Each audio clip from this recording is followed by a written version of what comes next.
Hello and welcome to Trial TV Live. I am the Squeegee of Justice. Thank you so much for joining us today as we are picking up on a new trial, Connecticut versus Raul Valle.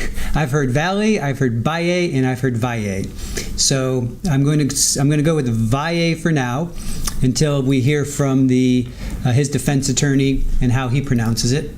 But we've heard three different ways to pronounce his last name, so I'm going to go with Valle for now, but it might change to Valle. So, who is with us this morning as we start this new trial? Queen Olive Ruth Ann, Barry Adams. We're coming up on me in Connecticut. Shelby Allen, good to see you. Golden Girl. So Golden Girl was the one that suggested this, but then also Psychosaurus Rex also suggested it. Thank you for the suggestion, you guys. Appreciate it. Brenda Meyer, good morning from Ohio. Noreen saying good morning from Massachusetts. Lily Wayne, Ontario, Connecticut, checking in. Let's see, who else? Alice is with us. Carol, good to see you. Fala, good morning to you. Baka and Angela, always good to see you. Gloomy morning in Minnesota. Meh, that stinks. Carol, hugs to all in chat. Let's see, who else? Lou, hello to you. And Helen. Carol is totally unprepared for this trial, got a lot of learning ahead. Charmaine, good to see you. Thank you for joining us. Shelby Allen. Wendy, all right. Everybody is getting their seats. All right, so high-level view. We have some videos to play before, but the defendant is Raul Valle. He went to St. Joseph's Preparatory School. It's a Catholic school. He was 16 at the time, and he's 19 right now. The victim is Jimmy McGrath. He played for Fairfield Prep. He was a lacrosse star. And then there are three other victims that survived. So one is Ryan, one is Thomas, and one is Faison. So this happened in 2022, May 14th. And this all started with there was a party that was going on at one school. They were at a house, and it was one school, and it was hosted by St. Joe's, and Valle was there. And then students from another school came, Shelton High School came, and as we all know, kids are being kids, right? 16, 17-year-olds. We're not sure if there was drinking involved, but, put two and two together. We'll find that out later, I'm sure. But they started tussling, fighting, an altercation happened, and they started to fight. So then they left, and I guess that fight kind of broke up, and they were kind of chatting with each other, and they were still kind of jawing at each other. So then this other party happens, and that's where this Valle apparently pulled a switchblade and stabbed Jimmy, Faison, Thomas, and Ryan, and Jimmy, unfortunately, he passed away. So that's kind of a high-level view. So before we get started, I'm going to go ahead and I'm going to play a couple news clips so we can kind of get a better understanding of the background and what everybody's feelings are. So let's check this out. I've got about 5 clips that I'm going to play you guys. Milford's. All right, hold on.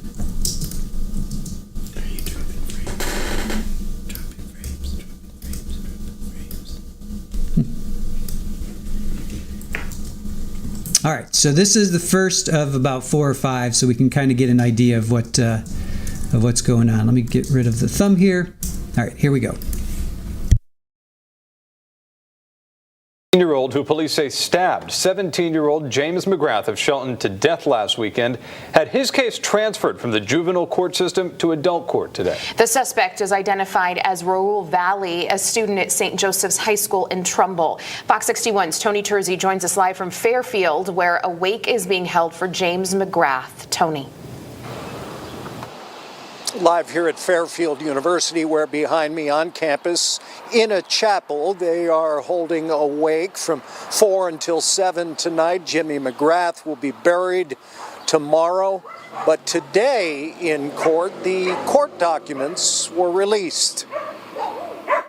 At approximately 9:30 this morning, a judicial van carrying 16-year-old Raul Eliah Valle of Milford arrived at Derby Superior Court, where a judge transferred his murder case to the adult court. Obviously, this is an unspeakable tragedy for everyone involved, and it would be irresponsible for me to make any comment before I had a chance to examine all the evidence in the case. According to the court documents, the suspect was involved in a fight at a party in this home on Lazy Brook Road in Shelton on Saturday night, before the fight continued at another party a short time later on Laurel Glen Drive, also in Shelton. And that's where Valle allegedly stabbed 17-year-old Jimmy McGrath to death in the front yard of this home. They have my most sincere condolences. His client, a St. Joe's High School student, came to the party on Laurel Glen Drive uninvited with several other St. Joe's friends. And according to police, all witnesses and the 3 surviving stabbing victims identified Valle during a police photo lineup as the person responsible for all of the stabbings. Do you have a message for the family of the victim? The man covering up is the suspect's father. Sir, did your son know this individual who he allegedly stabbed to death? Were they friends? Were they acquaintances, rivals? Now, Valle is being held on $2 million bond. He's due back in court on June the 7th. And according to police, the second larger fight, the late night fight that Saturday night, there were about 50 kids at that party, and most of them were only acquaintances or knew of each other. What a tragedy. We're live here in Fairfield again. Jimmy McGrath is being waked from 4 until 7 tonight here on the Fairfield University campus. I'm Tony Terzi, Fox 61 News. All right, so that's the initial, that's that initial report. So that was from May 22nd. Now this one is, we'll fast forward to July 15th. And again, this is all from 2022. So let's fast forward here. Tensions.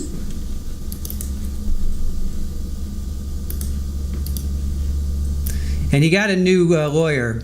Raul got a new lawyer. So that was his first lawyer. Now he's got his second lawyer. So we'll see his second lawyer now.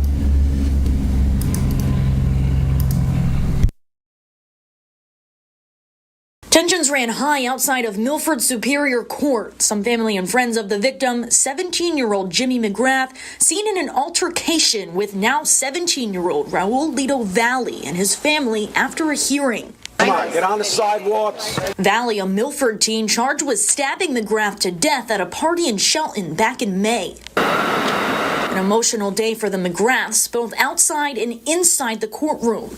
Sitting just feet away from her brother's alleged killer, his sister let out a loud sob in the courtroom. The family quickly exited and came back in. Valle's attorney, Kevin Smith of Pattison Smith Law, the firm who represented Fotos Doulos, asking for time outside for his client, who was on a strict house arrest after posting a $2 million bond.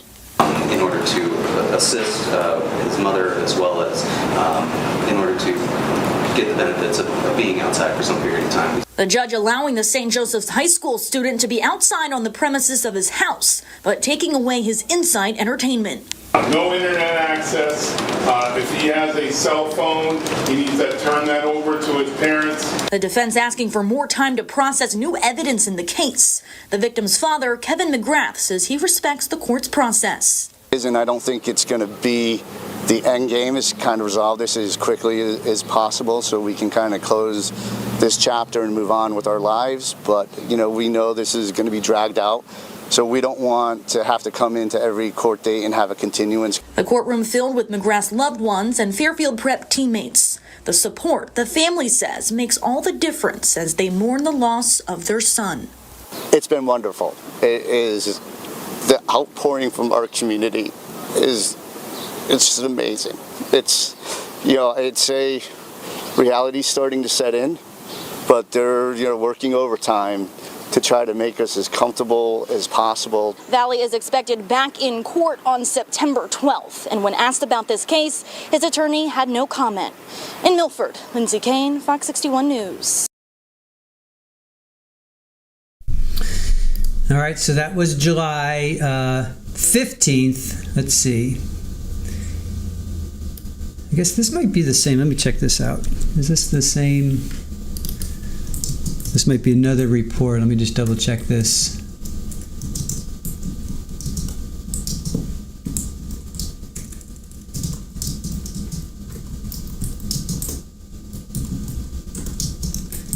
All right, so this is that's kind of the same day basically, but a different news outlet covered it. So let's see what they're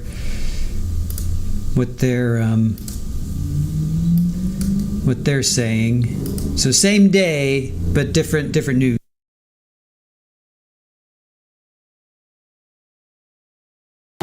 Emotions running high tonight after a hearing for a local murder suspect charged in the stabbing death at a party in May of Fairfield Prep lacrosse player Jimmy McGrath. News 12 Connecticut's Mark Sudol outside Milford Superior Court with the latest. Tempers flared outside court here today into what nearly turned into an altercation. Get your client out of here then. As 17-year-old Raul Valle was walking to his car, friends of Jimmy McGrath say Valle allegedly made a gesture towards them. People started yelling and it nearly started a fight. Good morning, Your Honor. Inside court, Valle, being charged as an adult, was expected to enter a plea in the stabbing death of McGrath. Instead, his attorney Kevin Smith asked for more time. There's a lot of evidence that they have to absorb. We want to give them enough time to do it so they can, thoroughly look at all of the evidence. Police say McGrath was trying to break up a fight at a house party in Shelton on May 14th when he was allegedly stabbed to death by Valle. Police say Valle also stabbed 3 other teens. Valle posted a $2 million bond and has been on house arrest ever since, but today the judge added some stipulations. No internet access. If he has a cell phone, he needs to turn that over to his parents. Valle and his attorney declined to comment. The McGrath family walking out of the courthouse today is still living with this nightmare. The outpouring from our community it's just amazing. It's a reality starting to set in, but they're working overtime to try to make us as comfortable as possible to get through this. Now with this case delayed, Valle is due back in court here in September. In Milford, Mark Sudol, News 12 Connecticut. Okay, Mark, St. Joseph High School in Trumbull says Valle is no longer enrolled there. All right, I got 2 more. This is from May 6th of 2025. So now we're getting closer to, this is jury selection. Let's see what they say about this. So this is from May 6th. Let's check this out.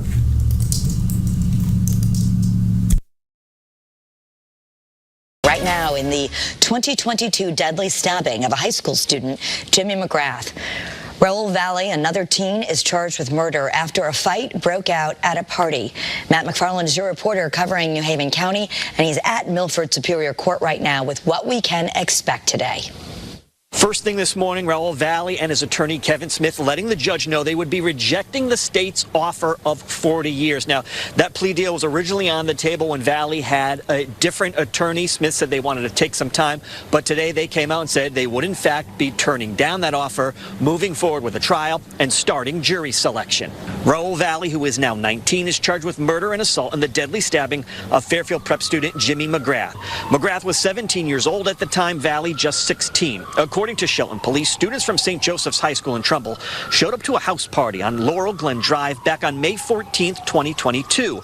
It's believed the St. Joe students arrived there after there was an altercation with Fairfield Prep students earlier that evening when Prep students crashed their party. Police say a punch was thrown, a fight broke out, and Valle stabbed 4 teens, including McGrath. Again, Valle is charged with murder and assault. The judge said they will be selecting 12 jurors for alternates and that the evidence portion of the trial is set to start in mid-June. Your reporter outside Milford Superior Court, Matt McFarland, Channel 3 Eyewitness News. All right, so that is a jury selection. That was just last month. And now this one is from yesterday. So let's check this one out. Let's see. See what these guys say.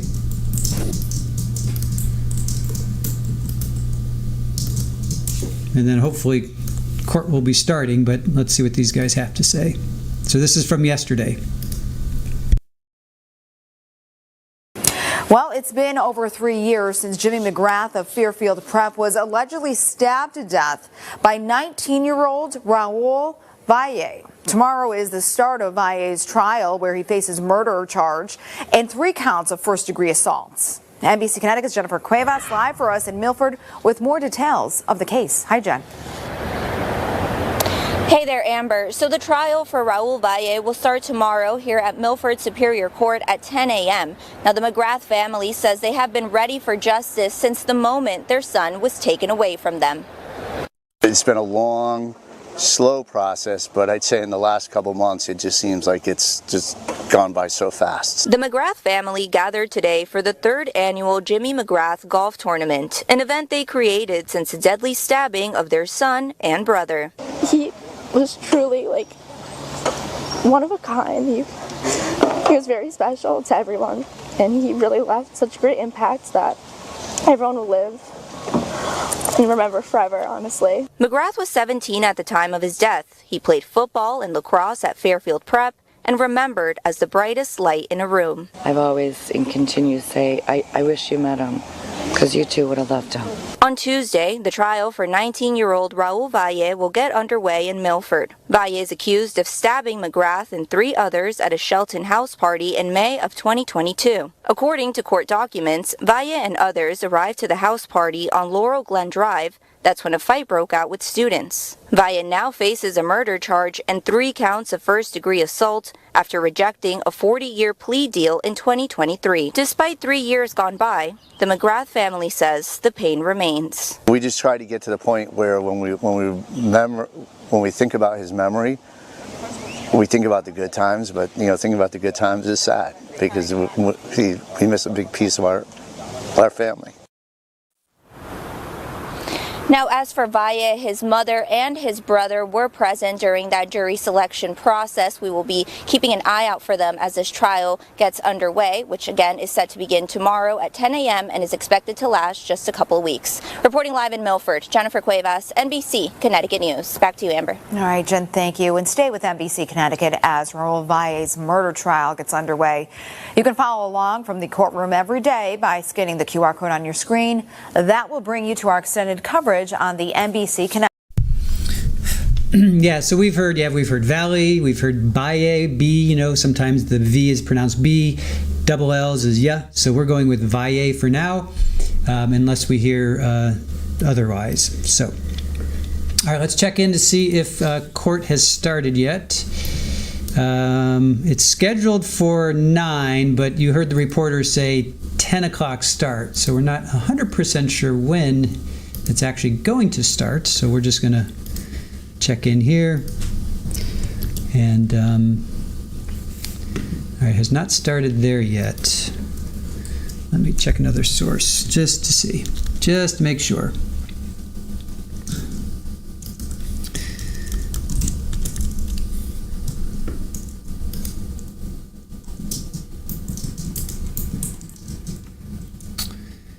All right, it does not look like it has started just yet. So we'll, if they do indeed start at 10, we will be ready. All right, so yeah, he stabbed 4 kids. Well, he was a kid himself. He was 16 when this happened. So let me go ahead and let me read through. Aaron pulled together a really good overview of everything. Okay, so the defendant, Raul Valle, now 19, charged as an adult despite being 16 at the time. So the victim is, as you can see, here, let me go over here. The victim is Jimmy McGrath. He was 17 years old, and he was a Fairfield Prep student and standout on the football and lacrosse teams. Other victims are Ryan Heinz, Facian Teal, and Thomas Connery. We don't really know much about them because they were 16, 17 at the time, so a lot of their information has been sealed. But at least we found out about their names at least. All right, so Ryan and Thomas were injured at the first party on Lazy Brook Road. And both Ryan and Thomas filed a lawsuit against the party hosts. And this was the students from St. Joe's School. They are seeking damages. They are not Fairfield Prep students. So we're not 100% sure. Aaron has, they might be from Shelton High, so we're not 100% sure how they all play into this. But you got Fairfield High, you've got St. Joseph, and you got Fairfield Prep. I'm sorry, you got Shelton High, Shelton High School, St. Joseph's, and Fairfield Prep. So you have three high schools, and boys being boys, and unfortunately somebody dies, but that's kind of the backstory here. So let's see. So May 14th, 2022, a Shelton, Connecticut house party. Just have to keep checking in to make sure this doesn't. Okay, so May 14th, 2022, Shelton, Connecticut. Let's find out where Shelton, Connecticut is, to be quite honest. Let me find out where Shelton, Connecticut is before we continue any further. Let's go with Shelton, Connecticut, so we can get an idea of where these guys are. Shelton, Connecticut.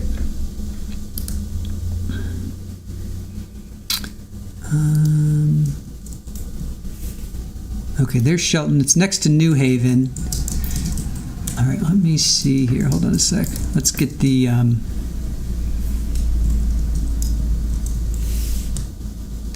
Lazy Brook Road. All right, let's do this. Let's find out where these guys are.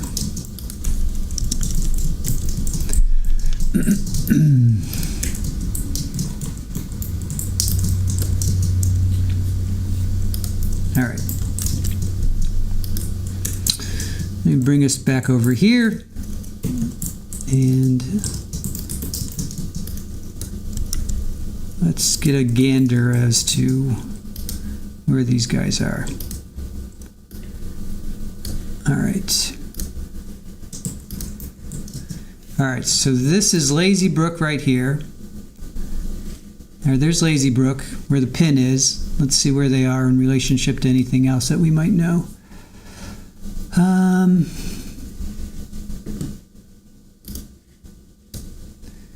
Lazy Brook. Okay, there's New Haven. I'm familiar with New Haven. I've taken trains out of New Haven down to New York City. All right, so that kind of gives you a wider view. So there's New York City. And of course, Boston's going to be over here. Boston's up there. Connecticut's there. We'll do a wider. So kind of closer to New York, but basically there's Springfield, Hartford. So that's where we are in Connecticut. All right, so that's Lazy Brook. Let's check out. Let's see. Lazy Brook. So here's Lazy Brook.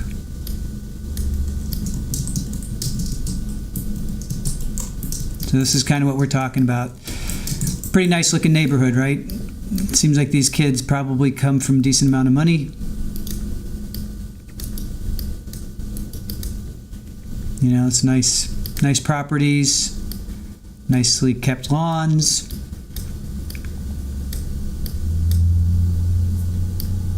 Yeah, these are pretty decent looking houses. It's definitely a nice property, or a nice section of the world, if you will. All right, so that's that. Now let's go back to let's go back here. All right. Where is my? Hold on a sec.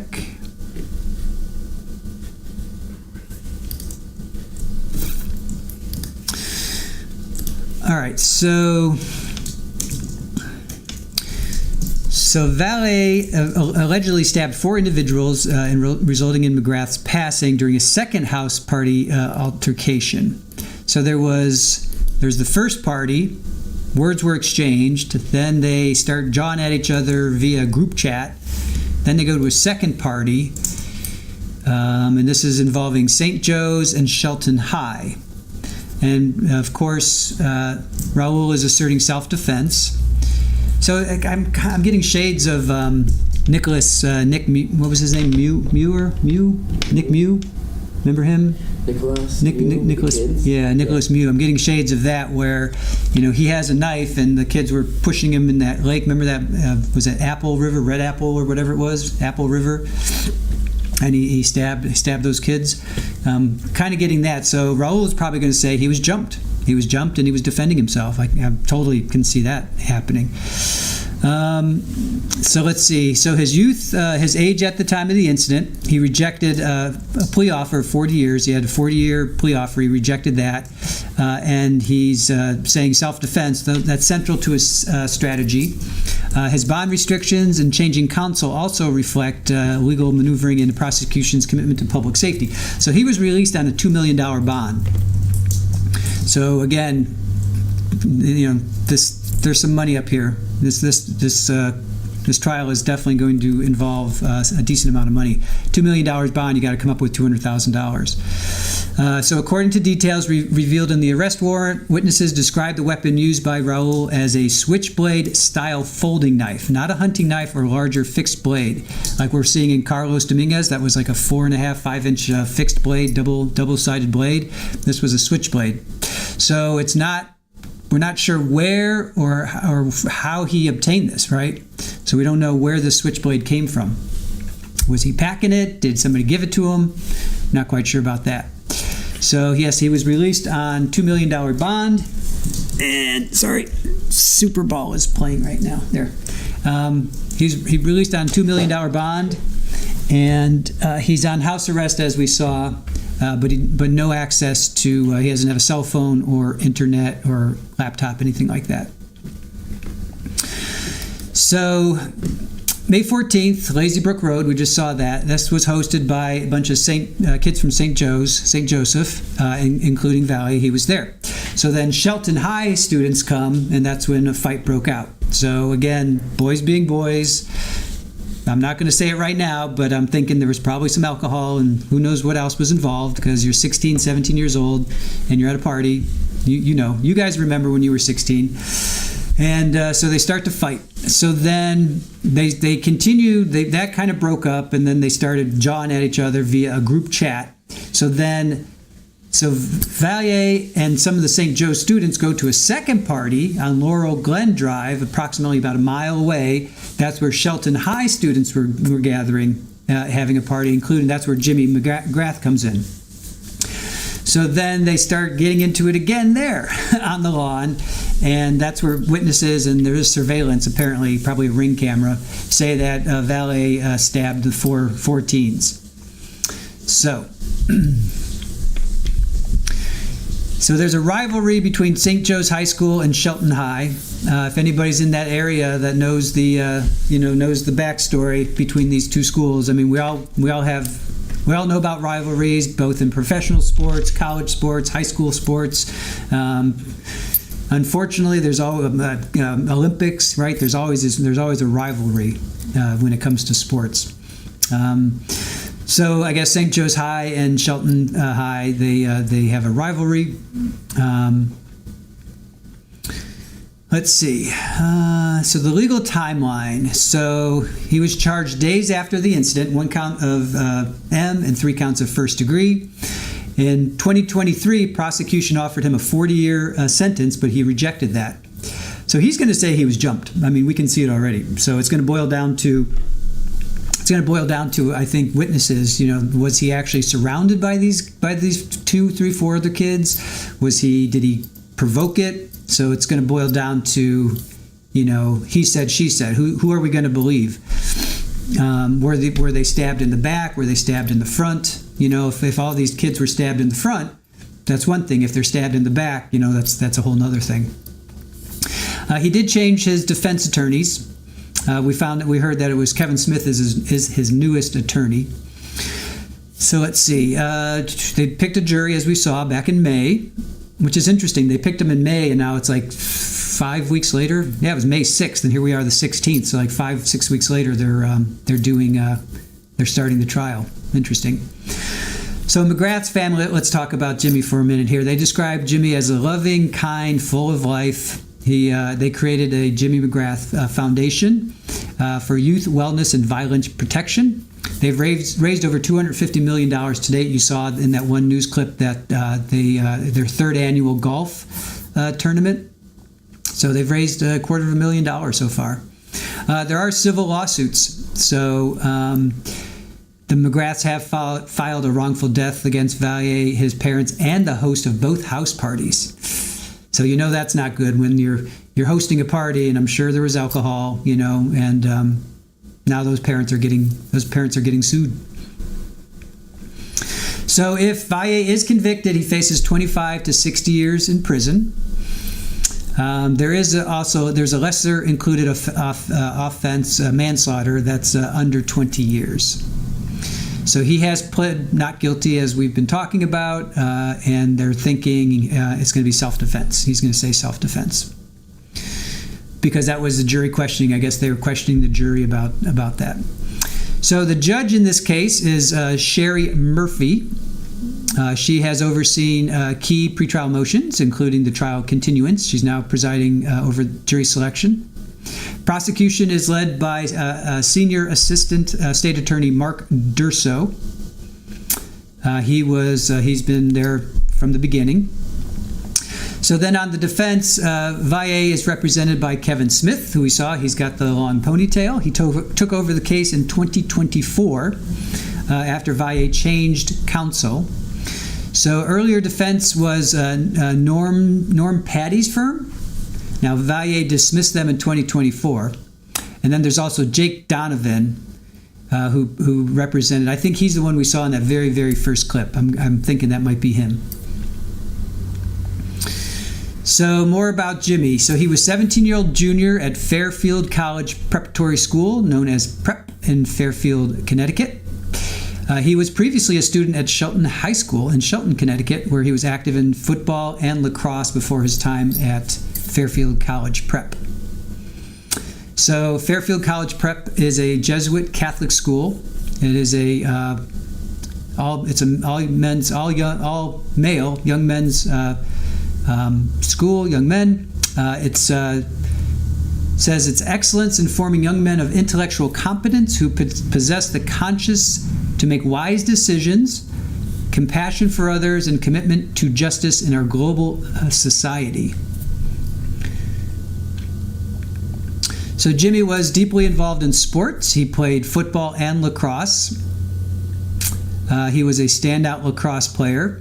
He wore the number 7. So his presence on the field was celebrated annually. Teams honored him during games, such as wearing his jersey number 7 in tribute. So after his stabbing, his fellow teammates or fellow competitors gave tribute to him. He was also a member of their football team. He was loved and remembered as kind, loving, full of life. He was cherished by his friends and his family. The Fairfield Prep president described him as a man for others, forever a son of Fairfield Prep, reflecting his leadership and caring nature. So his stabbing shocked and saddened the prep community, prompting a private prayer service attracting over 1,000 attendees. So that's that wake that we saw, that first, I think it was the first clip we saw. The news reporter was outside the wake. So over 1,000 people attended. And then a school-wide memorial service followed to honor his memory.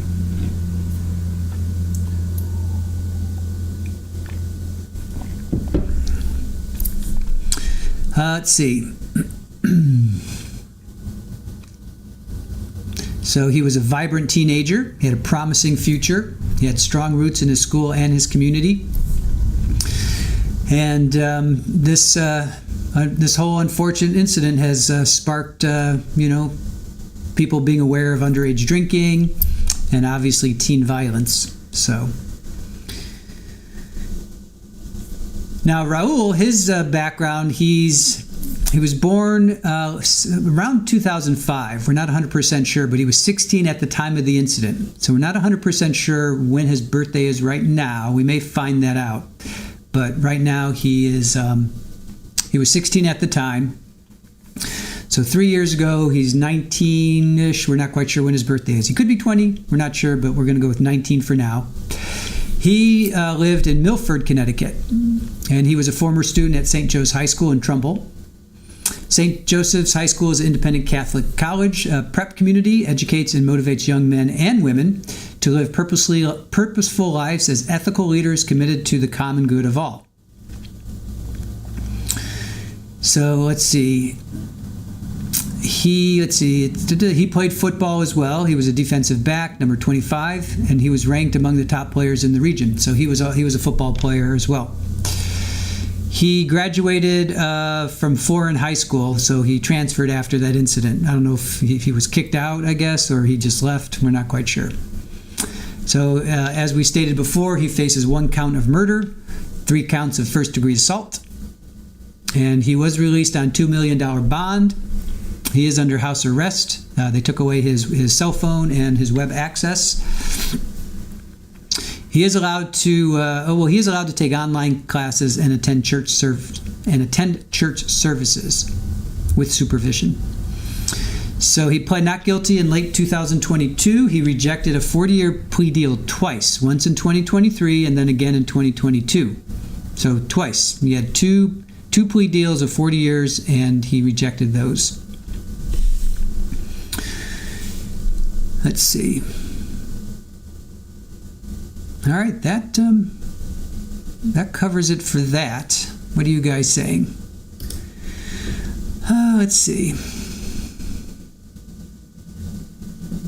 Real Happy says she likes going in as a juror sometimes, not knowing everything or anything. Sure, I agree. Shirley Roth, a lot of these kids think because their parents are well off, they can be laid back and cause trouble. Yeah. OnlyFans, zero knowledge of the case is a good exercise. Carol says if found guilty, he's got a long life ahead in jail. Yep. Joni, good to see you. Good morning to you.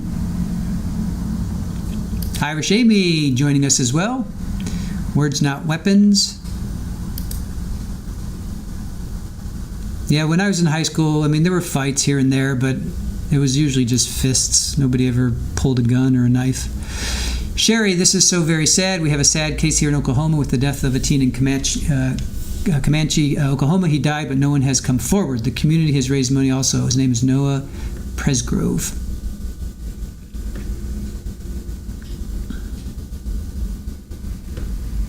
Fairfield Prep is an expensive school. Yeah, I think we're looking at $20,000 a year, I think. Let me see.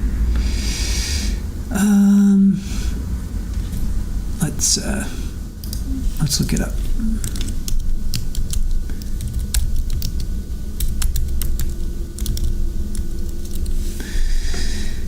All right, Fairfield Prep.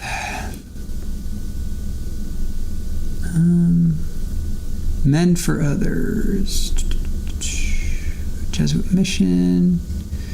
Let's see what the cost is. Admission.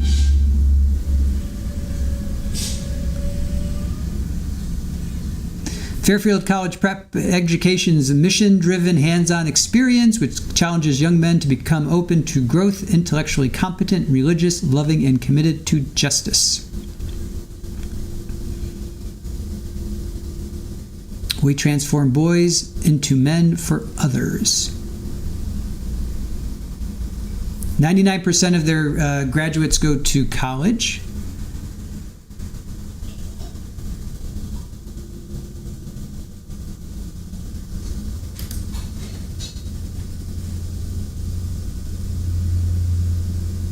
They're not really going to tell me how much it costs. Let me see if I can find out. How much does it cost to attend Fairfield Prep in Connecticut? So tuition for 2024-2025 is $26,425. Additionally, there are costs for textbooks, which can range from $250 to $500. They do have scholarships and financial aid. So $26,000 for to attend. Yeah.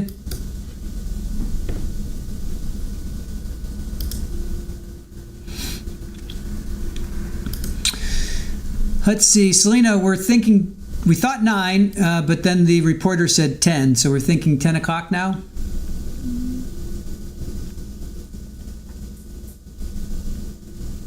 Angela says, what happened to going over to your friend's home on the weekend because their parents were out of town, sit around 420 and do a couple keg stands? Yeah. Well, they probably are still doing that, but they're now involving, I don't know, knives and guns. Sherry, good morning to you. OnlyFans says, I'm also going to try starting defense leaning. Brad says, I went to high school in the same county a lifetime ago. Wow. Hey, Joni, good to see you. Carol says, good morning, mods. Thanks for taking care of us in chat. Thank you for that. Hey, Ken. Well, that didn't work, did it? Not sure what you're referring to there, but good morning to you. Katrina, it's the dumbest defense attorneys ever came up with. What's that? Self-defense? Not quite sure what you mean there. Suber says, we had a crazy case this year where an 8-year-old was taken out by a female teacher. Violence happened to young people seems scarier for some reason, right? Lucy H. says, does anyone know about the verdict for California versus Dominguez? I can't find it because there is no verdict yet. Lucy H. No verdict yet. They left yesterday without a verdict. So,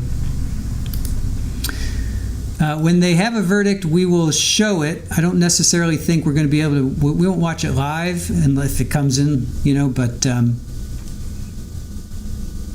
okay, and turning this young man into a good person. Yeah, that was the other, let's see, Fairfield, that was the other school. I kind of got to get my schools right here.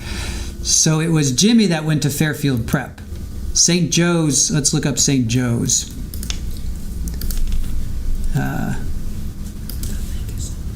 Okay, let's look up St. Joe's. Key players.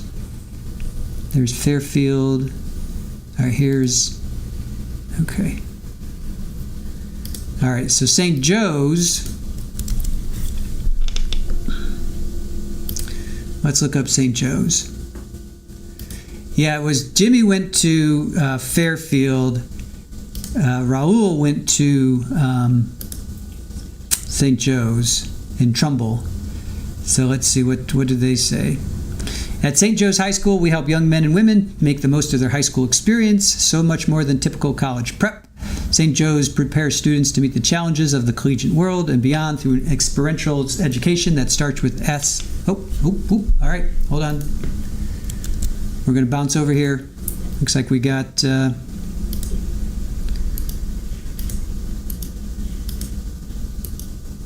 looks like we have a feed, so I want to make sure we don't miss it. We have a seal. And in the meantime, I'm going to take a quick break. I'll be back in a second.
Okay, so while we wait, I'll continue with St. Joe's. So more than a typical college prep, St. Joe's prepares students to meet the challenges of the collegiate world and beyond through an experiential education that starts with aspirational academics and grows between the textbooks and the classrooms, between students and faculty mentors, between the locker room and the field, between faith, friendship, and family.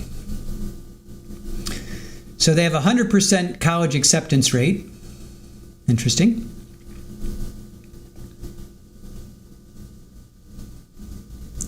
What will your path look like from here to higher education?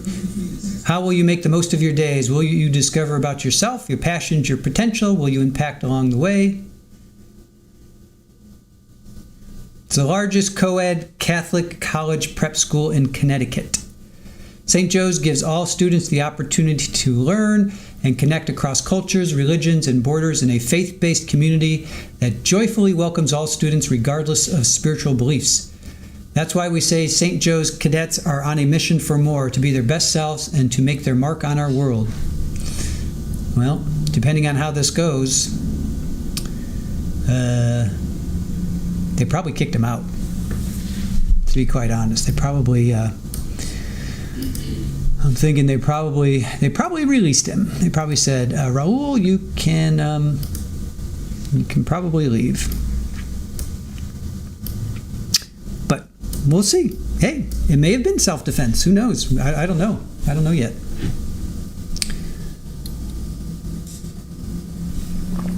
Hola! There you are. Good to see you. And, oh, wait a minute. Featured chat. There's our hola. Diana, good to see you. Good back to work. Has been super challenging. You're exhausted? No. Oh, oops. Don't want to do that. I want to grab this. That's what I want to do. How are you doing?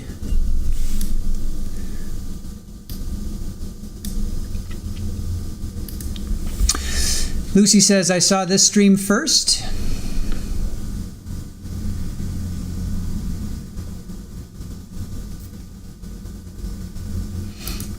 Father says, if he's on house arrest, he probably isn't allowed to attend anyway. That's true. They said he could go online. I guess he could go attend online classes. They did say that. Co-ed college, Catholic college prep school, Connecticut. Oh, say that? Yeah, that's a mouthful. Co-ed Catholic college prep school, Connecticut. Capri, hello. Good morning to you. Good to see you. And everybody, welcome in our newest mod, Irish Amy, if you guys don't know. Ken, yes, she is Wonder Woman. Therapist, you know, good to see you. Where is our newest mod? Where's our Irish Amy? There's our Irish Amy. She is our newest mod. Tammy and KS, hello. Good to see you.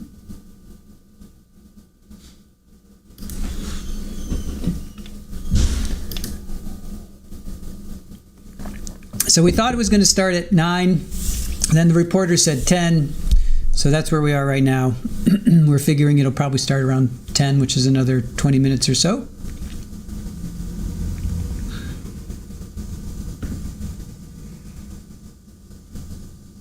Hey Chris, good morning. How are you? Early morning for you. Thank you for joining us. And for those that have been following the Carlos Dominguez trial, we are still going to cover it. So they're still in verdict watch. We have been in contact with the camera operator, Newton Ward, as you know. If you were in our chat, you know he's in there. He was in there since like day 3 or 4, I think. And so I'm texting with him. I called the courtroom yesterday as well. So we are going to, instead of just sitting around for days on end, it seems like, on verdict watch, this new trial just popped up. And because this is on the East Coast, that obviously fits our schedule better. So we're going to cover this, and then when there is a verdict, we're not going to cut out of here, but we'll play it afterwards. So if there's a verdict at all today, we'll play this after. This is probably going to end at 4:30. So we'll set up a stream, and we'll cover Carlos then, and we'll show the verdict then. Then they're going to go into phase 2. So we're not going to drop Carlos. We'll still continue on with Carlos. But what I'm planning on doing is we'll show this during the day, and then we'll show Carlos at wow, camera. Serious camera action there. You guys are going to get seasick in about 10 seconds. That camera operator was like crazy. So what we'll do is we'll stream this, and then after that we'll pick up. Yeah, there goes the camera. Serious action. We need Newton. So we'll stream Carlos afterwards. So we're not going to be doing it live per se, but we'll be doing it the day of. It'll just be later. So it'll be long days for us. We're going to be doing this from 9 until 4 or 5, and then we'll pick up on Carlos from 5 until 10 or so, however we can get through it. Hey, Kerviel. Good to see you. Ken, how long have they been deliberating? That's a good question. They started, they went last week, Monday, Tuesday, Wednesday. That was 3 straight days. They did Friday the week before for like 15 minutes, so I'm not even really going to count that. So Monday, Tuesday, Wednesday of last week, 3 straight days. They were off Thursday and Friday, and now here they are Monday. So four solid days, 4 full days. Now they're really into their day 5, their 5th day. So, yeah, because they were off. So if you want to count that Friday, that was they only went for like 15 minutes. So, but then those Monday, Tuesday, Wednesday of last week, and then Monday of this week. So four days, and now they're entering their 5th day. So we're not going to give up on Carlos. We're just going to what do you call it? We're going to stream him at the end. After this, every day we'll stream him, because I thought about. Yeah, I'm just going to do that. We're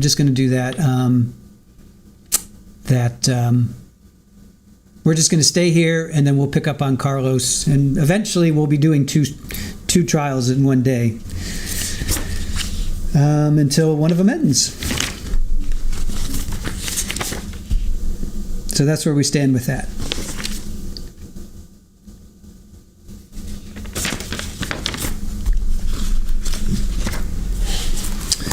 All right, so we have Connecticut versus Valle. Connecticut versus Raul Valle.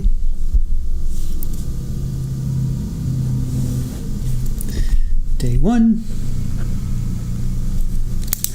Got to get my notes all ready.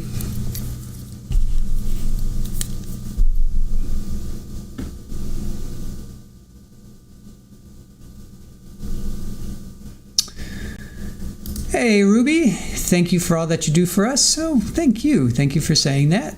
No problem. Curvio, always great to see you. Irish Amy, if there's another Wacky Racers camera, I'm going to lose it. Right? Ken says, sounds like a plan. Cool. Lucy thinking, I'm not sure who that is. For the quick update, for the days the jury have been deliberated? Yes.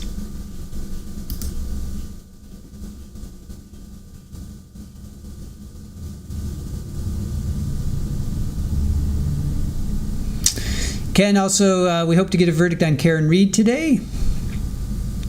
Lucy says, you haven't been following the Carlos case closely. I was busy with Looney Lori? Yeah, we were too. Well, Ken, it was like 26 hours over 5 days for Karen number 1. So I would not expect it to be anytime soon.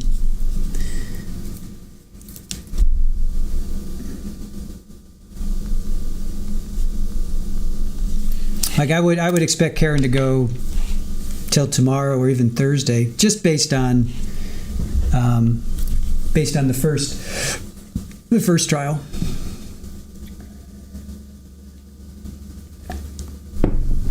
Oh, you said YTL? Squeegee. You can call me Squeegee or Chris.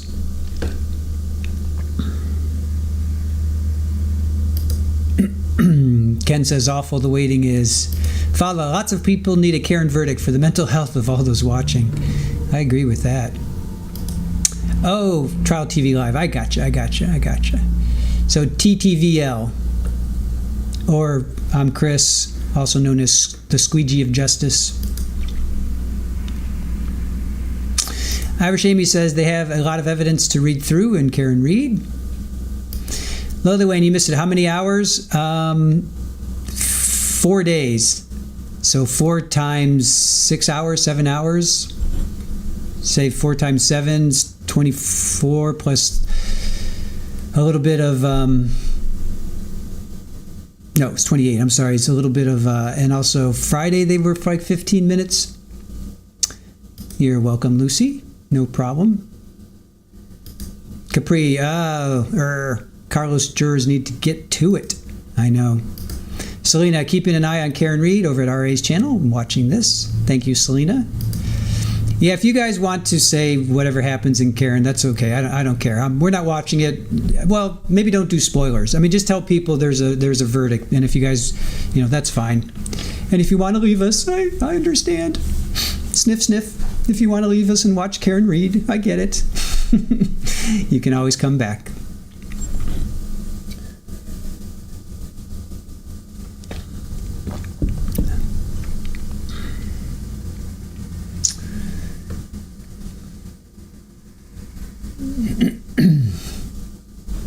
All right, so I'm thinking they're probably going to be a 10 o'clock start. Dwayne, yeah. Cameraman, woman. That's why we say camera operator. Back away from the scotch. Capri and Hellcat, yes.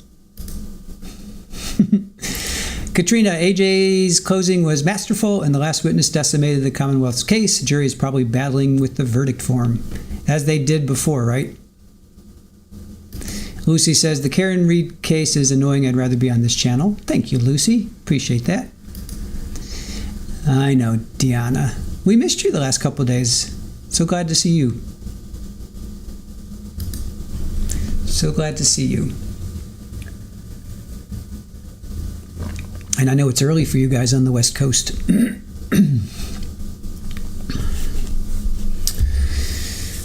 All right, so we're thinking that 10 o'clock was the time. 10 o'clock is the time. Let me think. What else? What else can we go over? Let's see. Sherry Murphy. Let's look up the judge here. What's the deal with Sherry Murphy? Let me see what her deal is. Judge Murphy. Sherry Murphy, Judge, Connecticut. Let's see how. Let's see. Superior Court. Sherry Murphy. Let's see how long she's been in Trellis Law. Let's see what her deal is. She's a judge for the New London Judicial District Superior Court. She was appointed by Governor Daniel Malloy in 2017. Prior to her appointment, she was a partner at Keyes and Murphy in Brantford. She maintained a general practice specializing in personal injury litigation, defense litigation, family law, wills, estates, and real estate matters. She supplemented her practice with service as a special master in state court for civil matters. She earned a bachelor's at Southern Connecticut State University. She then completed her JD at Quinnipiac University School of Law.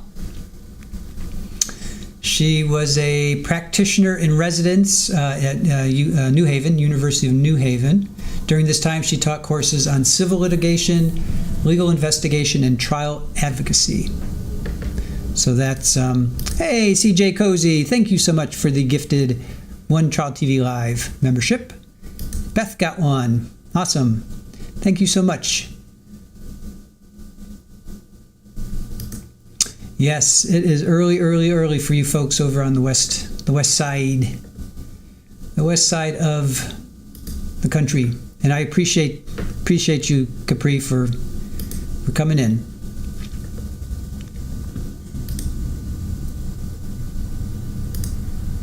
Queen Olive has 2 tabs open, one with Brandy, one with us.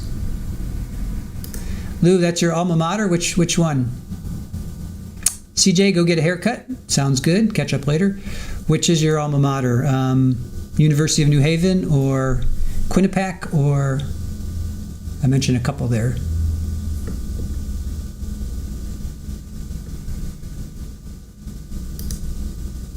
Is it true that Bev plans to give the jurors off Thursday and Friday? Don't know. West Side. Oh, insert Tupac lyrics there. Nice. Hey, Chuki67, how are you? Thank you for joining us.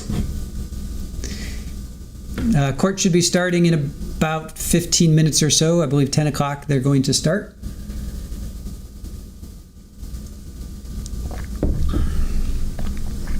Callie Graham, how are you? Asking Lucy, have you seen the HBO doc? Queen Alva Ruth Ann is in Washington State, West Coast. Thanks. Thank you guys for being up so early. It's so funny. You guys have to be up early, and then we have to stay up late on the East Coast. So I don't get to bed until like midnight. If we're doing, well, that's not true. Well, if I'm doing a recap, I get to bed at like midnight. But I don't always do recaps, so that's cool. Callie Graham, you live in the Bay Area. Very good.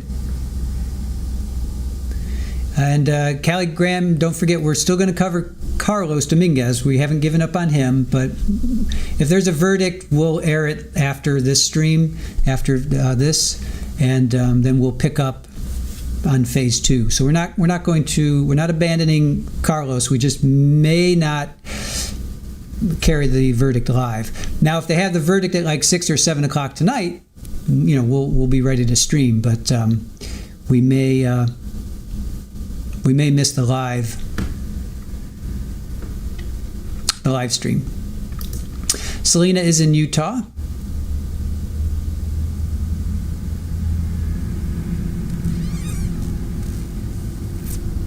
OnlyFan has his quadruple shot latte.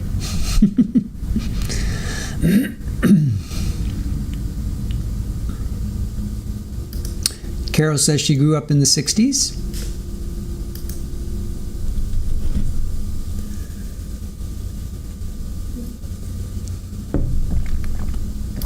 Lucy lives in the Bay Area too. Well, hello, all the Bay Area peeps. Lots of people out there, Sacramento, San Francisco, Davis area. Then we have Hey Mona. She went to the Monica Cementili trial. Oh, don't forget, Monica's sentencing is Monday. Monica's sentencing is Monday. So don't forget that. For those that followed Monica in that epic, what was that, 6-week trial or something like that? Monica Cementili's sentencing is Monday. They better stream it. No, Psychosaurus, also in Northern California.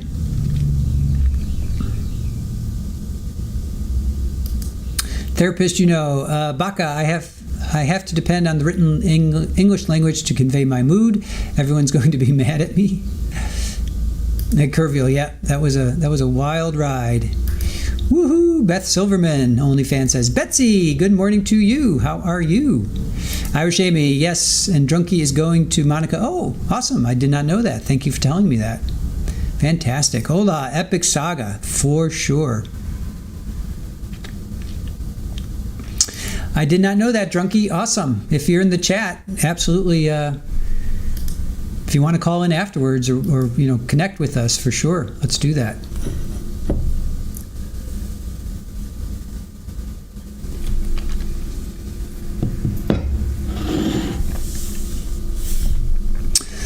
And for those that were asking earlier, Thursday I'm going to the post office, so we will be streaming late because I'm going to head over to the post office and run some errands.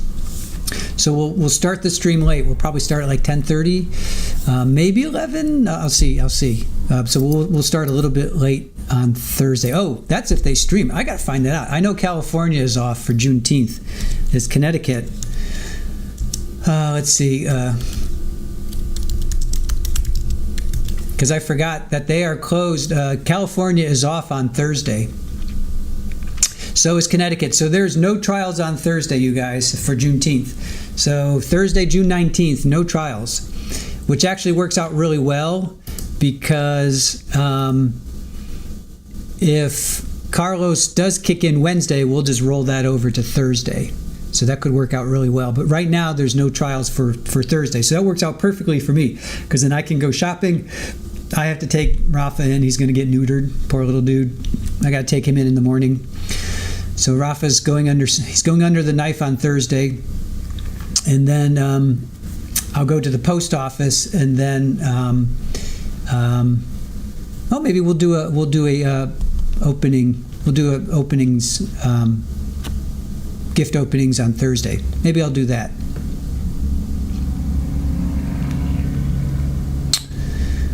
Oh, Lacey, thank you so much for the Trial TV Live 5 gifted memberships. Awesome. Stacy got one. We know Stacy.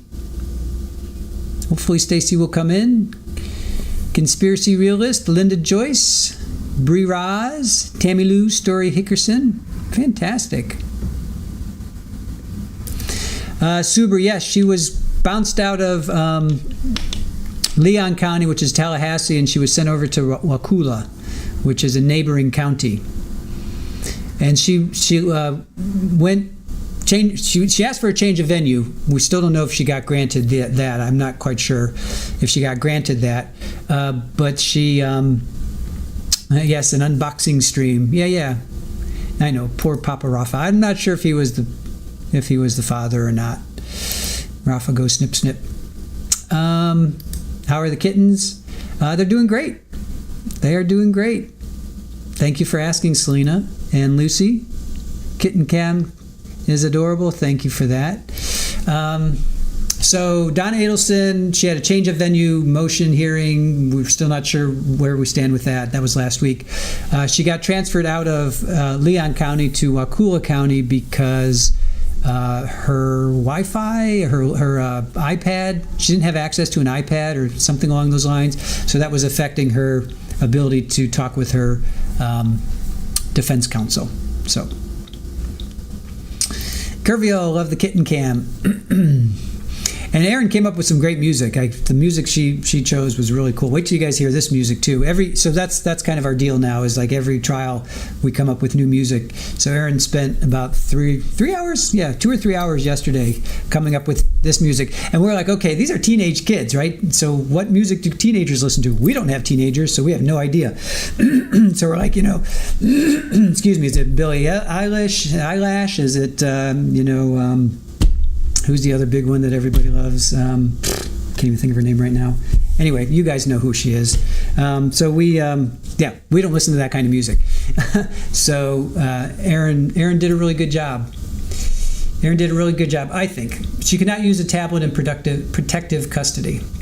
Taylor Swift, that's who I was thinking of. So Taylor Swift and Billie Eilish, that's who all the kids listen to, or some of them. Anyway, so Erin did some deep diving, searching, and I think she came up with some pretty cool music. So we'll play that at at the lunch. Yes, Billie Eilish.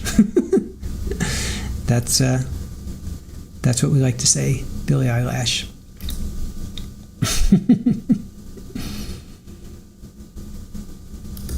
Deanna, thanks for reminding me you have an eyelash appointment. That's really funny. Kids listen to Tomorrow X together for future reference. All right. Or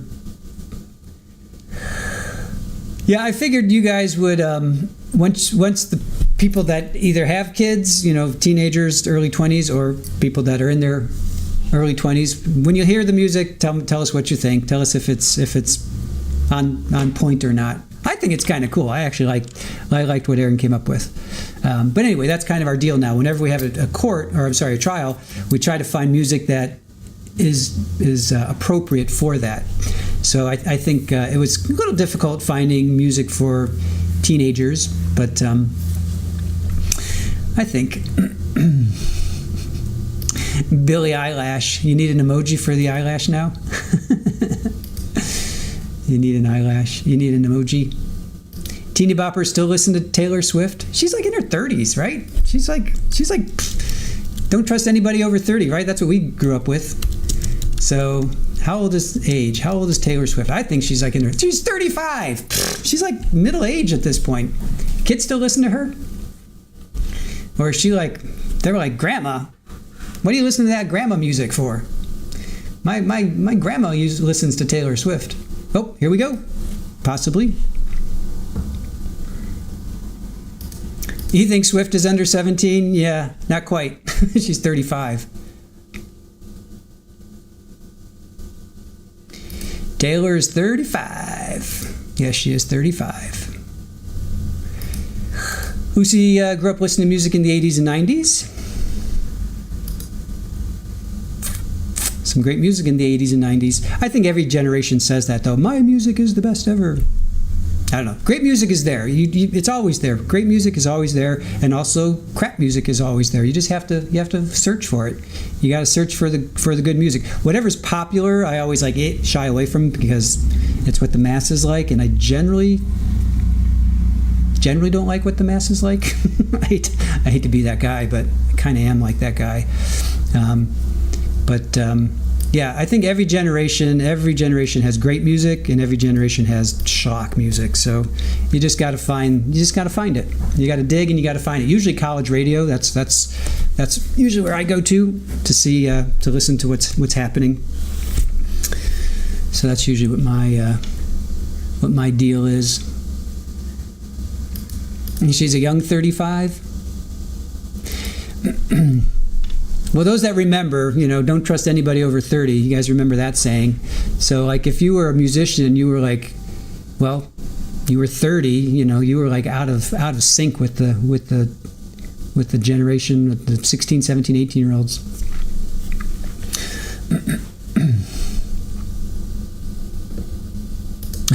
But everybody likes the Beach Boys.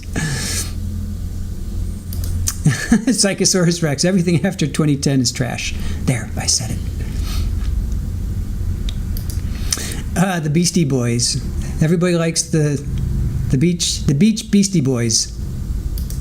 I like everything except nothing. Payday Fool. I went to St. Joe's the same year this occurred. Wow. Thank you for coming in, Payday, and telling us that. OnlyFans says, professionally, I have to love all music. OnlyFan loves Phil Collins. That's a hidden secret. OnlyFan loves Phil Collins. Your toddler is a huge CCR fan? That's hilarious.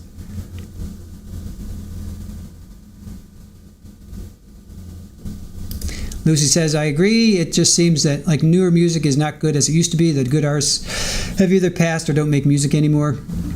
I know, it's all relative, Lucy. It's all relative. You just have to, you got to dig. There's still good music out there, but I tend to like the music that makes me feel that makes me feel like music from another era. I'll just say that, which is basically blues rock oriented, soul. Like if a song has some funk, some horns, it could be a band. Not that I don't want them to be playing that music, but if you incorporate that into current, then that's kind of what I gravitate to. But music is music, and if it makes you feel good, it makes you feel good. All right, 10 o'clock. Let's go. Let's get this trial going. Right, Super Ball? Super Ball agrees. She says, let's get this trial going. Truth, equity, and justice. Willow Johnson loves jazz. I love jazz as well. Juki loves classical music. Lucy listens to Christian music more than anything else.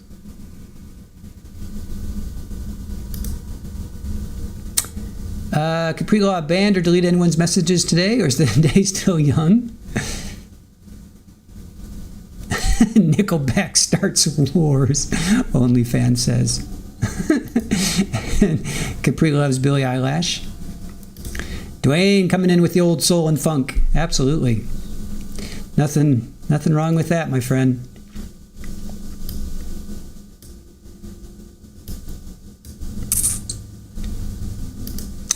Selena says, my music genre is very diverse. I tend to like all kinds of music as well. I generally like all kinds of music, except popular music. I know I'm such an idiot.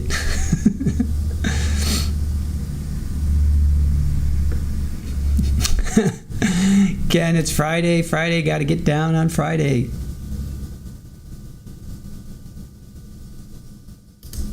Payday Fool says the band, top 2 all time. 70s glam rock, not going to get an argument out of me for that one. Mark Bolan, T-Rex, Ziggy Stardust, Slade. Some good music back then. Sherry M. I used to listen to Stevie Ray Vaughan a lot of years ago. Now I listen to classic rock and old country.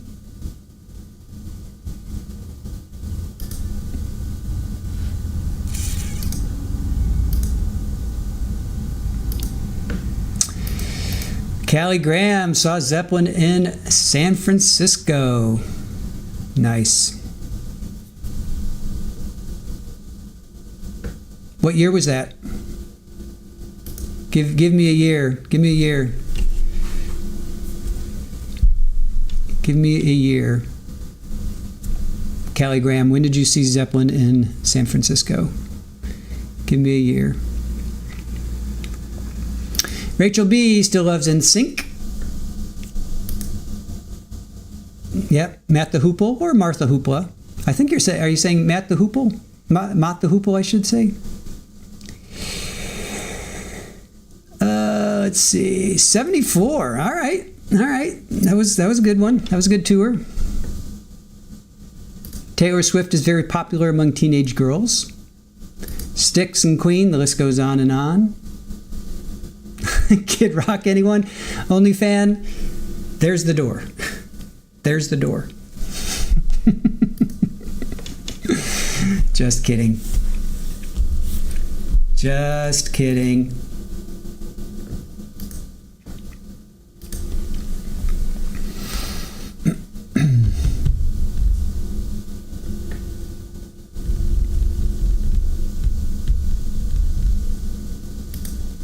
Ken says, never saw Zeppelin, always wanted to.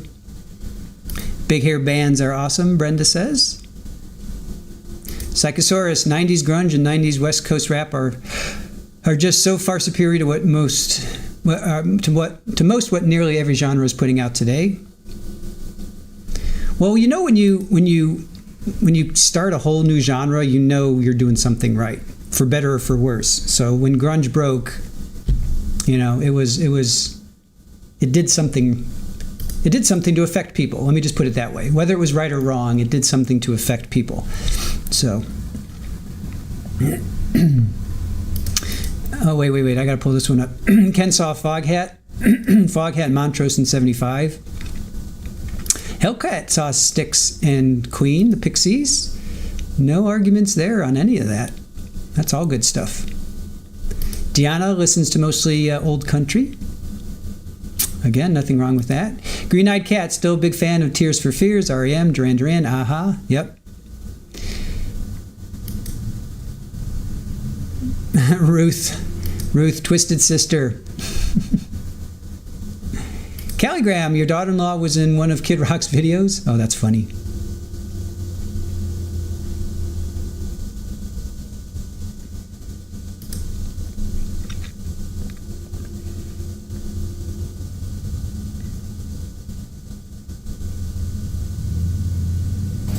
All right, here we go. All right, we're here today to start the matter of Raul Eliah Valle, so it's State of Connecticut versus Raul Eliah Valle. First day of evidence is prepared to commence. Counsel, please identify yourselves for the record. Good morning, Your Honor. Mark Durso for the State of Connecticut. Good morning, Your Honor. It's Tatiana Messina for the State of Connecticut. Good morning, Your Honor. Kevin Smith for Mr. Raul Valle, who's at my side. Good morning. All right, before we begin, there are some preliminary matters that need to be addressed. First, there has been a substitute information that's been filed in this matter. Attorney Smith, have you had an opportunity to review the substitute information? Yes, I have, Your Honor. All right, and did you go through that substitute information with your client? Yes, I did, Your Honor. It appears to the court the only change in the substitute information is the lessening of one of the charges at count 4 from assault in the first degree to assault in the second degree. Is that your understanding? Yes, it is, Your Honor. I'll hear from the state on that.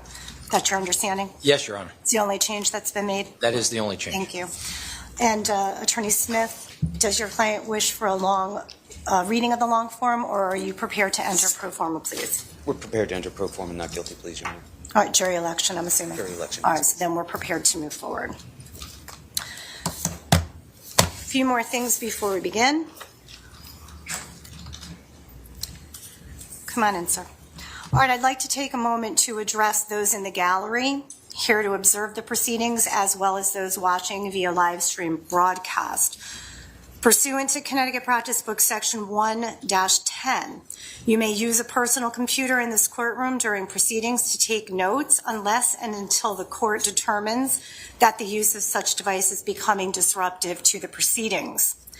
The personal computer, however, may not be used for any other purpose while you are in the courtroom, including but not limited to access to the internet, social media posting or live streaming, email, text messages or chatting, recording, live streaming, or any other form of posting or transmitting information about the trial as it proceeds, unless conducted pursuant to a media request filed by a member of the media defined at Connecticut Practice Book Section 1-110A, and in accordance with Connecticut Practice Book Section 1-11C, as permitted by this court.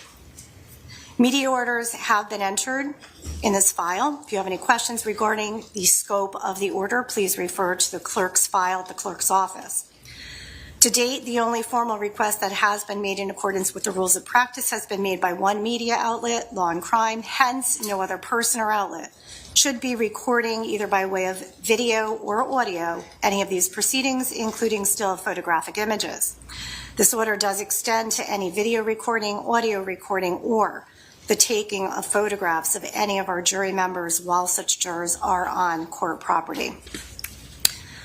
Additionally, no other electronic devices, including cell phones, are to be used in this courtroom for any purpose whatsoever. You are prohibited from using a cell phone or any electronic device at any location of the Superior Court to take pictures, to take videos, audio recording, or broadcasting still or moving images, unless you are at the clerk's office photographing records. Lastly, this court will not tolerate any violation of these procedures. To note disruptive behavior from the gallery, including but not limited to any extreme emotional behavior, outbursts, comments, intimidating behavior, or any other actions which may affect the integrity of this trial process may result in immediate removal of you from the courtroom. This extends and applies equally to all public areas of the courthouse as well. Please be mindful of your behavior. If you feel yourself becoming unable to control your emotions at any time during these proceedings, kindly remove yourself from the courtroom. Also, as a general announcement, it is anticipated that graphic and/or sensitive evidence may be introduced. We will do our best to provide you notice before any such evidence is displayed. However, I cannot assure you that this will be foolproof, and therefore provide you with notice that if you are sitting here in the gallery watching the proceedings, or you are watching the proceedings live stream, you should please be vigilant and pay attention to the evidence and make your own determination as to what is tolerable and when perhaps you should remove yourself from the proceedings or turn yourself away from the live streaming broadcast. So I do ask everyone to please follow these rules as they pertain to courtroom and courthouse decorum, so that we can proceed through this trial in the fairest and most efficient way for all parties involved. So thank you so much for your cooperation. Does anything need to be addressed by counsel before the court brings the jury in? Your Honor, just from the defense, we would be moving for sequestration of the witnesses pursuant to 42-36 and ask that the court enter such an order. All right, Attorney Durso, do you wish to be heard on that? I don't have an objection to that. I don't see, actually I do see one witness that was on the witness list. The defendant's mother was on the witness list. To the extent that she becomes a potential witness in rebuttal or on defense's case in chief, I think that needs to be addressed by the court. But outside of that, I don't see any other witnesses. Attorney Smith? Your Honor, I understand that she is a witness on the state's witness list. The defense certainly does not have any intention to call her. I would ask that she be allowed to remain in the courtroom and not be subject to that sequestration order. So Attorney Smith, she's not on your witness list currently, correct? That is correct. All right, so I just go back to you, Attorney Durso. Is it possible that if in fact there are segments of the trial that you believe would cause some sort of problem with the sequestration order and having the potential witness, that being the mother, the defendant being in the courtroom, would you be able to sort of carve those out and bring that to the court's attention? I guess I can, Your Honor. I don't necessarily, I anticipate what the evidence is going to be. However, if certain things are mentioned during the course of the trial where the defendant's mother would become a potential rebuttal witness, that would obviously be the state's concern. So for her to watch the entire trial and maybe tailor her testimony would be problematic. That's the only concern the state has at this time. Obviously, I don't know what the evidence is going to be on the defense side, but that's the state's concern. All right, so what I'm going to do is I am going to allow the mother to stay in the courtroom. I am going to ask the state's attorney to, at any point in time, that if you feel there is testimony that would create a tailoring issue with respect to that particular potential witness on your witness list, to please bring that to the court's attention, and we'll address it at that time. All right? Yes, Your Honor. Thank you. And that's sufficient with you, Attorney Smith? That is, Your Honor. Thank you. All right. So then the court, did he anticipate that this would be requested? I'm just going to read through this instruction quickly so that everyone has an understanding of what this means. So I am going to go ahead and grant the motion to sequester witnesses. This is the order that is going to be in place. All witnesses, defense and prosecution, including expert witnesses, shall be sequestered while another is giving testimony and shall be precluded from discussing testimony with any other witness. This order extends to any and all such testimony via live coverage, testimony recorded, broadcasted, displayed on any other media platform, transcribed or documented by way of any other written or photographic form. The order extends to the transmittal of testimony to a witness by any means, directly or indirectly, through a third person or entity. Upon a sequestered witness's completed testimony, the sequestered witness is allowed to observe the proceedings in person or otherwise. The sequestered witness, however, continues to remain under the court's order to not discuss or transmit their testimony by any means to any other prospective witness. Counsel shall provide notice to all prospective witnesses of this obligation under the orders to their witnesses, and also shall inform the court immediately of any known or suspected violation of the order. The intent of the court in entering this order is to impose a broad application of the rule for the purpose of preventing witnesses from tailoring their testimony to that of other witnesses, and to help to ensure a fair trial in the days of digital streaming, live media coverage, and other technological advancements. So with that, the order stands. Madam Clerk, I'll give you a copy of this. Is there anything else that needs to be addressed by the court before we bring our jury in? I don't believe so, Your Honor. Not from the defense, Your Honor. All right, so with that, we are ready to proceed. Madam Clerk, please bring in our jury.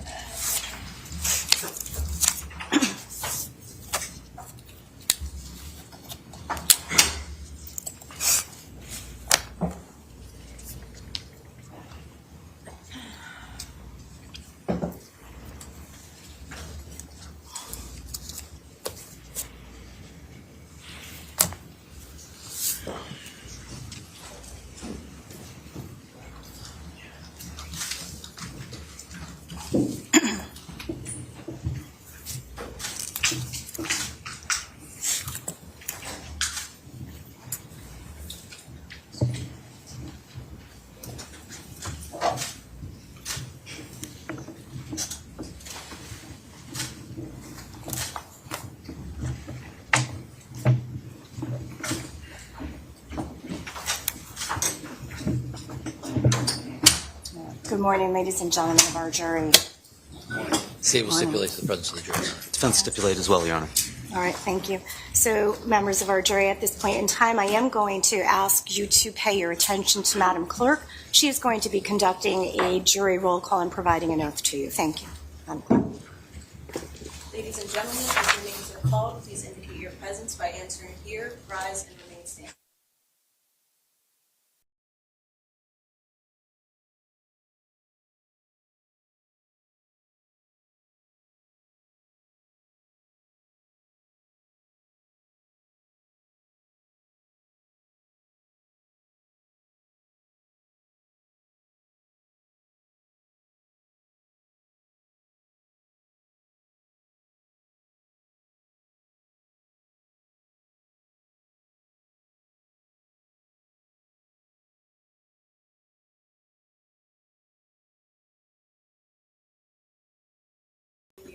as the case may be, that you may decide this case between the state and the defendant based on the evidence given in court and on the laws of the state as explained by the judge. That you will not talk to each other about this case until instructed to do so. That you will listen to and consider what the other jurors have to say in deliberations about this case. That you will not speak to anyone else or allow anyone else to speak to you about this case. And that when you reach a decision, you will not disclose the decision until it is announced in court. So help you God, or upon penalty of perjury. If so, please say I did. I did. Thank you. You may be seated.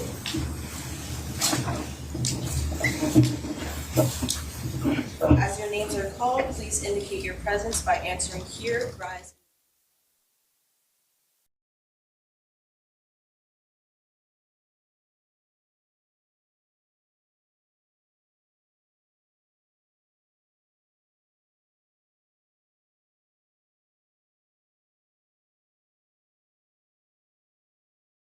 That if you become a member of the jury for this case, you will decide this case between the state and the defendant based on the evidence given in court and on the laws of this state as explained to you by the judge. That you will not talk to each other about this case until instructed to do so. That you will listen to and consider what the other jurors have to say in deliberations about this case. That you will not speak to anyone else or allow anyone else to speak to you about this case. And that when you reach a decision, you will not disclose the decision until it is announced in court. So help you God, or upon penalty of perjury. If so, please say I did. I do. Thank you. All right, thank you. Members of the jury, my remarks at this time are to generally acquaint you with some of the legal principles that will control your deliberations and give you an idea as to how this trial will proceed, how long it's expected to take, and what our daily schedule will be. You will get detailed instructions of the law at the end of the trial before you begin your deliberations. Now, I will be reading from a set of documents to ensure that I do get all of the important information that I intend to get out to you accurately. So this is a criminal case. The state has brought charges against Raul Eliah Valle as follows.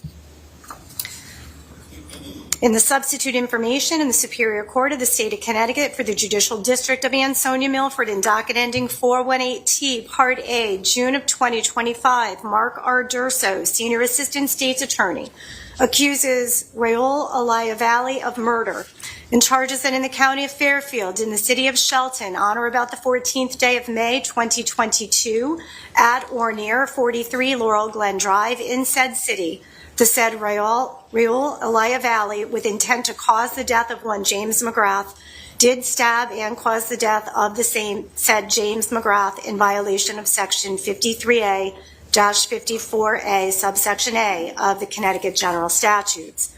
Count 2. And said State's Attorney further accuses the said Raul Eliah Valle with the crime of assault in the first degree and charges that in the County of Fairfield in the City of Shelton, on or about the 14th day of May 2022, at or near 43 Laurel Glen Drive in said city, the said Raul Eliah Valle, with intent to cause serious physical injury to one Ryan Hines, did cause serious physical injury to the said Ryan Hines with a dangerous instrument, to wit, a knife, in violation of Section 53A-59, subsection A1 of the Connecticut General Statutes.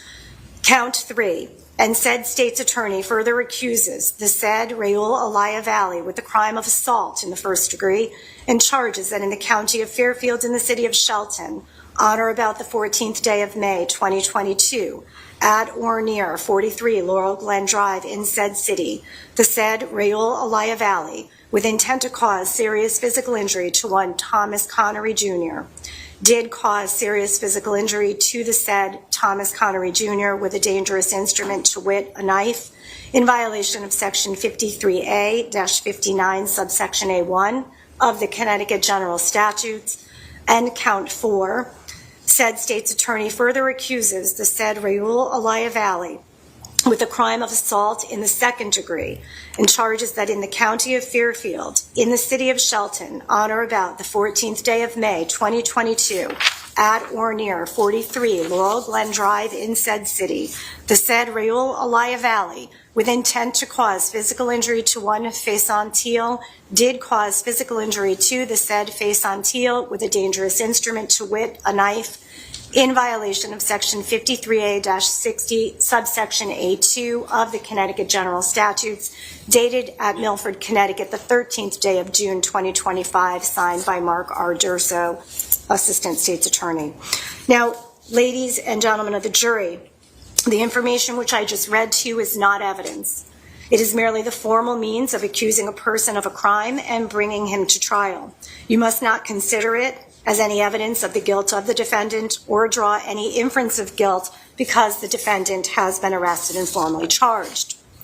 Every defendant in a criminal case is presumed to be innocent, and this presumption of innocence remains with the defendant throughout the trial, unless and until he is proved guilty beyond a reasonable doubt. The burden is on the state to prove the defendant guilty beyond a reasonable doubt, and that burden of proof never shifts throughout the trial. Unless you find at the conclusion of all the evidence that the state has proved beyond a reasonable doubt that the defendant has committed every element of an offense, you must find him not guilty of that offense. On the other hand, if you are satisfied that the evidence establishes the guilt of the defendant beyond a reasonable doubt, you should not hesitate to find him guilty. Now, the defendant may or may not testify in this case. An accused person has the option to testify or not to testify at the trial. He is under no obligation to testify. He has a constitutional right not to testify. You must draw no unfavorable inferences from the defendant's choice not to testify if the defendant chooses to not testify in this case. The procedure of the trial is as follows. After I finish this instruction, the state will present its evidence, then the defendant may present evidence. The defendant has no legal obligation to present evidence. The law does not require a defendant to prove his innocence or to produce any evidence. If the defendant does present evidence, the state may then present rebuttal evidence if it so chooses. When all the evidence has been presented to you, the lawyers will then make their arguments to you. Bear in mind, argument is not evidence. You may consider argument of counsel during your deliberations, but it is not evidence. Under our rules, the state argues first, then the defendant through counsel argues, and then the state argues the second time. But the defendant does not argue a second time. Each counsel is, however, given the same amount of time for argument. It is only the state that breaks its argument into two parts. When arguments are completed, I will then instruct you as to the law that you must apply in this case. At the conclusion of the instructions, I will send you to the jury room to begin your deliberations. That is the first time you will discuss this case with anyone. Up until that time, you will not discuss this case with anyone, not even each other. Once deliberations start, all deliberations must be conducted in the jury room and only when all jurors are present. When you deliberate, you apply the facts that you find to the law as I instruct to reach your verdict, and your verdict must be unanimous.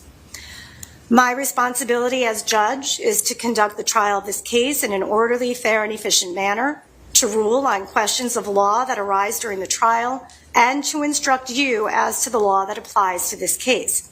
It is your duty to accept that law as I state it to you, whether you agree with it or not. My actions during the trial in ruling on claims or objections by counsel, in comments to counsel, in questions to witnesses, or in setting forth the law in instructions to you are not to be taken by you as any indication of my opinion as to how you should determine the issues of fact. If you come to believe during the trial that I have expressed or intimated any opinion as to the facts, you should disregard it. As I've told you, my job as judge is to ensure there is a fair trial so that you can decide this case. During the course of the trial, I may occasionally ask questions of a witness. Do not assume that I hold any opinion on the matter to which my questions may relate. Remember at all times that you as jurors are at liberty to disregard all comments of the court in arriving at your own finding as to the facts in this case. You must not take anything I may say or do during the trial as indicating what I think of the evidence or what your verdict should be. Your function as the jury is to determine the facts. You are the sole and exclusive judges of the facts, and you alone determine the weight, the effect, and the value of the evidence, as well as the credibility of the witnesses. You must consider and weigh the testimony of all the witnesses who appear before you, and you alone are to determine whether to believe any witness and the extent to which any witness should be believed. It is your responsibility to resolve any conflicts in testimony that may arise during the course of the trial and to determine where the truth lies. In the course of evaluating the evidence, you are entitled to draw any and all inferences that you find reasonable and logical from the evidence you hear. You will decide what the facts are from the evidence that is presented here in this courtroom. That evidence will consist of the testimony of witnesses, documents, and any other material admitted into evidence as exhibits, and any facts on which the lawyers agree or that I may instruct you that you must accept. The following are not evidence, and you must not consider them as evidence in deciding the facts of this case. Statements and arguments by attorneys, questions and objections of the attorneys, and testimony that I instruct you to disregard. There are two kinds of evidence in a trial, direct and circumstantial. Direct evidence is testimony by a witness about what that witness personally saw or heard or did. Circumstantial evidence is indirect evidence. That is, it is evidence from which you can infer another fact. As an example, if you wake up in the morning and see that the sidewalk is wet, you may infer that it rained during the night. The wet sidewalk is circumstantial evidence that it rained. Other evidence, however, may provide another explanation for the water on the sidewalk, such as a garden hose that was left on overnight. Therefore, before you decide that a fact has been proved by circumstantial evidence, you must consider all the evidence in the light of reason, experience, and common sense. In deciding this case, you may consider both direct and circumstantial evidence. The law permits you to give equal weight to both, but it is for you to decide how much weight to give to any evidence. Now, some evidence may be admitted for a limited purpose only. When I instruct you that a piece of evidence has been admitted for a limited purpose, you must consider it only for that purpose and for no other. In deciding the facts of this case, you are the sole judges of the credibility of witnesses. You will have to decide which witnesses to believe and which witnesses not to believe. You may believe everything that a witness says or only part of it or none of it. Every witness, however, starts on an equal basis. You are to listen to all of them with an open mind and judge all of them by the same standards. Police will be testifying in this case. You must determine the credibility of police officials in the same way and by the same standards as you would evaluate the testimony of any other witness. The testimony of a police official is entitled to no special or exclusive weight merely because it comes from a police official. You should recall his or her demeanor on the stand and manner of testifying and weigh and balance it just as carefully as you would the testimony of any other witness. You should neither believe nor disbelieve the testimony of a police official merely because he or she is a police official. During the course of the trial, counsel for either party may object to a question asked by the other lawyer. It is the responsibility of counsel to object to evidence which he or she believes is not properly admissible, and you should not be prejudiced in any way against a lawyer who makes objections. When that happens, I will rule on the objection. If I sustain the objection, you will not hear an answer to the question, and you should not wonder why it was asked or speculate as to what an answer would be. If I overrule an objection, you will hear an answer to the question, and you may give it whatever consideration you feel that it is entitled to. There may be times when counsel or the court may ask that you be excused when arguments or objections are made. Those arguments often include matters or evidence that the court may eventually exclude. The reason that I ask you to step out is to assure that you will not hear evidence that is not properly admissible and not to keep you from evidence that you should hear. A few moments ago, you took an oath that will govern your conduct as jurors between the time you took the oath and the time you're discharged by me after you've rendered a verdict in this case. That oath and the rules of court obligate you to do certain things and to avoid other things. So I would like to review those obligations with you at this time. First, you must decide this case based solely on the evidence presented here in the courtroom and on the law as I explain it to you.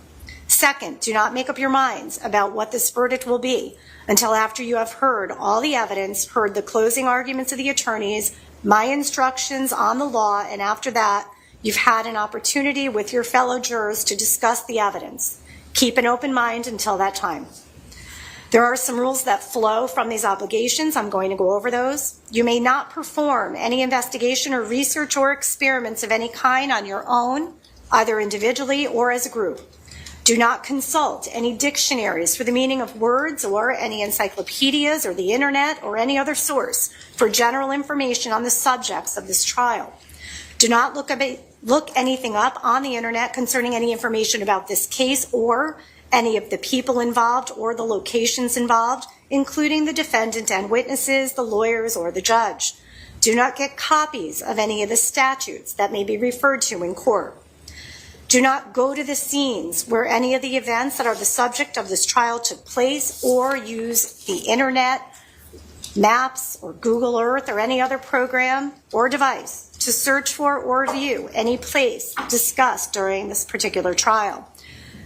You may ask yourself why. Because the parties have a right to have this case decided based only on the evidence they know about and that which has been introduced here in court. If you do some independent research or investigation or experiment that we don't know about, then your verdict may be influenced by information that has not been tested by the oath to tell the truth and or by way of cross-examination. The same thing is true of any media report you may come across about this case or anybody connected with this case. If you do come across any reports in the newspaper, magazine, TV, internet, by way of any type of blog or social media report, you may not read, watch it, or listen to it, as it may refer to information not introduced here in court and may contain inaccurate information. If you are accidentally exposed to such information despite your best efforts to avoid it, do not discuss it with your fellow jurors and notify the clerk in writing. You may not discuss this case with anyone else, including anyone involved with this case, until the trial is over and you have been discharged as jurors. Anyone else includes members of your family, your friends, and your co-workers. If you wish, you may tell them you are serving as a juror, but may not tell them anything else about the case until it is over and I have discharged you. You may not talk to any of the court personnel, including marshals, clerks, and anyone else about this case. You may not ask any friends you have who are lawyers or law enforcement personnel or medical personnel for any advice or information about any matters related to this case. You may not communicate to anyone any information about this case. This includes communication by any means, such as text messages, email, internet chat, blogs, social websites, such as Facebook, Instagram, YouTube, TikTok, or X. Both the defendant and the state are entitled to a fair trial rendered by an impartial jury, and you must conduct yourself so as to maintain the integrity of the trial process. When you have rendered a verdict and you've been dismissed by the court, at that time you will be free to discuss the case with anyone you wish, though remember, you will not be required to do so. Until then, however, you must be focused solely on the evidence presented in the courtroom and your obligations to the fairness of these proceedings. In addition, you may not talk to each other about the case until I tell you to do so. And that will not be until you've heard the evidence, you've heard the closing arguments by the attorneys, and you've heard my instructions as to the law that you are to apply to the facts that you find. Now, it may seem only natural that you would talk to each other while the case is going on. The problem with that is when people start discussing things, they take positions on them and express opinions, which are often hard for them to change later on. So if you were permitted to discuss the case while it was going on, you might reach conclusions or express opinions before you've heard all the evidence or heard the final arguments of counsel or heard the law that you must apply in this case. Your verdicts in this case might then be improperly influenced by the conclusions or opinions you or your fellow jurors have reached before you knew about all the evidence or the law that will help you put that evidence in the proper context for your verdicts. What happens if these rules are violated by a juror? Well, in some cases, violations of the rules of juror conduct have resulted in hearings after trial at which the jurors have had to testify about their conduct. In some cases, the verdict of the jury has been set aside and a new one ordered because of jury misconduct. So it is very important that you abide by these rules. If someone should attempt to talk to you, either one of your fellow jurors or someone from the outside of your jury, please report it to the clerk immediately. If you see or hear anything of a prejudicial nature or that you think might compromise the proper conduct of this trial, please report it to the clerk immediately. These communications should be in writing. Do not discuss any such matters with your fellow jurors. Now, you may, if you wish, take notes during the trial. You are not required to take notes, even if your fellow jurors do. Let me emphasize some ground rules regarding note-taking if you choose to do so. Notes are a sound tool to help you refresh your recollection during deliberations. However, notes by themselves are not foolproof. If there is a conflict between your notes and your recollection, it is your recollection that must prevail. Additionally, if there is a conflict between your recollection and the notes of a fellow juror, it is again your recollection that should prevail, as your notes are not evidence. You will recall my earlier definition of what constitutes evidence. Your verdict must be based exclusively on evidence presented at trial and the principles of law given to you in my final instructions. The note-taking process should not distract you from focusing on the witness, because the credibility that you ascribe to a witness is critical. It is essential that you do not allow note-taking to interfere with or impede your ability to view the witness, to listen to him or her, and to size him or her up, that is, to properly evaluate the witness. You should not be so preoccupied with taking notes that you overlook what the witness is saying and how the witness is saying it. You may find that note-taking may distract you from giving full attention to a witness. You will need to observe the demeanor of a witness while he or she is testifying. You will be able to get testimony played back to you during your deliberations, so you do not need to make your own record of exactly what was said. There is no need to try to take a lot of notes or to take down testimony word for word. You may not make or modify any notes outside of court. Notepads will be collected at the end of each trial day and kept secure and confidential by the marshal or court officer. No one will look at them, so whatever notes you take are confidential. You are not to exchange or discuss your notes with your fellow jurors during the trial itself. You may discuss your notes if you choose during the deliberations. Just as you cannot discuss or deliberate this case among yourselves until the case has been completed, so too you cannot exchange or discuss your notes until the trial has been completed. There is no requirement, of course, that you take notes. This is an option to be exercised by each of you individually. Those of you who elect not to take notes will be no less conscientious than jurors who take notes. The juror who takes few or no notes should not permit his or her individual recollection to be influenced by a juror whose notes may differ from that recollection. Notes are only a tool, and notes are not always accurate. Do not assume that a voluminous note taker is taking notes that are necessarily more accurate. I take notes because I may be asked to rule on issues during the evidence. Your decision whether to take notes at any point should not be influenced by my note-taking. Finally, notwithstanding note-taking by you and your fellow jurors, do not hesitate to seek a reading of any portion of testimony back if you deem it essential during your deliberations. The lawyers have informed me that they expect the evidentiary portion of the trial to take approximately 2 weeks. However, that's only an estimate. The trial may go on longer or shorter. I will try my best to keep you informed of any changes or any adjustments to that schedule. Once the evidence is presented and the case is presented to you for deliberations, the length of the deliberations will depend on you. During the trial, and this is important, any communication you wish to make with me must be in the form of a note, which will be read to the lawyers and the parties and made a part of the record.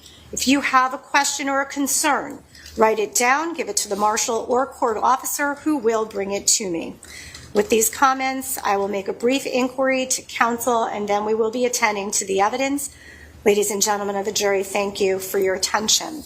Counsel, do you wish to be heard regarding preliminary instructions at this time? Nothing from the state, Your Honor. Nothing from the defense, Your Honor. All right. With that, then, I will direct the state to please call its first witness. Thank you, Your Honor. Thank you. The state would call Lonnie Blackwell to the stand.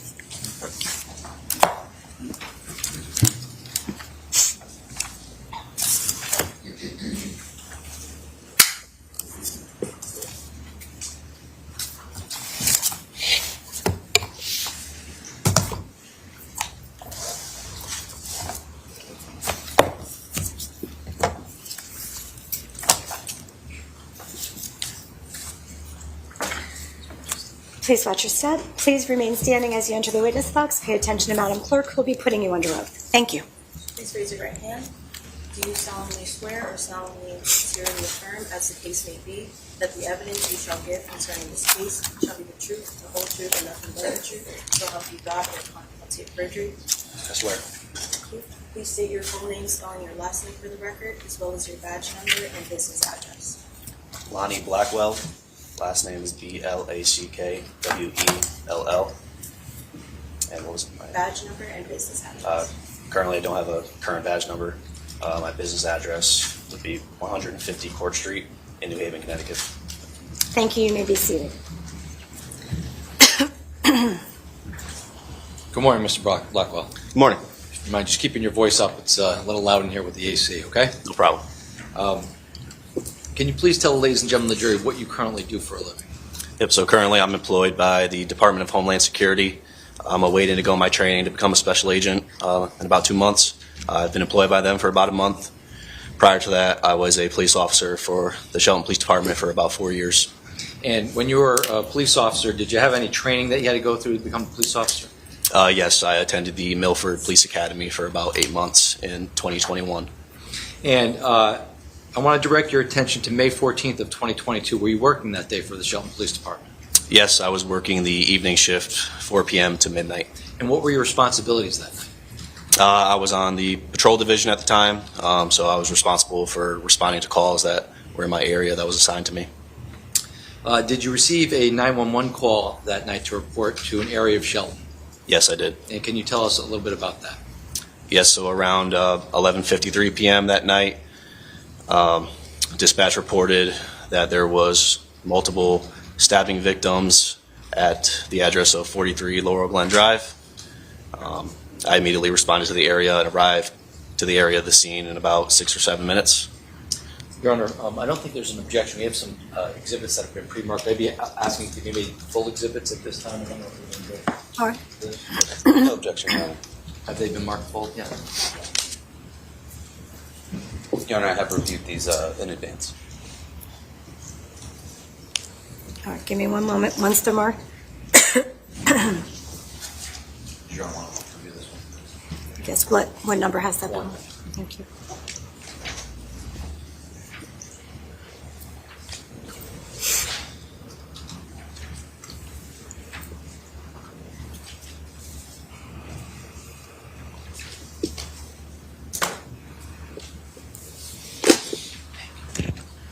Thank you.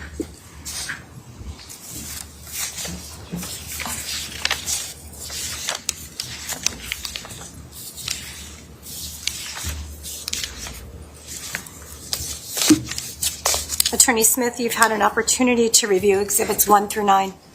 I have, Your Honor. I'll take a chance to Thank you. go through them one more time now that we've got the numbers on them. Thank you.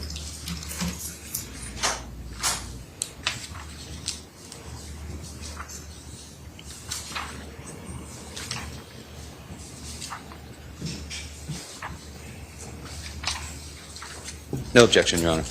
All right, court will go ahead and accept into evidence states exhibits 1 through 9. If I may approach the witness, Your Honor. You may.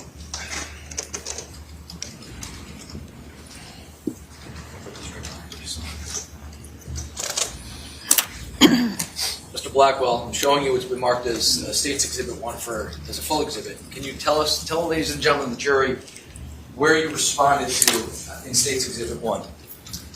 Yep, so when I initially was going to the call, I turned on to Adams Drive here, and I drove up to the intersection of Laurel Glen and Adams. When I approached Laurel Glen, I could see from my cruiser that there was a large group of juveniles. At the time, I approximated maybe 30 juveniles right in front of the yard of 43 Laurel Glen. And I was flagged down at the corner of Adams and Laurel by a small group of female juveniles who waved me down and started pointing me towards the direction of where the incident occurred. So I exited my cruiser at the time and began jogging over to the front yard of 43 Laurel Glen. And just for the benefit of the record, is 43 Laurel Glen located where that red mark is on top of, in the middle of States 1? Yes. And when you got to the scene, what was the scene like? It was chaotic. As you can imagine, a large group of juveniles pandemonium. I would describe it as that. That's best. Around what time did you arrive there? Right around midnight. And what were the lighting conditions out that night? It was dark, but I could clearly see, probably due to the mix of lights on the house as well as a ton of the juveniles had phones out, lights from the phones, as well as my own flashlight, but everything I could see pretty clearly. I want to show you State's Exhibit 2 that's marked as a full exhibit.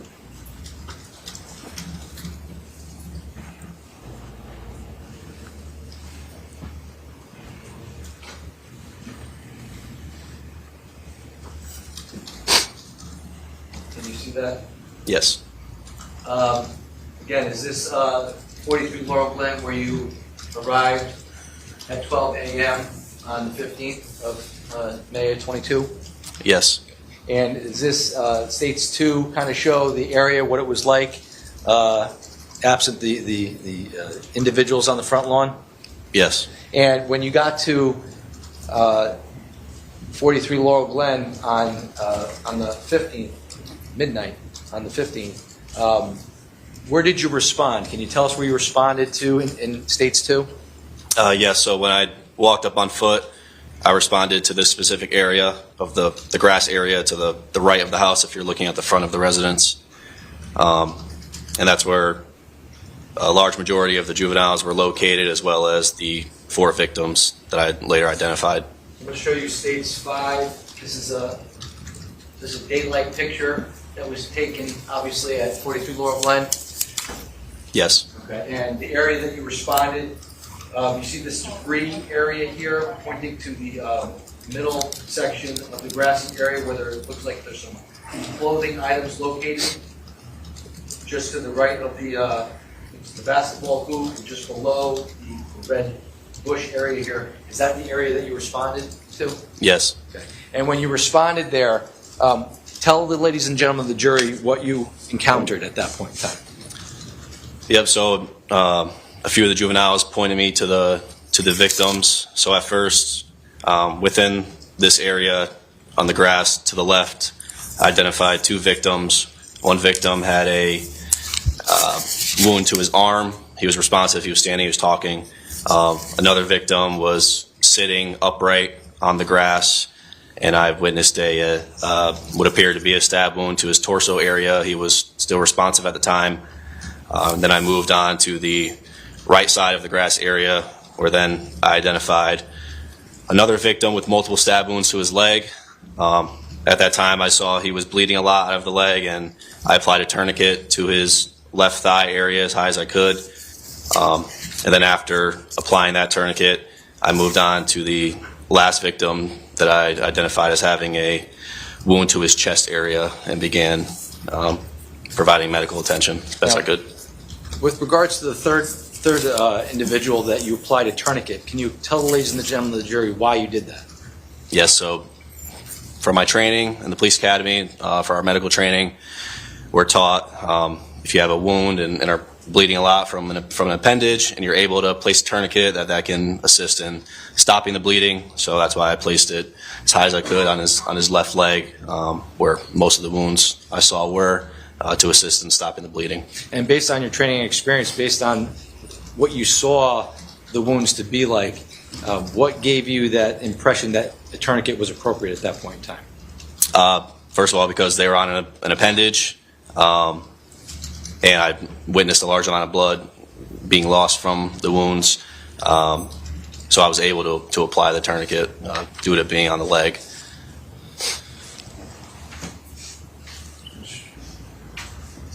Again, let me show you States Exhibit 7. That's been marked as a full exhibit. Again, is this the area that you responded to that night? Yes. Okay. And you see there's like a blue T-shirt here, what appears to be blue clothing, pointing to the middle of State 6. Yes.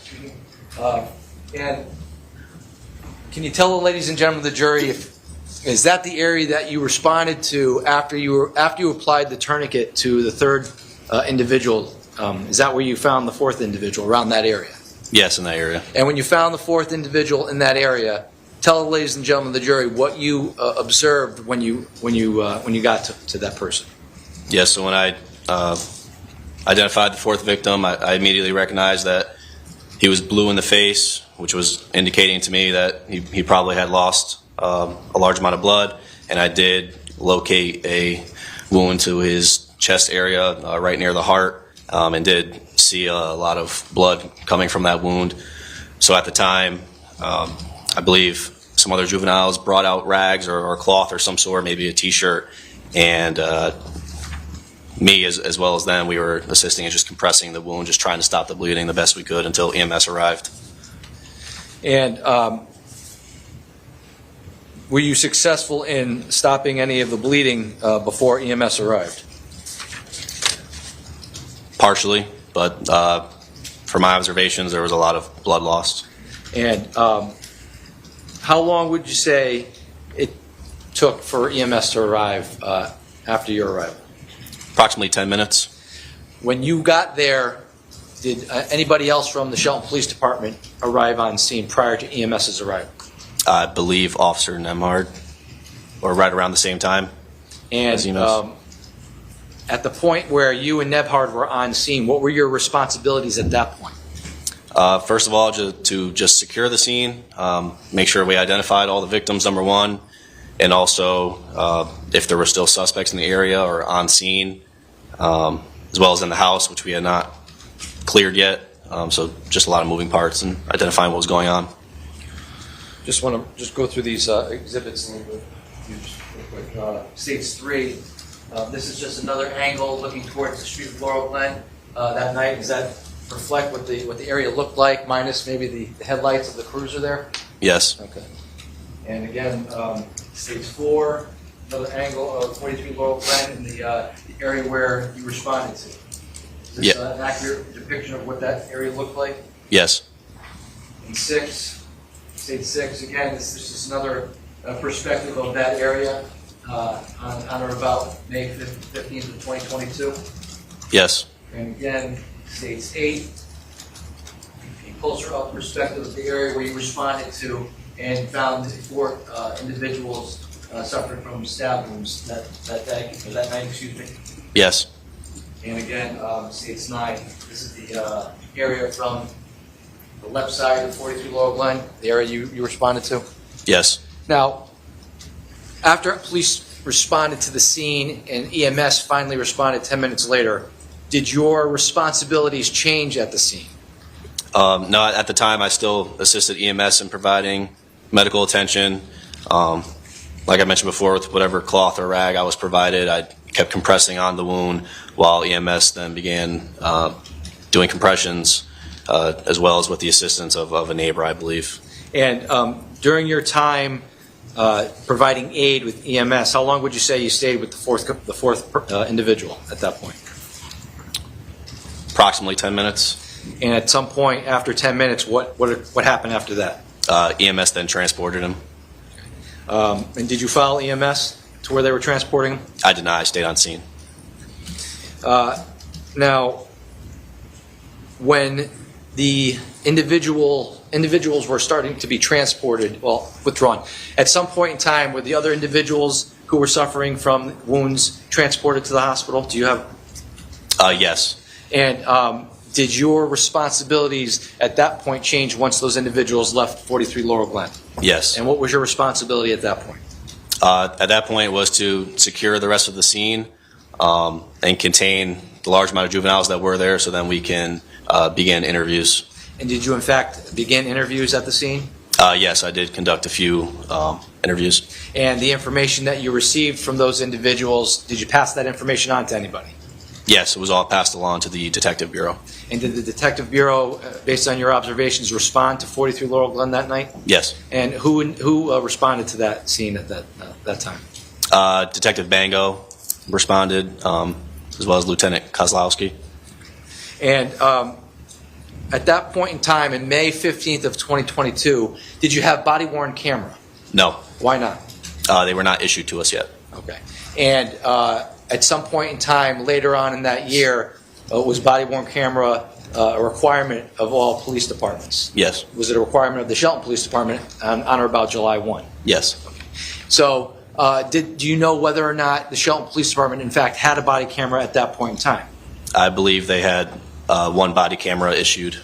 And do you know what, if anything, that body camera was used for in relation to any investigation? I believe it was used to record some of the interviews. And do you know, in fact, whether or not that body camera was used in this case? I believe so. Now, how long would you say that you were on scene at 43 Laurel Glen conducting your witness interviews and securing the scene for? Approximately three or 4 hours. And at some point in time, did you leave the scene? Yes, I went back to the headquarters to type my report. And based on your witness interviews at 43 Laurel Glen, not telling us what they said, but were you able to identify or develop a suspect that you were looking for from those interviews? Yes, we were able to develop a group of suspects that fled in a vehicle from the scene. And were you able to develop and identify a vehicle that they were seen fleeing? Yes, I believe it was identified as a Honda SUV. And was that information passed along to the Detective Bureau as well? Yes.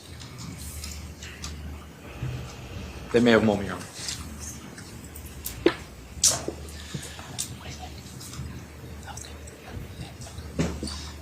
Your Honor, I have no further questions for this witness.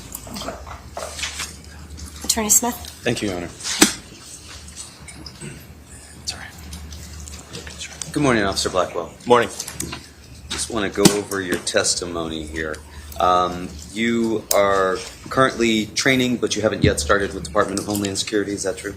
I'm employed right now. I'm awaiting to go to my training. Okay. And where are you employed right now? Is that also with DHS? Yes, with DHS. Okay, but you are going to complete your training and then go on to do what exactly? To be a Homeland Security investigator. Gotcha. You told us that you arrived about midnight in response to a call from dispatch, correct? Correct. And you got to 43 Laurel Glen Drive. That's a house in the Shelton neighborhood that you've described there on that Exhibit 1 behind you, correct? Yes. And that is a neighborhood that is comprised of a few through roads and then a number of roads that end in cul-de-sac. Is that fair to say? Yes. Were you familiar with this neighborhood yourself prior to going there? To a degree, yes. How were you familiar with it? We switch assignments every day on areas that we patrol, so once or twice a week I'd be assigned to that area. You described that once you got to the scene, it was fairly well lit due to the vehicles that were there, people using their own flashlights, your flashlight, your car, correct? Correct. As you were driving there, is it well lit along that path from Adams? On the road? On the road. I couldn't say. I had headlights, obviously. I'm not super familiar with the street, if there's street lights. Would you say that it got lighter once you got to the scene than it was as you were driving there? Yeah. When you arrived, there were cars parked in the driveway? Yes. There were cars parked in the road, correct? I believe so. Both sides of the road, correct? I believe so. And you, in fact, didn't park there at the house. You parked some distance away and walked to the scene, correct? Correct. When you got there, did you notice that there were any signs of drinking?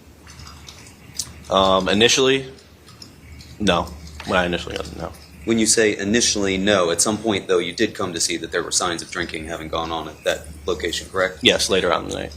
And what signs of drinking did you encounter? I believe there was alcohol bottles found. Was that inside the house, outside the house? I can't recall. Red Solo cups, kegs, bottles of liquor, what are we talking about? I can't recall exactly. All of that, perhaps? Possibly. Objection as to possibly? I mean... Overruled. Were there any signs of any adults on scene? Initially, no, but some adults did respond. So when you initially arrived, do you think there were maybe 30 people there in the yard? My best guess was about 30. All juveniles? Yes. And do you think it's possible that there were, in fact, more than the 30 that you saw? Were others in the house? Objection. Good. Sustained. Possible, yes. Ask that be stricken. The objection was sustained. I'll move to strike. Ladies and gentlemen, striking the response, so you're not to consider that as evidence. Thank you. Attorney Smith. You believe you witnessed approximately 30 people in the yard? Yes. All juveniles? Yes. You told us at that point you had not cleared the house, correct? Correct. Did there come a time when you did clear the house? Yes. And were there more people inside the house? I believe so. How many people would you say? I could not tell you.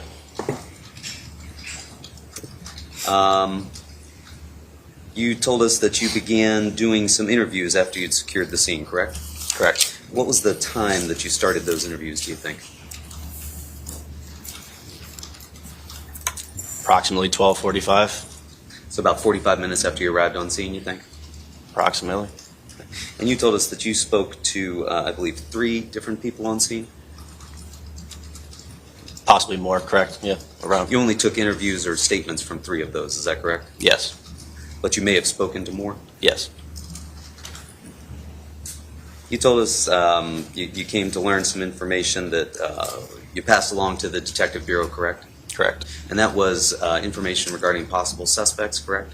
Correct. And information regarding the vehicle that some folks claimed they were in, correct? Correct. Did you learn at any point of the existence of any video or recordings that people had made? No, I was not aware. Did you learn that any of the people that you had spoken to had been involved in fighting or attacking either Mr. Valle or any of the other folks that were there? I learned there was a fight. Did you learn that any of the folks that you spoke to were involved in that fight? Yes. When you were speaking with those individuals, did they show any signs of having been drinking?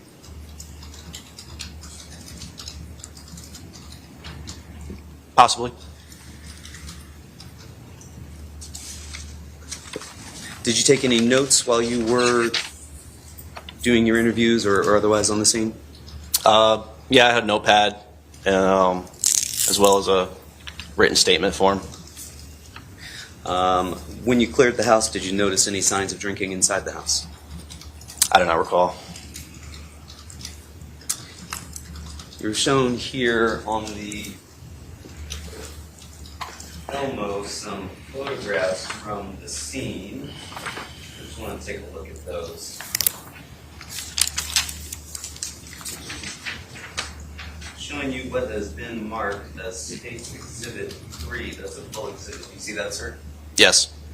And in this photo that you're seeing here, there are cars parked on the street. You see those? Yes. Is that how it looked when you arrived on scene? I believe so. Did you take this photograph yourself? No. And you see that there's some tape there, correct? Yes. That's the tape that y'all used to secure the scene, right? Yes. I'm going to show you now what has been marked as State's Exhibit 9. See that same tape there, correct? Correct. Securing the scene? Yes. And those vehicles, those are the same vehicles that had been parked when you arrived the night before, correct? I do not know.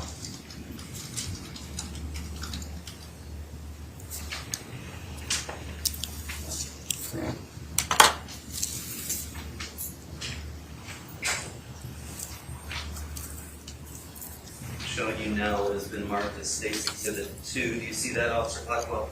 Yes. Would you agree that those same vehicles are there in the parking, in the driveway? As the previous picture? As in the daylight picture that we just saw with the secure tape around it? I would have to look side by side. Sure. You see what I'm showing you right now is Exhibit 2, correct? Correct. Do you see those same vehicles there? 2 of them, yes. Can't see what was on the other side of those vehicles in the picture that was shown before. Is that fair to say? Yes. But you see that tape behind those vehicles, correct? Correct. From your training and experience, that tape is meant to keep the scene as it is, correct? Correct. Did you use that tape? Did you put that up yourself? I do not believe I did. I'm showing you now what is State's Exhibit 2. Do you see that, sir? Yes. See that same tape that's corralling off the yard, right? Yes. Because that was the scene of your investigation and you wanted to secure that, correct? Correct. No tape used in the street, would you agree? I do not recall. Did you ever use any tape to secure any of the vehicles that were parked there on the road on either side? I did not.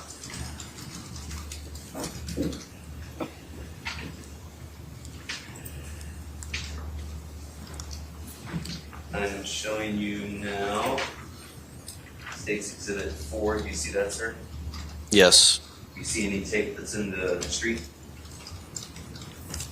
Just on the basketball hoop. Nothing in the street, however, correct? No.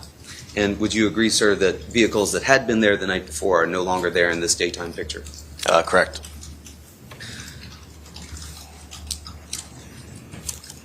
Officer Blackwell, fair to say you've been called here today to tell us about what you witnessed when you arrived on the scene, right? Yes. And you've done that to the best of your ability? Yes. But if what these jurors want to know is why Mr. Valle did what he did that night, you can't really be of any help to them at all, can you? No. Nothing further. Attorney Durso. I have no further questions for this witness. Oh, very good. So witness may step down. Thank you. Attorney Durso, I think this is a good time to take the morning recess, okay? So ladies and gentlemen of the jury, I did indicate that we would be having a morning recess as well as an afternoon recess. So we are going to stand in recess for 15 minutes and we'll be back. If you wouldn't mind, please leave your notebooks on the chair. And again, don't discuss anything about this case with your fellow jurors as we take that recess. Thank you. Court stands in recess for 15 minutes. May I see counsel? Thank you. Court's in recess.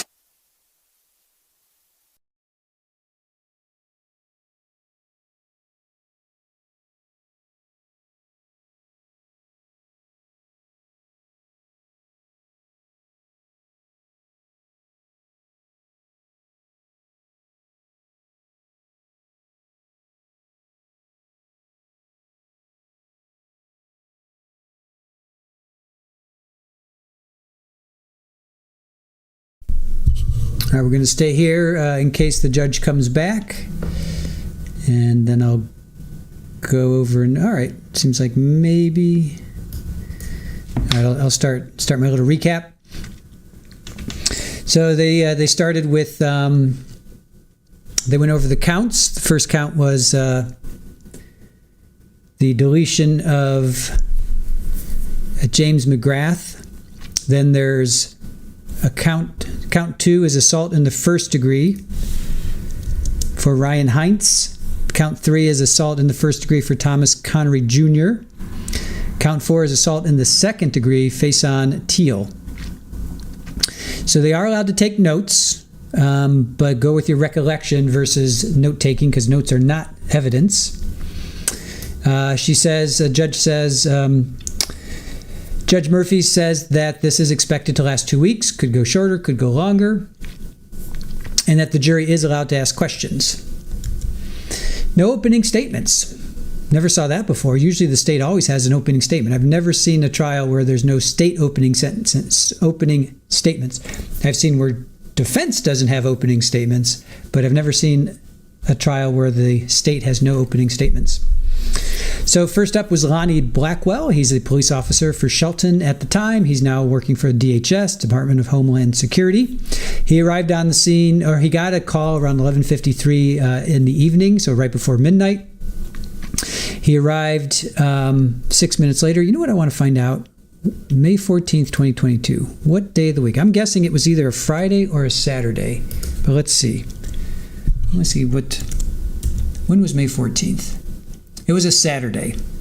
All right, so this was a Saturday. Saturday night. So Saturday night, kids are out drinking. Saturday night's all right for fighting, right? So kids are out drinking, doing what they do Saturday night. So he got the call a little bit before midnight. He meaning Mr. Blackwell there, arrived about 6 minutes later. They showed an image of the map. So it's Laurel Glen Drive and Adams Drive. It's 43 Laurel Glen. He said he saw about 30 juveniles in the street, on the lawn. A small group of females flagged him down. He said it was very chaotic. There's a lot of pandemonium. Then they show a photo of the lawn with clothing items strewn all about. He talks about the first 2 victims first. One had a wound on his arm. He was standing up. He seemed to be okay. There was another one sitting upright. He had a stab to his torso, but he was still responsive. Then there was one that had multiple stab wounds to his leg. He applied a tourniquet to that person, and then there was a stab wound to the chest. So it seems like these are all pretty much in front, right? So if this kid's getting pounced on by these guys and he just starts stabbing, this might be, I'm gonna wait. This could very well be just self-defense. Could be self-defense. We'll see. Jury is out. I need more evidence. He said he saw large amounts of blood coming from the wound on the leg. He said the fourth victim, which as we know now was Jimmy McGrath, he was blue in the face. He said there was a lot of blood loss, and the wound was near his heart. People were bringing out rags and T-shirts to compress the wound to stop the bleeding. He said there was a lot of blood loss. EMS arrived about 10 minutes later. There was another law enforcement officer that arrived with them, or about the same time. They then secured the scene, and they ID'd the victims, and they made sure that there were no suspects still around. EMS came. They did compressions for about 10 minutes, and then they transported everybody to the hospital. He stayed on the scene. He secured the rest of the scene, and he began the interviews. He passed those on to the detectives. Detective Bango and Lieutenant Kowalski were there. No body cam at that point. Kowalski. There was no body cam at that point, but he said later there was some body cam that was used to record the interviews. He said he was there for about 3 or 4 hours conducting interviews. He went back to headquarters. He found out that the suspects fled the scene in a Honda. So then Cross comes up. He said the scene was fairly well lit. Cars were parked in the driveway, both sides of the road, so he actually had to park a distance away, which is really interesting. I'm surprised he just didn't park right there. Right there. Initially, he didn't see any signs of drinking, but later he said bottles were found, possibly red Solo cups, some kegs. He said there were no adults at first, but he said they arrived later. He said they started the interviews about 45 minutes later, so about 12:45. He spoke to 3 people, possibly more, but he only took 3 statements. He wasn't aware of any video or recording. He did learn that there was a fight. He said the interviewers possibly were drinking. He wasn't 100% sure at the time, but he said possibly they were drinking. Sorry, got to clean my thing here. He doesn't recall if there were any signs of drinking in clearing the house, so he doesn't remember seeing any bottles or anything like that. Then they show the photo of the cars parked on the street, a photo of the driveway. There's 4 vehicles with crime scene tape. 2 black cars, then a white Jeep, then a blue truck. There was no crime scene tape per se to block off the lawn, but there was some crime scene tape on a basketball hoop kind of going over these bushes. So then he says he can't help the jurors as to why Valle did what he did that night. So, all right. Dave, opening statements are like the forward in your book. You're going to find out sooner or later if you read. Barry says, I guess we like to say we'll keep it brief and then not by starting a 2-week trial with no opening statements. That tracks. Yep, Dwayne, we're in a recess already. Evil Queen, you're already saying guilty. All right. Let's see. Not the Solo cups. Yep, Solo cups.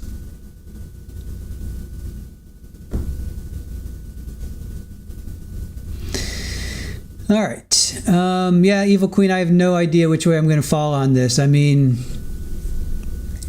I really don't know, because if he was truly being attacked, if all these are in the front, that means all these people were facing him.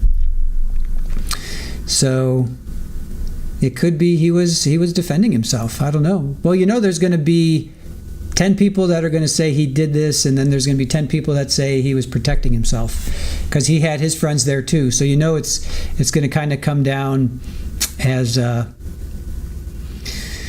it's going to come down as friends against friends. Yeah, Connecticut's pronounced Valley. We are weird that way. Isn't bringing a knife with you already premeditation? We're not sure he brought it. We're not sure who provided it. We're not sure if somebody just said, hey, here's a knife. We don't know that yet. Yep, Nicholas Mew situation could apply.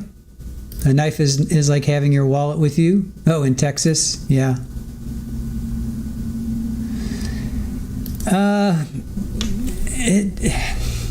don't know. I mean, on the surface, it's like, yeah, who brings a knife to a fist fight? Who brings a gun to a knife fight?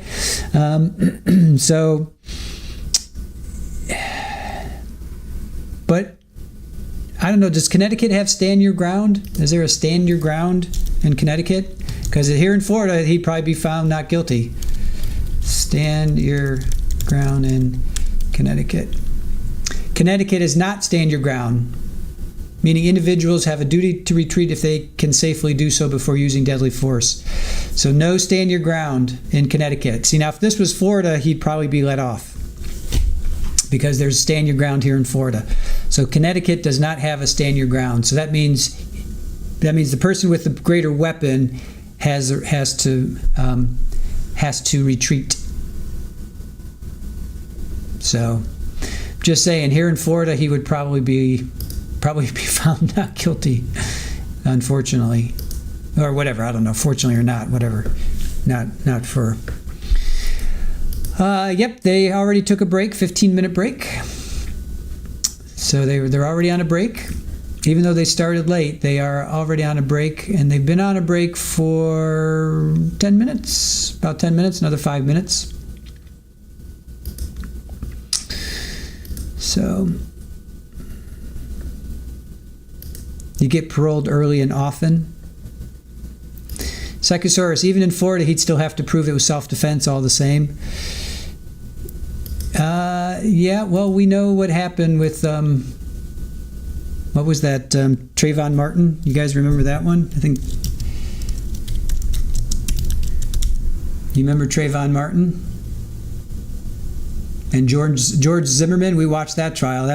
That was, in my opinion, that was some BS. That was some serious BS, but that's just my personal opinion.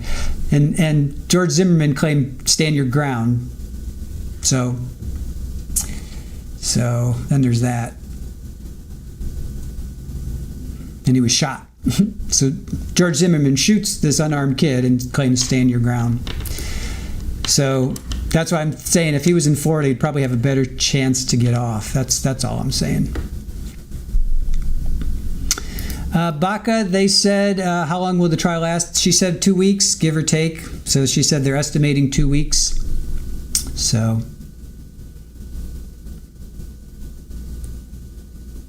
you want to see the text messages and video? Yeah, apparently they were jawing at each other. So we'll see. Evil Queen, I grew up in Chicago, so I'm wary of these people like this that are dangerous.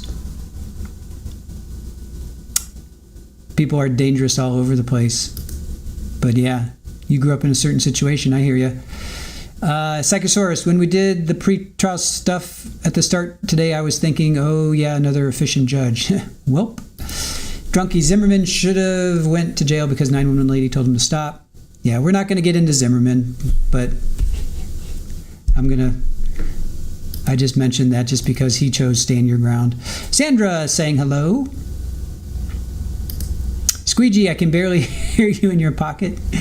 Nice. Ken says self-defense cases are often considered community cases, meaning that the outcome in one area could be wildly different in another based on the population and obviously the law itself. Thank you, Ken, for that. Evil Queen, you've been robbed with a knife, robbed with a gun. Your husband was a cab driver in Chicago, was robbed many times. Yeah, that's terrible. I'm sorry. Sorry to hear that. There's bad actors all over the place, unfortunately. That's the sad thing about it. You know. It sounds like maybe Evil Queen, you were in a situation where those are like professional criminals, if you will, lifetime criminals. I'm not so sure Raul was a professional lifetime criminal. This is probably his first offense. Well, we'll find out. Let's see what the evidence comes out. You would make a horrible juror, Evil Queen. Well, I mean, if you have your experience is your experience, and nobody can take that away from you. So it is what it is. It is what it is. And Psychosaurus Rex says, at least you have self-awareness. Joanna, any ideas about why the defense keeps grilling the officer on the tape? Not sure where he was going with that. Joanna, first of all, thank you for joining us. Maybe they always go after shoddy law enforcement, right? They always go after law enforcement didn't do their job. Every case, like law enforcement didn't do this, law enforcement didn't do that. I don't know. I'm not sure yet. Because if the whole thing was a crime, they would have taped off the entire thing instead of just that one part. I don't know. I really don't know. Oh, Evil Queen. Yeah, it's okay. You think it'll embolden him if he gets off? Who knows? I mean, we don't know. I mean, that's your opinion. I get it, but I have no idea. I have no idea. Regardless of the fight being ambiguous, he was told not to act. Good point. Oh, you guys are talking about... Yeah, you can have your opinion. I mean, your opinion's your opinion. It's cool. I just like to see the evidence. I'm just going to reserve... Right now, I have no opinion. Other than one kid died and 2 kids were injured. So I just want to see what comes out. OnlyFans going to try to jury this trial without outside interference. There you go. Psychosaurus says the lack of charges from Oklahoma sure emboldened Colin Griffin. That verdict still makes me see red, and now he's being reinforced even more. Ola says Evil Queen, always talk. Wait for the evidence. Ken says no shame in that. You're honest, and that's all we ask of jurors.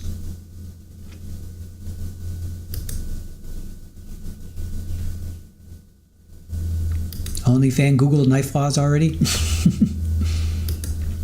So you failed at your mission of trying to jury this trial. It's hard, right? It's hard.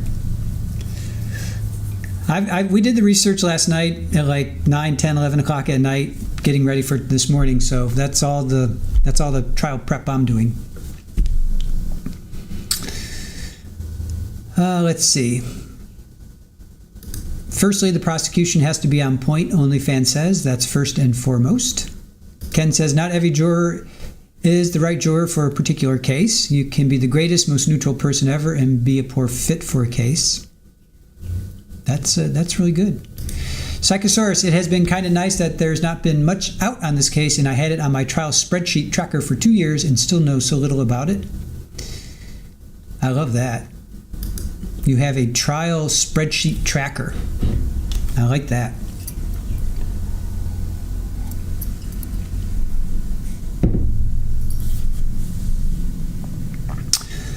Let's see. Looks like they might be coming back soon.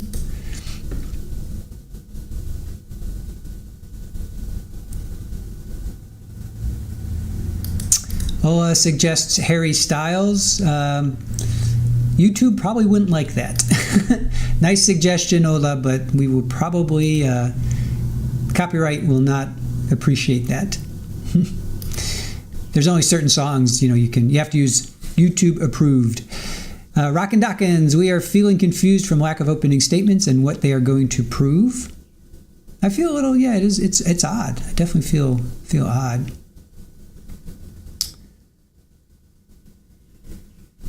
It's odd. I'm on a little shaky ground that I didn't get an opening statement.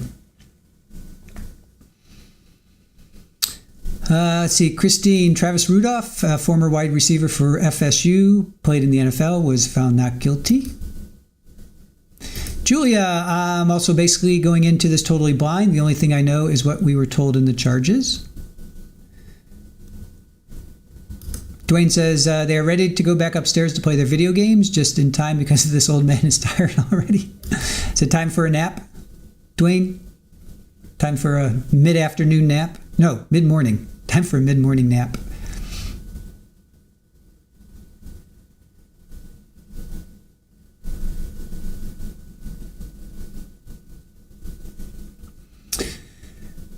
Let's see. Oh, Travis Rudolph was the most recent self-defense trial. Oh, was he the one? Hold on. I think I watched that one. Travis Rudolph trial. I think we watched that one. Is that where the kids, the guys came? Yeah, we watched that one. I remember that. Yep, we watched that one. He shot one guy, injured another after a scuffle with his girlfriend. We did watch that one. That was in 2023. Gosh, that was 2 years. June 7th, 2 years ago already. Yeah, he played for Miami, played with the Giants. I remember that. Yep, we watched that.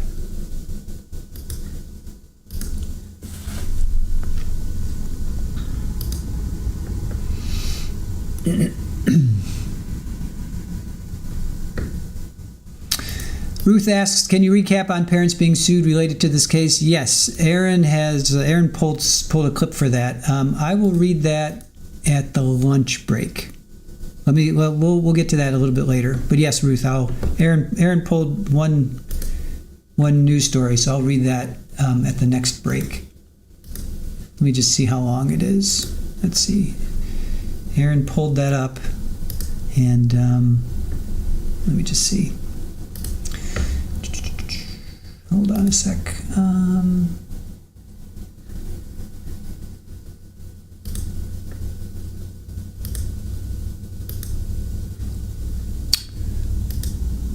Let's see. Copy that.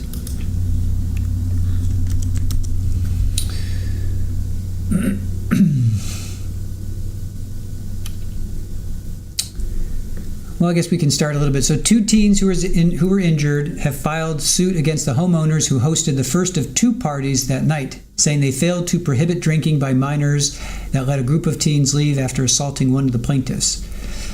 So police say a party was held at the home of Paul and Susanna Leifer in Shelton where teens were drinking. The suit brought by Ryan Hines states that he was assaulted by other guests, including being kicked, punched, and hit with a motorcycle helmet. In court paperwork, Hines alleged that Susanna Leifer saw the assault and the couple did nothing. The suit filed on behalf of Connery says, as a proximate result of the improper consumption of alcohol made available to the attendees, the level of aggression and animosity between attendees at the gathering escalated to a point that a fight broke out. The suit alleged that some of the teens present left and went to Laurel Glen Drive in Shelton and continued to fight, and that's where James McGrath was fatally stabbed. Hines and Tom Connery, the plaintiffs in separate lawsuits, were also stabbed. Valle has been charged with murder. Looks like we're coming back. Attorney Durso, we're going to call the jury, and are you prepared to call your next witness? The state is prepared to go forward, Your Honor. Okay, very good. So, Madam Clerk.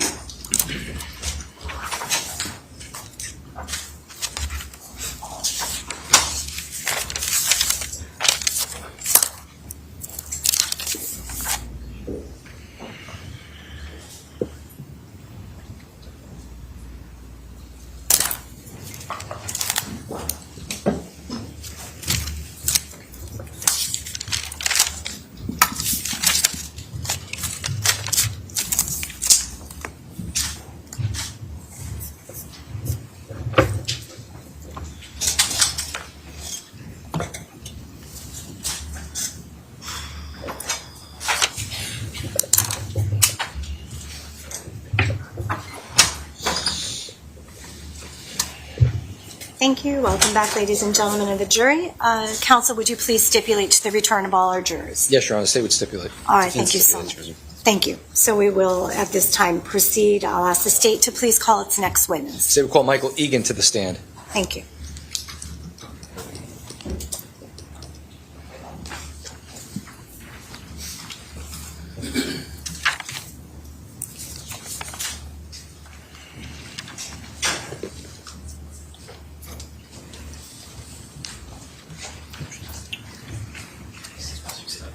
Good morning. Please enter the witness box. Please remain standing. Madam Clerk will put you under oath. Thank you.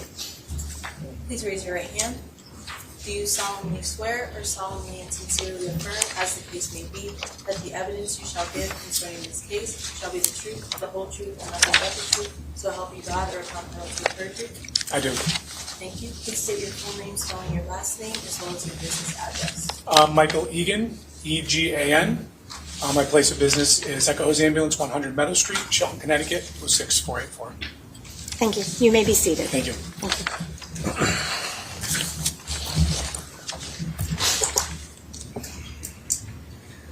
Good morning, sir. Good morning. Can you please tell the ladies and gentlemen of the jury what you currently do for a living? I'm a paramedic with Echo Hose Ambulance in Shelton, Connecticut. And did you have to go through any training to be a paramedic? We did. It's a pretty extensive program. It's broken down by didactic, which is classroom, and then a clinical portion. My program was just under 2 years, approximately 1,800 to 2,000 hours. And as a paramedic, are you also an EMT? You are. I was an EMT first, and then you start as an EMT, and then you can work your way up, and if you choose to go on further, you can become a paramedic. And what's the difference between being an EMT and a paramedic?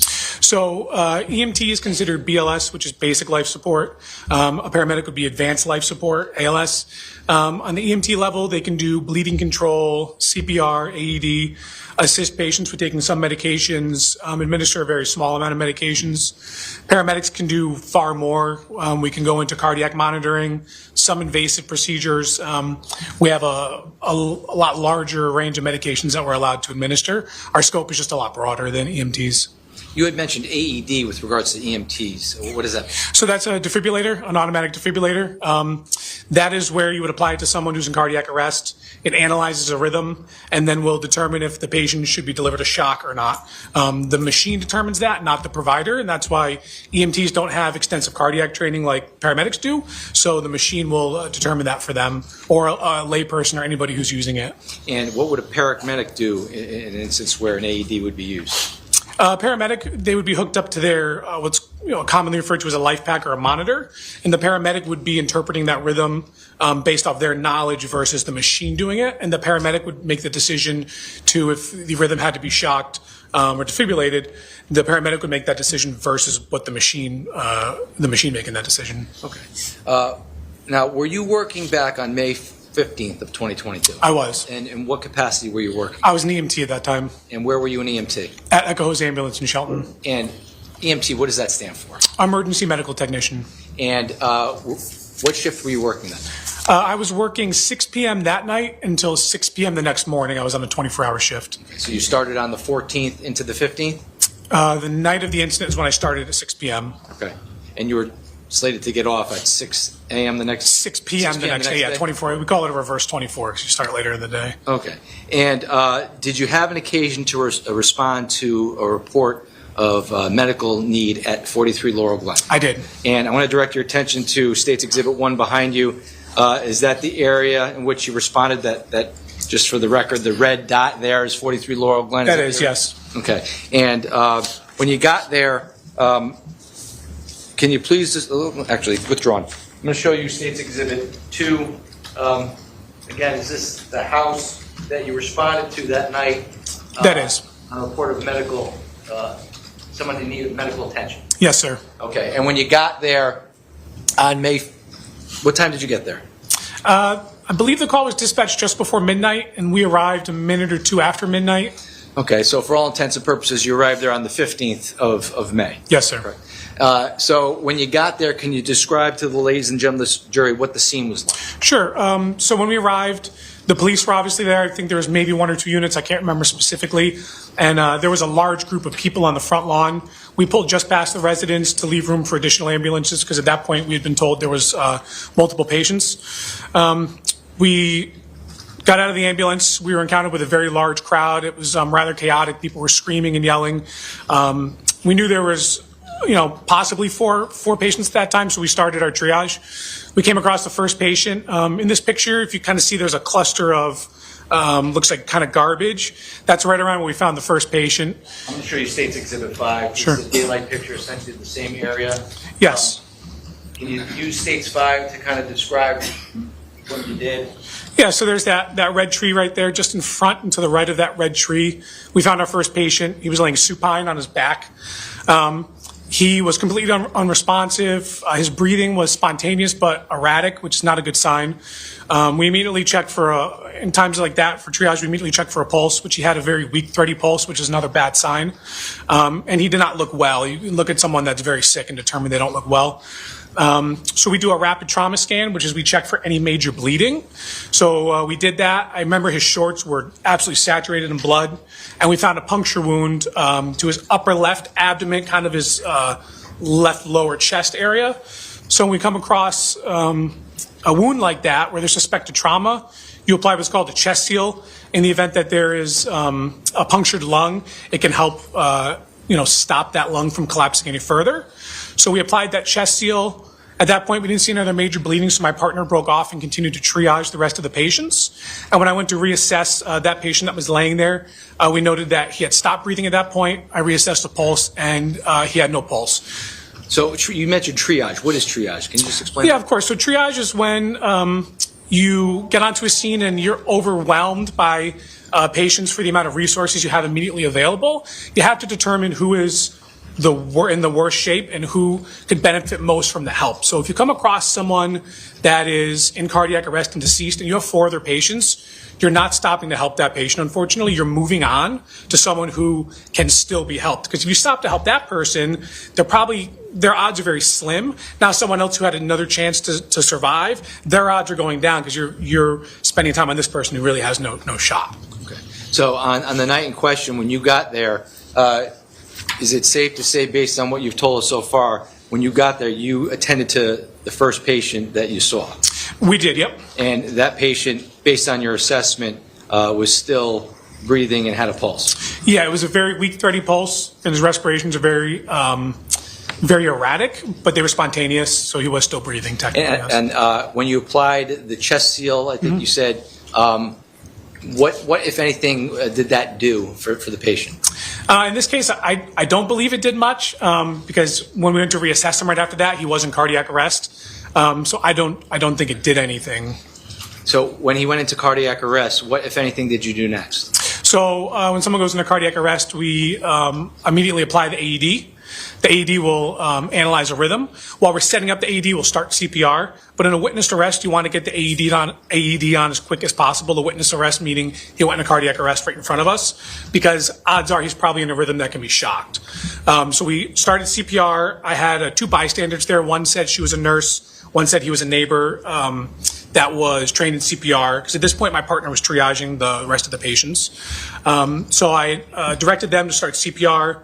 We applied the AED. You step back and the AED analyzes. It told us that there was no shock advised. And then we retrieved a BVM, which is a bag valve mask. It's called bagging. We applied it to him, and we began delivering respirations and CPR in 2-minute cycles. Now, when it was no shock advised, what does that mean? So the AED will analyze a number of heart rhythms, but there's only 2 rhythms that you can shock: ventricular tachycardia and ventricular fibrillation. And the AED will only deliver a defibrillation. Fibrillation. I meant to say fibrillation. Atrial fibrillation and ventricular tachycardia. Sorry. Ventricular tachycardia and sorry, I'm drawing a blank. VFib, ventricular fibrillation. Sorry. Those are the only 2 rhythms that can have a defibrillation delivered to them. So the AED won't deliver a shock to anything else besides that. So when it says no shock advised, it means it wasn't in one of those rhythms. I can't tell you what rhythm it was. It doesn't tell you what it was. It just means it wasn't one of those. Okay. So when you applied the AED, you received that information. What, if anything, what steps did you take to continue to render aid to that individual? Sure. So we insert an OPA, which is a small piece of plastic that's curved that helps keep the tongue forward to help deliver ventilations a little more effectively. And then we do CPR at a rate of 30 compressions to 2 ventilations. And we do that in 2-minute cycles. And the AED will count down and it will tell you to stand clear and analyze. It will analyze, tell you if there's a shock advised, no shock advised, and then you just continue doing that in 2-minute cycles. Now, what was the scene like around you when this was going on? Did you Did you recall? Do you recall what the scene was like, or were you completely? Yeah. So it was as I mentioned before, it was pretty chaotic. There was quite a few people that were screaming. A lot of people in distress. I remember it was dark. One of the police officers was providing light to us with a flashlight, but even then, that wasn't like there 100% of the time. So it was fairly chaotic. Was it so dark where you couldn't see what you were doing in front of you? No, I could see what I was doing, but it was dark. But I wouldn't say it was like pitch black where I couldn't see anything. I believe there was. I feel as though there was light coming from the house as well. We have scene lights on the side of our ambulance that we turn on as well, that are kind of like floodlights that provide light. In this case, the ambulance was fairly close to where we were working on this patient. And looking at this exhibit here, State's Exhibit 5, was your ambulance parked somewhere in the area of this, on the street here, State's 5? It was, yeah. If you look at that reddish tree, I'd say we were just past that. Okay. Now past it to the right? Or to the right. Okay. And with regards to States 5, can you tell where you were working on the patient you just testified to in States 5? Yeah, so there's a cluster of, looks like white garbage. Right there. I'd say it was right in that area because that looks like the remnants of kind of what we leave behind sometimes in emergent situations. A lot of the wrappers of things that we use. Your Honor, if the record can reflect that, I'm pointing to what appears to be the lower right-hand corner of the grass area where there is white, looks like maybe gauze pads or debris or medical material. All right, thank you, Attorney Durso. The record shall reflect that. Thank you. Now, you said you were an EMT back on May 15th of 2022. Yes. Did a paramedic arrive to the scene at some point? He did. I would say just over 5 minutes, anywhere in the 5 to 10 minute range. A paramedic arrived at that point.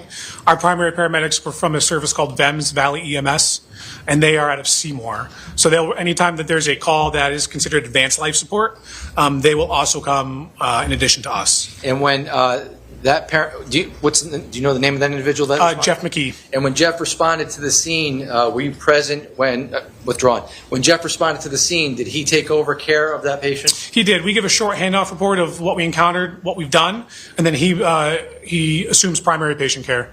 And when you handed off care to Mr. McKee, what, if anything, did you do or did you observe at that point in time? At that point, I believe we did not spend much time working on him there. We moved him onto the stretcher. We moved the stretcher into the ambulance, and then we started transporting a short time later. And what were your responsibilities with regards to transport? During transport, I was driving. Okay. And who went with you withdrawn? Did you go to the hospital? Driving, I did, yes. Okay. And what hospital did you go to? Bridgeport. And who was in the ambulance with you while you were driving? It was Jeff McKee and my partner. And who was your partner? Sophia Kaiser. And what is the protocol when you withdrawn? How long would you say it took to get from 43 Laurel Glen to Bridgeport Hospital? I can't recall the exact time.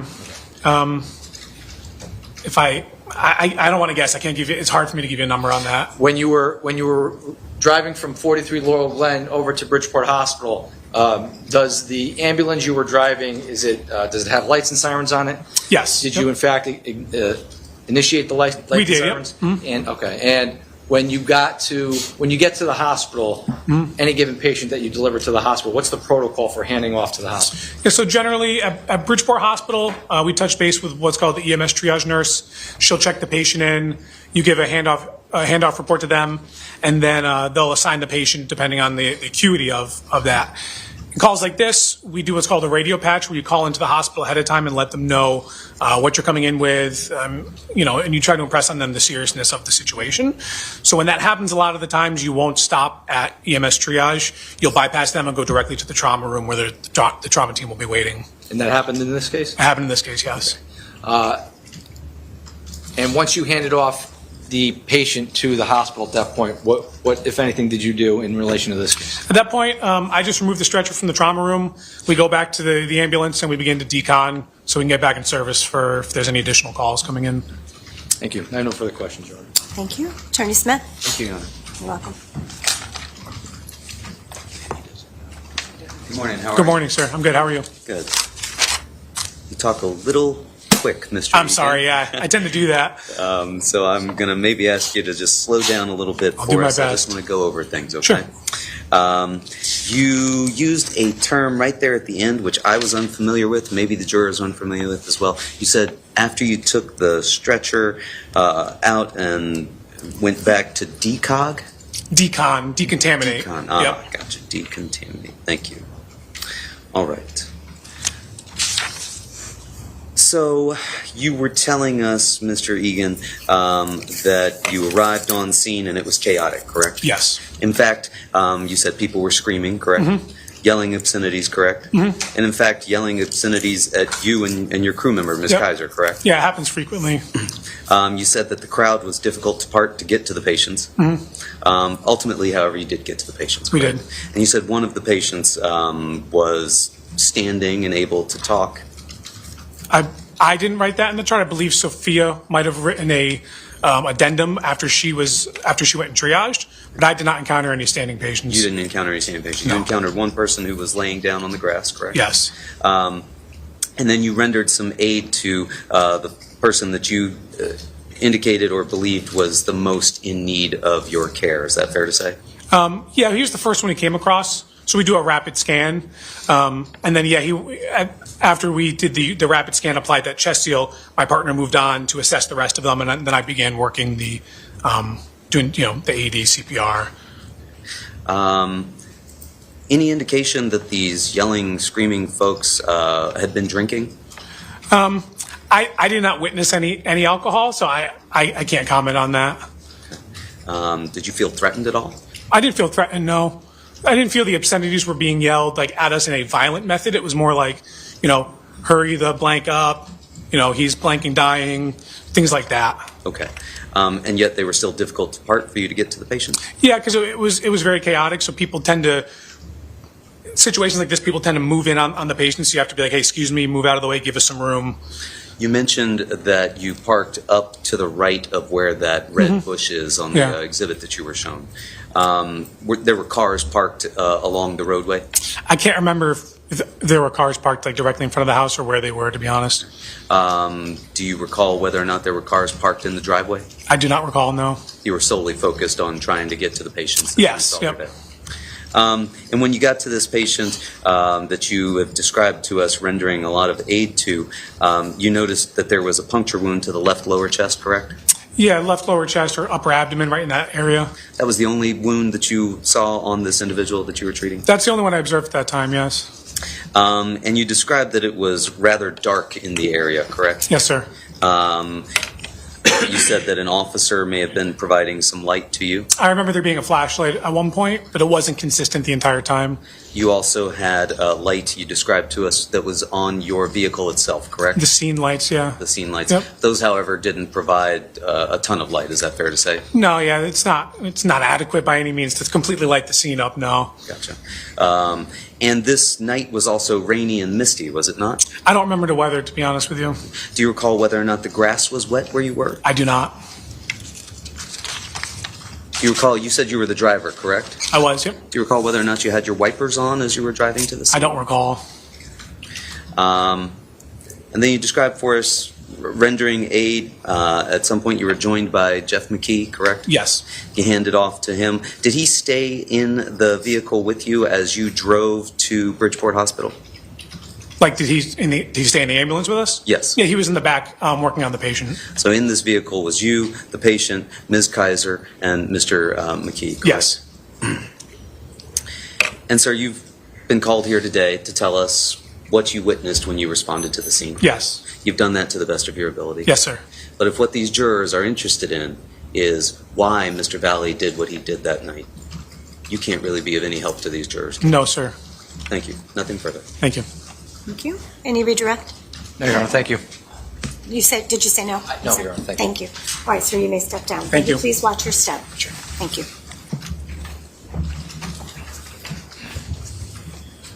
Is the state prepared to call its next witness? Yes, Your Honor. State will call Jeff McKee to the stand. Thank you.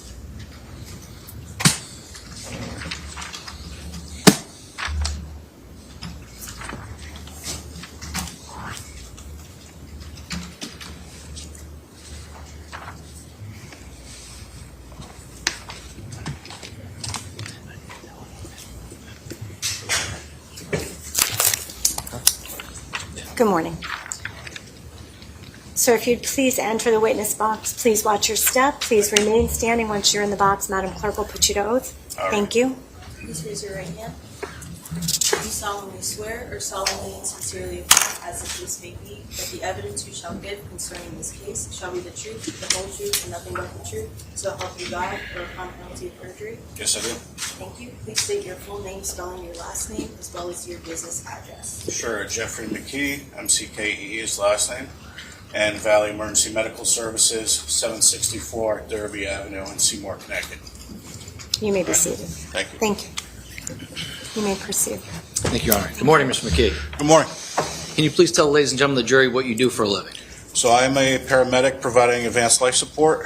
I've been working with Valley Emergency Medical Services for a little over 4 years, and prior to that I was an EMT for about 10 and a combat medic in the Connecticut National Guard. Did you have to go through any training or education to be a paramedic? I did. I went through just about 18 months worth of didactic and skills training, as well as clinical at Capital Community College to obtain my paramedic license. And what's the difference between a paramedic and an EMT? So an EMT does what's called basic life support, where they can perform CPR, administer oxygen, basic medications, and do very basic assessments of patients. And what does a paramedic do?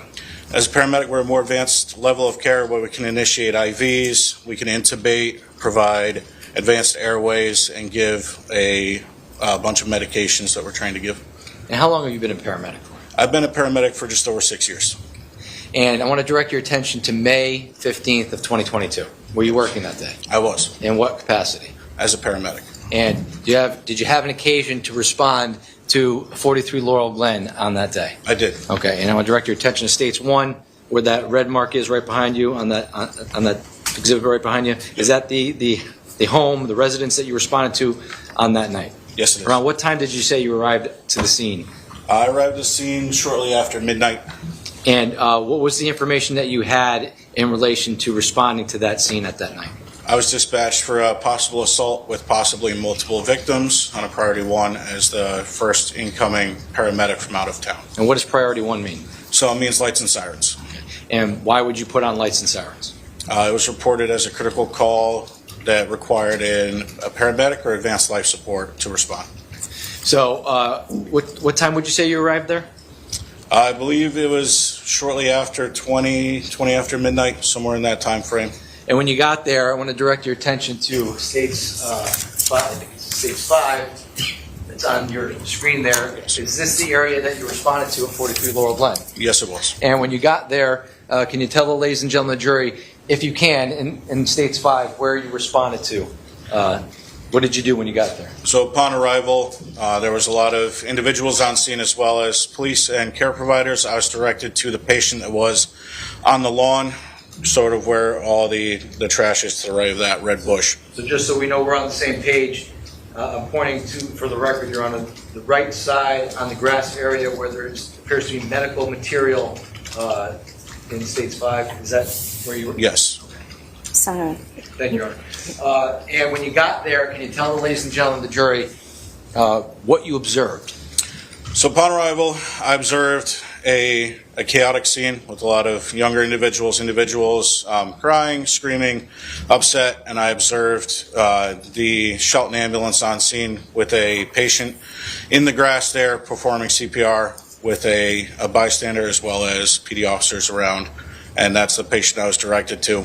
I know there was another paramedic on scene who had triaged, and that's the patient, my most critical patient I was directed to. So were you aware that there were other patients at the scene? I was told there was en route to the scene, and there were providers on scene that directed me to the patient that was in the front lawn that you mentioned right there. Okay, and when you got to that patient, can you tell us what care, if any, you provided to that patient? Sure. So I got the report from the EMT that was performing CPR on the patient, and he had placed an AED and an oral airway in the patient upon finding out that the patient was pulseless. So I had them continue CPR and connected them to my cardiac monitor via the AED pads that were previously placed.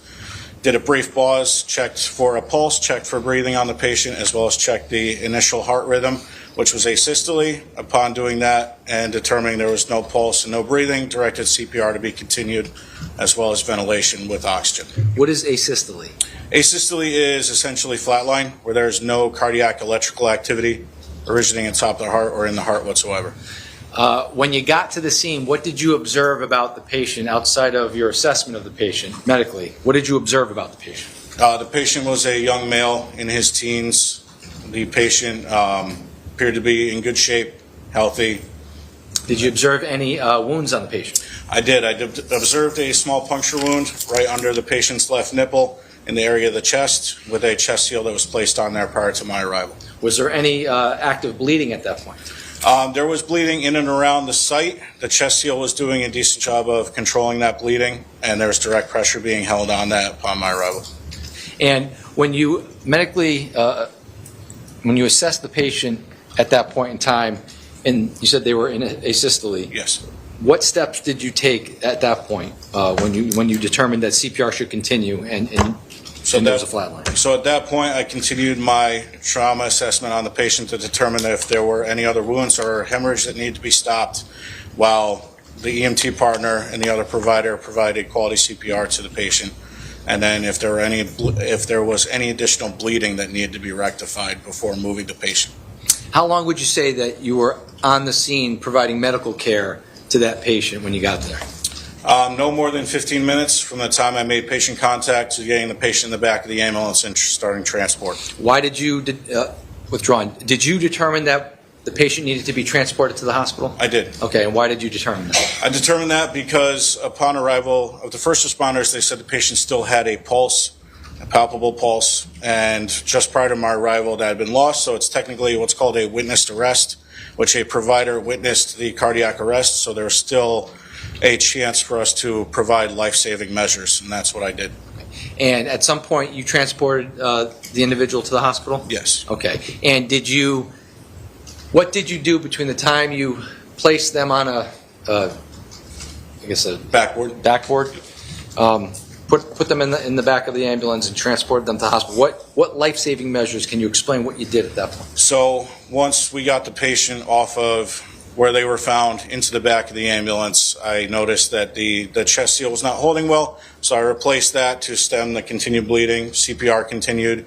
I attempted to get IV access on the patient. However, his vasculature did not support IV access, which I went to what's called an intraosseous infusion, which is a drill through the tibial tuberosity on the left leg, where you can infuse medications, fluid directly into the bone marrow.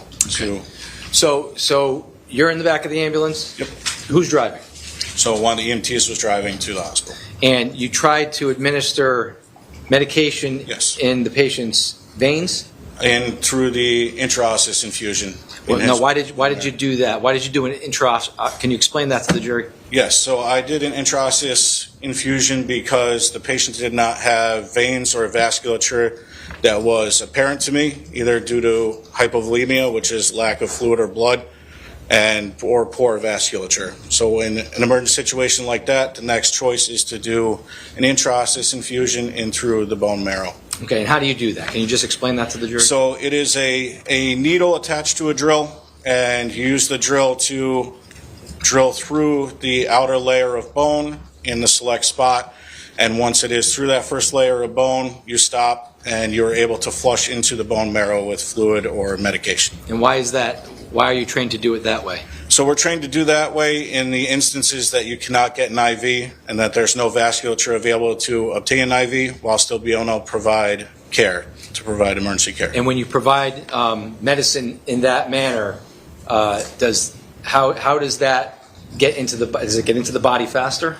It does. So it travels through the bone marrow directly into the heart and then to the rest of the body once it's pumped through the vasculature. And you did that in this case? Yes. And what medication did you provide the patient at this point? I provided epinephrine, which is our standard advanced cardiac life support drug to try to resuscitate a patient that's in cardiac arrest. And in this particular instance, after you applied that epinephrine, was it successful in reviving any type of heart rhythm? It was not. And can you tell the ladies and gentlemen of the jury what you continued to do on the ride from 43 Laurel Glen to the hospital? Absolutely. On the transport down, I continued to give epinephrine every 3 to 5 minutes with a total of 4 doses to try to restart the patient's heart. I also continued CPR on the way down, and when the chest seal was no longer effective, applied a pressure dressing, which stemmed the bleeding that was continuing and stopped the bleeding with that. I also intubated the patient to get a definitive airway, which was confirmed on my cardiac monitor and listening to it as well. So ventilation while after being intubated, as well as CPR continued, as well as a normal saline drip to try to put some volume back into the patient. Now, when you initially got to the scene and you assessed the patient, did the patient have a pulse on the scene when you saw them? When I got to the patient, they did not. And from the time you left 43 Laurel Glen to the time you got to Bridgeport Hospital, did you assess the patient for a pulse during that period of time? I did. Every 2 minutes I assessed for a pulse. I also assessed for any cardiac rhythm or activity on my cardiac monitor, which the patient remained in asystole throughout the transport at that every 2-minute interval. And how long would you say, if you can recall, the ride to the hospital was from 43 Laurel Glen to Bridgeport Hospital?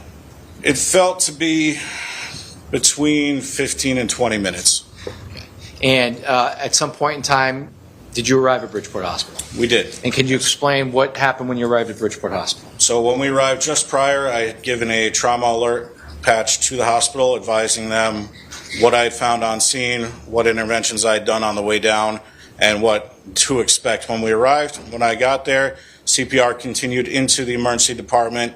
We rolled into the trauma room, and CPR continued throughout that process. I had the attending doctor and the respiratory therapist confirm my intubation and my tube placement, that it was accurate, and I gave a report to the attending physician and nurses that were there, and then the patient was moved over to the hospital bed, and the staff continued their resuscitation process. And at the time that you handed the patient off to the hospital, at that moment, did you do any final assessment as to any type of pulse or activity with regards to the... I did. Just prior to bringing them into the ED, I did a final pulse, breathing, and cardiac rhythm check. The patient remained in asystole, remained pulseless, and remained not breathing. So we continued CPR from the ambulance in through the ED with the ED staff taking over CPR. Thank you.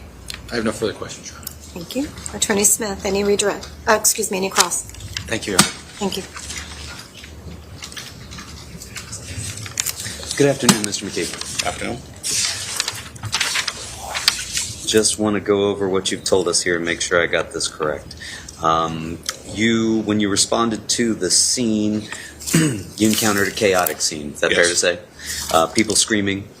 Yes, crying, yes. And did you have any trouble getting to the patient? I did not. Okay. Path was cleared for you at that point? Yes. You were directed to this patient by other responders that were already on the scene? Yes. You told us that you did an initial trauma assessment, correct? Yes. That included trying to find whether or not there were any other wounds, correct? Correct. You didn't find any other wounds, did you? I did not. You also looked for other bleeding, correct? Yes. Didn't find any other bleeding, correct? No. You looked for other trauma, is that fair to say? Yes. And you didn't discover any other trauma? No. Just what you've noted as being a small wound, one small puncture wound to his chest under the nipple, I believe, correct? Correct. Did you see any signs of alcohol or drinking when you got to the scene? I did not notice. Do you recall the conditions that evening? Was it rainy, misty? It was misty. The roads were damp. The grass itself, do you recall whether or not the grass was wet? It was damp. That caused you to slip or anything while you were setting up? No. And then you described for us the level of support that you gave to the patient, correct? Yes. And that, I believe you told us, at some point you determined that he needed transport, correct? Correct. And you determined he needed transport because it was what you described as a witnessed arrest, correct? Correct. Meaning that the people who had responded to the scene had gotten some indication of a pulse, correct? Yes. And some heart activity, correct? Yes. And however, by the time you arrived, there was this witnessed arrest, which meant that there was still a chance to provide life-saving measures, correct? Yes. And that's why you determined it was time to take this patient, transport him to Bridgeport Hospital, correct? That is why. Yeah.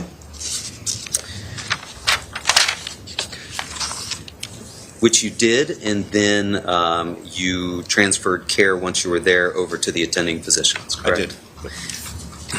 And so, Mr. McKee, you've been brought here today, fair to say, to tell us what you witnessed and observed when you arrived on the scene? Correct.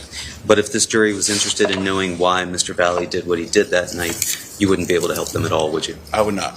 Thank you. Does the state have any redirect? No, Your Honor, thank you. All right, thank you. Sir, you may answer the witness box. Thank you. You're all set. Thank you. Certainly.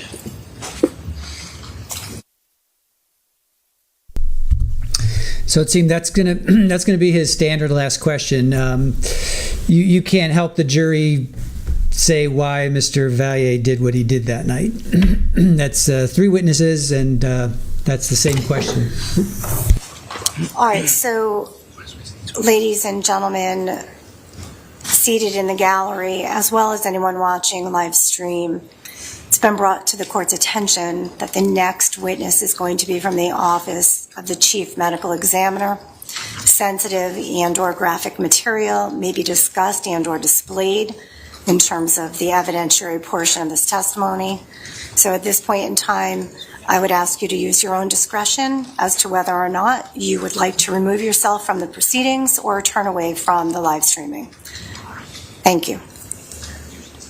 All right, this time the state can go ahead and call its next witness. Thank you, Your Honor. Thank you. State calls Dr. James Gill to the stand, please. All right.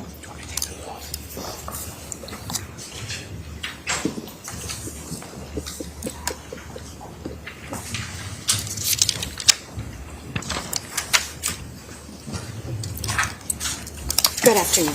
If you could please step into the witness box and remain standing. Madam Clerk will put you under oath. Thank you. Do you solemnly swear or solemnly and sincerely affirm, as the case may be, that the evidence you shall give concerning this case shall be the truth, the whole truth, and nothing but the truth, so help you God, or upon penalty of perjury? I do.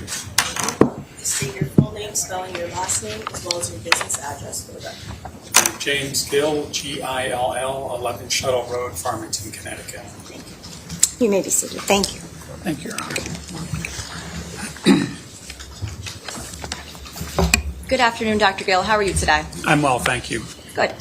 Dr. Gill, where do you currently work? I work at the Office of the Chief Medical Examiner in Farmington.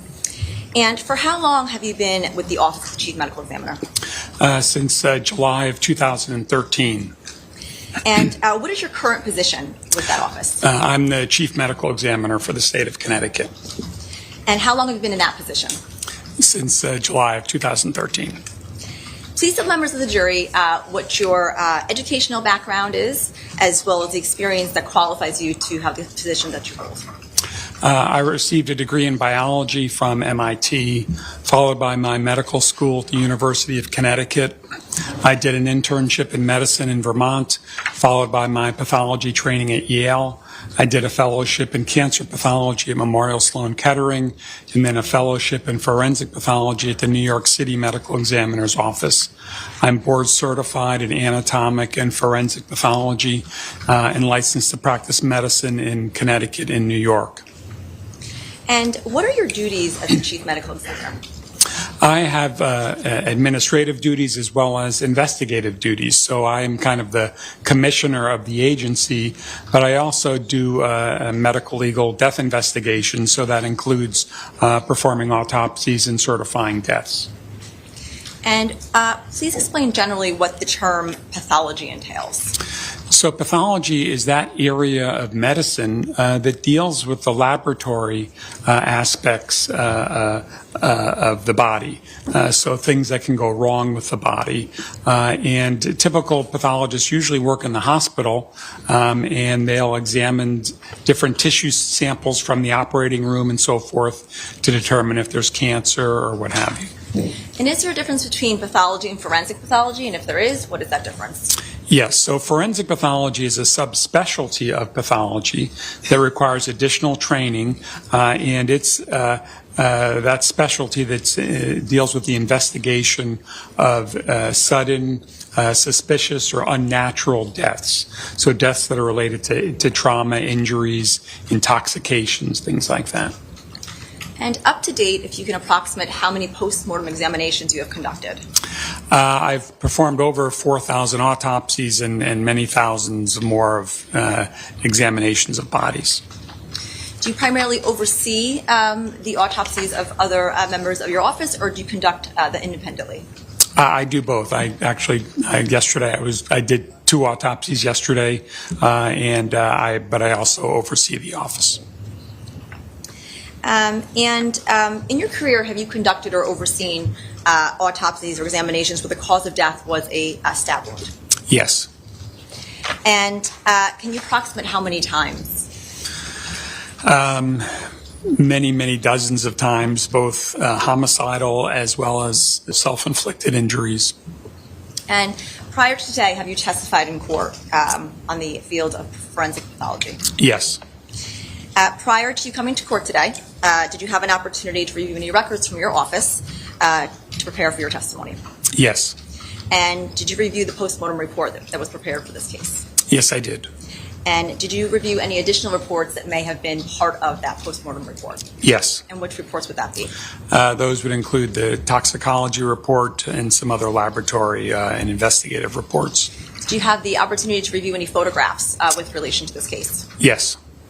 And are photographs always taken during forensic examinations or withdrawn postmortem examinations? It's a routine part of a forensic postmortem examination. And what's the reason for that? It's to document findings as well as sometimes the absence of findings, so other people can look at it and evaluate it as well. Now, did you personally perform the autopsy on the body of James Thomas McGrath? No, I did not. And to your knowledge, who performed the autopsy? It was Dr. Jones. And to your knowledge, what position did Dr. Jones hold with the Office of the Chief Medical Examiner? She was I believe, an assistant medical examiner. She was in her training year as a forensic pathology fellow. And were you present and overseeing Dr. Jones when she performed that postmortem examination? Yes, I was. And why the oversight? Because she's still in training, and so we supervise them, kind of work side by side with them so they can learn forensic pathology. And to your knowledge, is Dr. Jones still employed by your office? No, she's not. And do you recall what date Dr. Jones performed that postmortem examination? I'd want to look at the report just to refresh my memory, but it was May 15th, 2022. And to your knowledge, where was that examination conducted?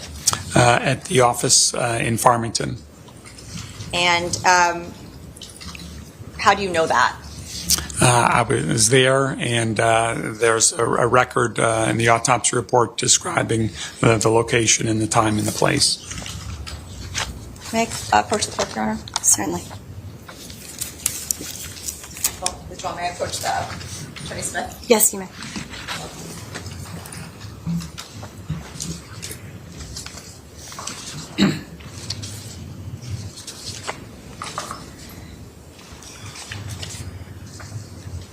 No objection, Your Honor. All right, thank you. Parker's ID, please, Your Honor.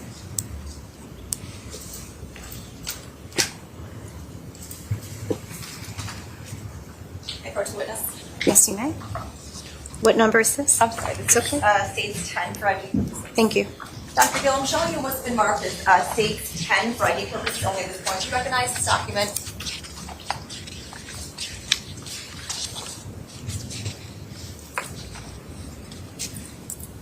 Yes. Okay. And to your knowledge, who prepared this particular document? Dr. Jones prepared the autopsy report, and the toxicology report was prepared by the laboratory, and she also prepared the lab request form. And was this report primarily the report from the Office of the Chief Medical Examiner prepared in the regular course of business of that office to prepare such a report? Yes. And is it in the regular course of business for your office to prepare such reports on a daily basis? Yes. And was that report made at or near the time that postmortem report was withdrawn?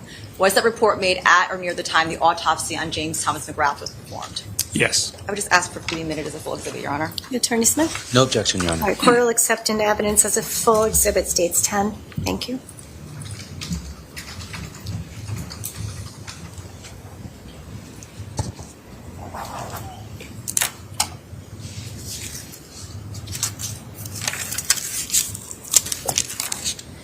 Now, Dr. Gill, I'm going to be asking you some questions based on States 10, approaching the witness, Your Honor. You may read from this report now that it is a full exhibit. Dr. Gill, who was also present at the post-mortem examination in addition to you and Dr. Jones? Dr. Vincent, one of our medical examiners.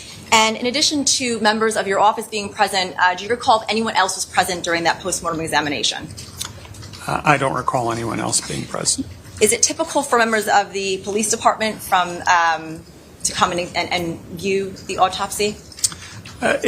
Usually, yes. It depends upon the type of death and the case and so forth, but it's not unusual for police or investigators to attend the autopsy. If someone from the Shelton Police Department were present, would that be noted in that report? It may or may not. Some doctors don't always include the police who are present or not. Prior to the post-mortem examination done on James Thomas McGrath arriving, prior to the examination being done on James McGrath, did you or any of your coworkers have any knowledge of what the extent of the injuries were? Yes. And where did you get that information from? The death was called into our office from the hospital, and so we get preliminary information from the hospital. In looking at State's Exhibit number 10, how old was James Thomas McGrath at his time of death? He was 17 years of age. And to your knowledge, do you know where James Thomas McGrath was pronounced dead? I have to look at the death certificate or Bridgeport Hospital.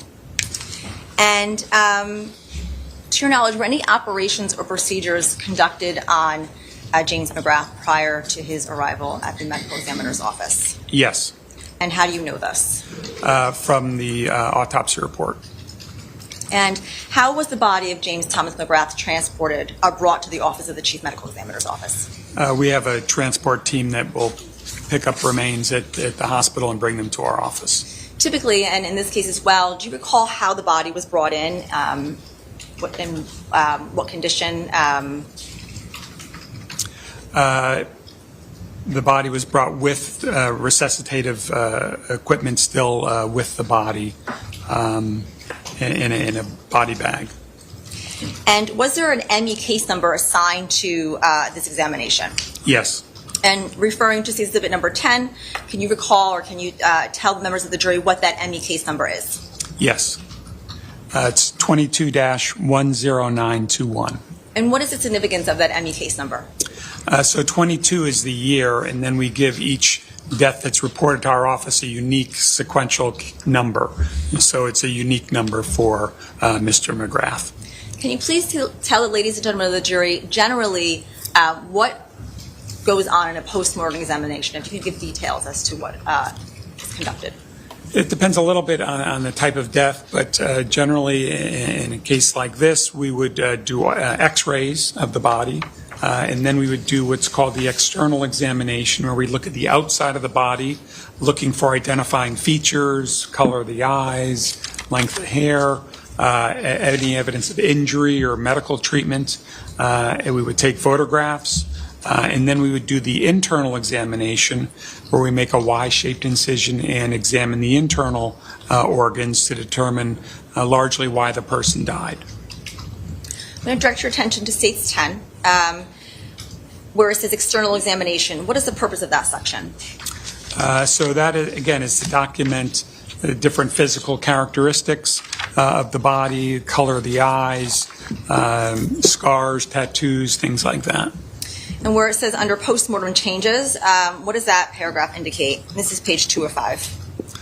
So that's where we would describe any changes that we see from occurring after death, like rigor mortis, stiffening of the body temperature, lividity, the settling of the blood, change in color of the body after death. And as indicated before, you said that there was some medical intervention that was done. In looking at States 10, can you please explain what was done or what was present on the body of James Thomas McGrath? He was received with a breathing tube in his airway, as well as 2 catheters, intravenous type catheters actually in the bone on both lower legs. And is that what is referred to as therapeutic interventions on States 10? Correct. Again, referring to States 10, under where it says injuries external and internal, what evidence of injury was present on the body?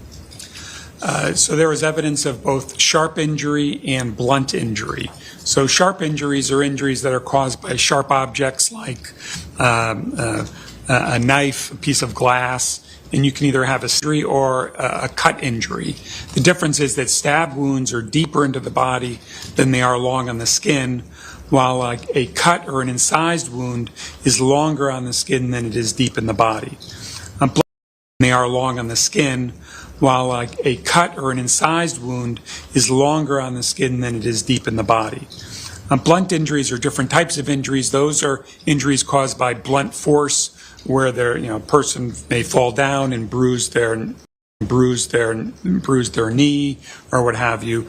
We call those contusions. So he had some bruises as well on different parts of his body that were just very superficial.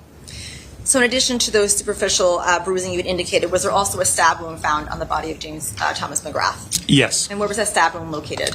The stab wound was on the left chest below the left nipple. Can you either read or explain the directions within the exhibit? It indicates the directions are stated with reference to the standard anatomical planes with the body measured in the horizontal position. What does that refer to? So we don't know what position the person was in when they were stabbed. So we always give the directions in the anatomical position, which means standing straight up with your arms at your side. So we all have the same planes of reference. So for example, in this instance, the stab wound was going from the front of his body towards the back of his body, and it was going, from the left of his body towards the right of his body, and then slightly upward in his body. Referring again to States 10, under injuries, external and internal, the last sentence of that paragraph indicates the injuries were labeled A through C for description purposes only. What is the purpose of that? Explain to the jury. So there were bruises and there was a stab wound. There's no way for us to tell the sequence, which came first, which came second. Directing your attention to page 2 and to page 3 of State's Exhibit number 10, under where it says A, stab wound of torso, can you please read what that paragraph says out loud to the jury? So a stab wound is centered 21 7/8 of an inch from the top of the head and 5 1/4 inches left of the anterior midline. It's oriented obliquely, which means kind of at an angle, with a sharp edge angled to the upper left and a blunt edge directed down and to the right. It is 1 1/16 of an inch long, slit-like perforation on the surface of the skin without natural skin tension. After penetrating the skin and the muscle, the knife proceeded through the left 6 to 7 intercostal space, that's between the ribs, and perforated the pericardial sac and the left ventricle of the heart. There was approximately 750 milliliters of clotted blood in the pericardial sac around the heart, and approximately 1.8 liters of liquid and clotted blood in the left pleural cavity, which is the left chest cavity. And then the direction of the penetration is front to back, left to right, and slightly upward. In the estimated depth, that's how deep the stab wound was, the estimated depth of this penetration is approximately 2.5 to 3.5 inches deep. Now, in reference to States 10, that paragraph you just read, what does it mean? What is that intercostal space notation? What is that? So that's a term for between the ribs. So it went in the muscle part between the two ribs. And what would be there? Is it tissue? Is it? It's muscular and soft tissue. And again, you indicated the pericardial sac and left ventricle. What does that refer to? So the pericardial sac is the sac that the heart is enclosed in, and the left ventricle is the left side of the heart, the pumping chamber of the heart that pumps the blood to the rest of the body. So it's going to pump out through the aorta to the rest of the body. And there was a stab wound. The stab wound went through the wall of that left ventricle of the heart. That next paragraph, there's approximately 75 milliliters of clotted blood in the pericardial sac. Is that normal to have that? What caused that? If you can explain that. Yeah, there shouldn't be any blood in the pericardial sac. So that was blood from that stab wound, from the blood first going into the pericardial sac and then continuing into the left chest cavity. Or it indicates that the direction of the penetration is from back, front to back, left to right, and slightly upward. How are you able to tell that? So we do a dissection during the autopsy where we kind of go in layer by layer and we follow the track, the path of the knife, and we can then see the direction that it followed. I'm going to direct your attention back to States 10, where it says, again, page 3 of 5, under where it says B, blunt impact injuries of torso, where it indicates that there was a 3/4 greenish-brown contusion of the inframammary right chest. What does that indicate? That means that there was a bruise on the right chest below the right nipple, and it seemed to have some age to it. It didn't look that fresh. And how do you know about the age? How would we be able to tell the age? Because of the green-brown color change. And also, States 10 again, page 3 of 5, where it says C, blunt impact injury of extremities. It references some injuries there, indicating a brown contusion, green-brownish contusions, and red-purple contusions. What does that indicate, that paragraph?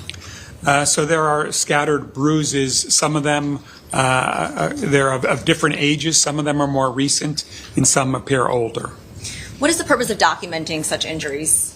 It's just part of a routine part of an autopsy to document all the injuries. You never know when a particular injury may be important for an investigation. So you had indicated earlier that in addition to an external examination, there was also an internal examination done on the body of James Thomas McGrath. Is that accurate? Yes. And what parts of the body were subject to that internal examination? All of the internal organs of the chest and the abdomen, as well as the head. So the brain, the heart, the lungs, liver, kidneys, all of those were examined. And what is the purpose of doing an internal examination to all of those various parts of the body if it's, I don't want to say pretty obvious, but if it looks to you where that injury might be, why do everything else?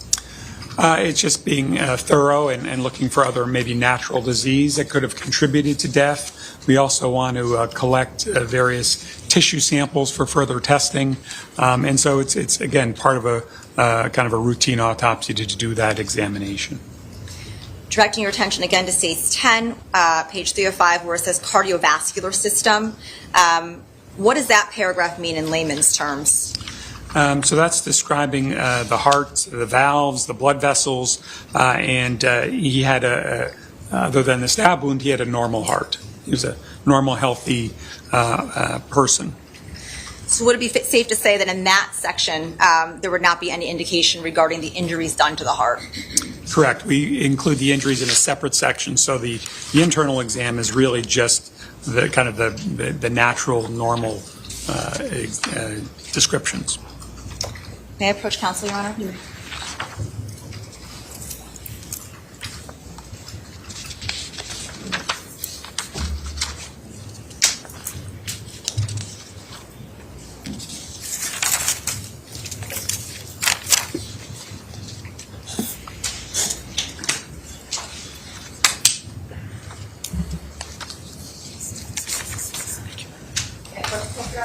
Yes, thank you. Let's mark this photographs for identification purposes.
Your Honor, let's see them.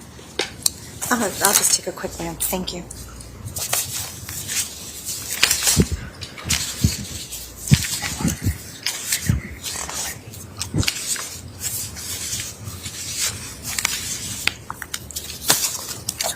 Thank you. Approaching the witness. Dr. Gill, showing you what's been marked as exhibits 11 through 20 for ID purposes only at this point. Do you recognize those photographs?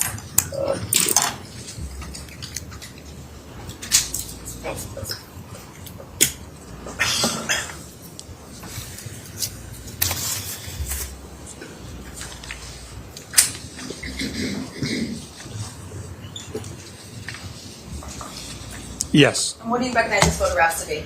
These are the autopsy photographs from Mr. McGrath. Do the photographs that you see here fairly and accurately depict the body that came into your office on the day that the postmortem examination was done? Yes. And in the photographs that were depicted, does anything look different to you than the body of James McGrath did on the day of the autopsy? No. And again, the purpose of taking these photographs? To document the findings, who he is, and any injuries. Do you recall who took these photographs? We have professional photographers who do that under our direction. I'd like to enter these as full exhibit, Your Honor. Attorney Smith? No objection, Your Honor. All right, court will accept into evidence state's exhibits 11 through 20 as full.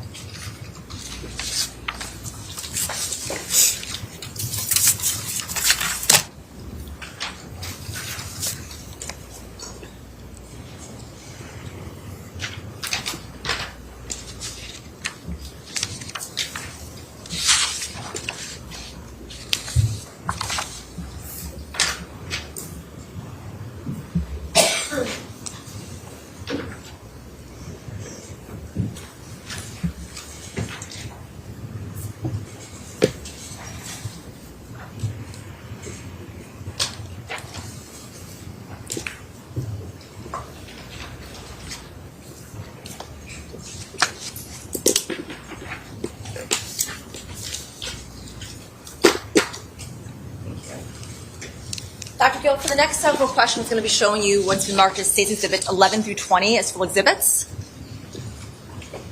Can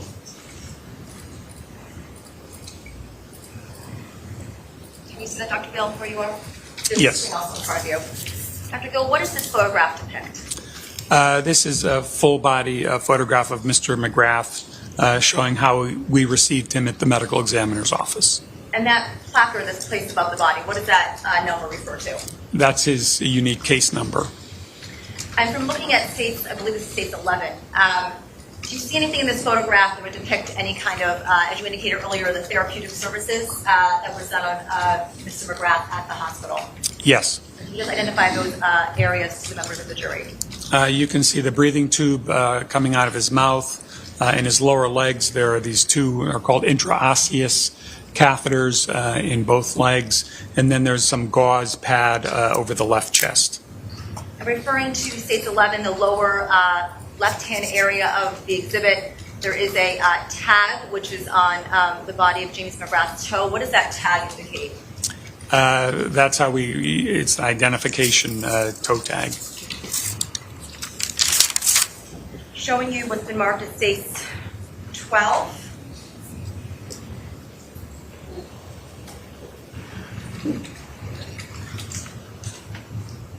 Dr. Gill, what is this photograph of? This is a face shot of Mr. McGrath.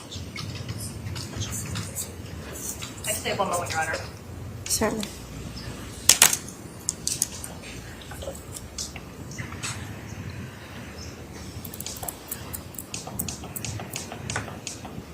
And that placard that again is depicted there, is that the same number that we saw in States 11? The number matches up, the ME number? Correct. Showing you States 13.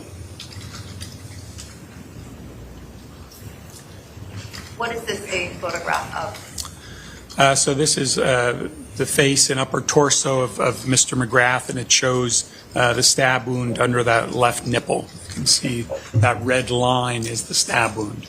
And let the record reflect, Your Honor, that the witness is pointing to the right-hand side of stage 13, where he's indicating there is a red line below the left nipple of the body. So noted. Thank you. And Dr. Gill, if you can look at stage 13, there is some reddish purplish bruising, it appears, around the neck area of the body of James Thomas McGrath. What is that? That's called livor mortis. That's a change that occurs after death from blood settling in those areas. Showing you what's been marked at stage 14. What is this a photograph of? This is a close-up photograph of the stab wound. And again, that's the placard, the ME placard number that matches up. Yes. Showing you what's been marked as stage 15.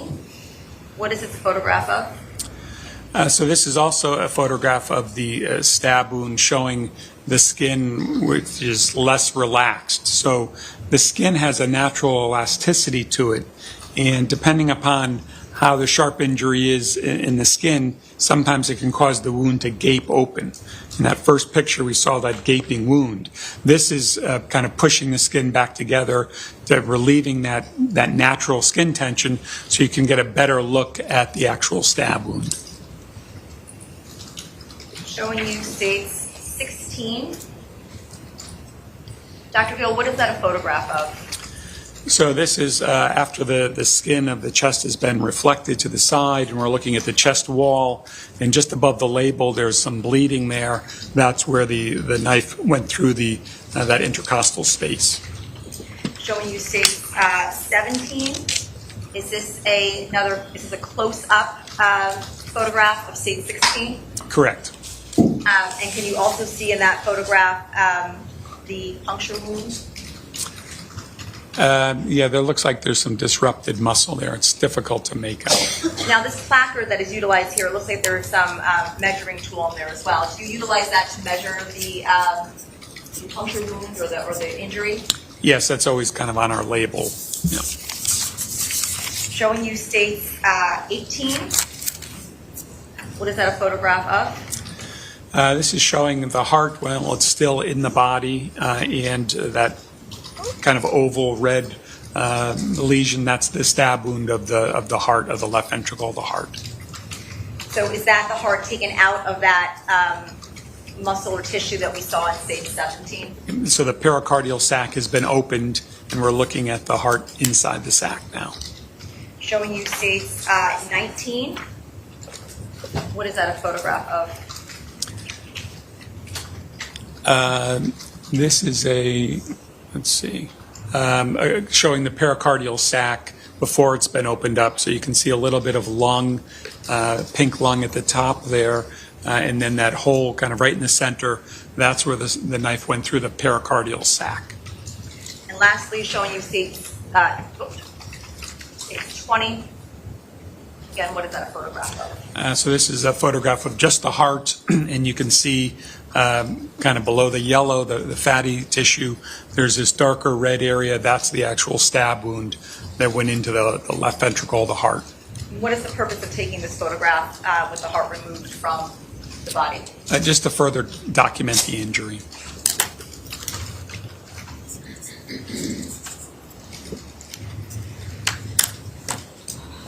May I just have one moment, Your Honor?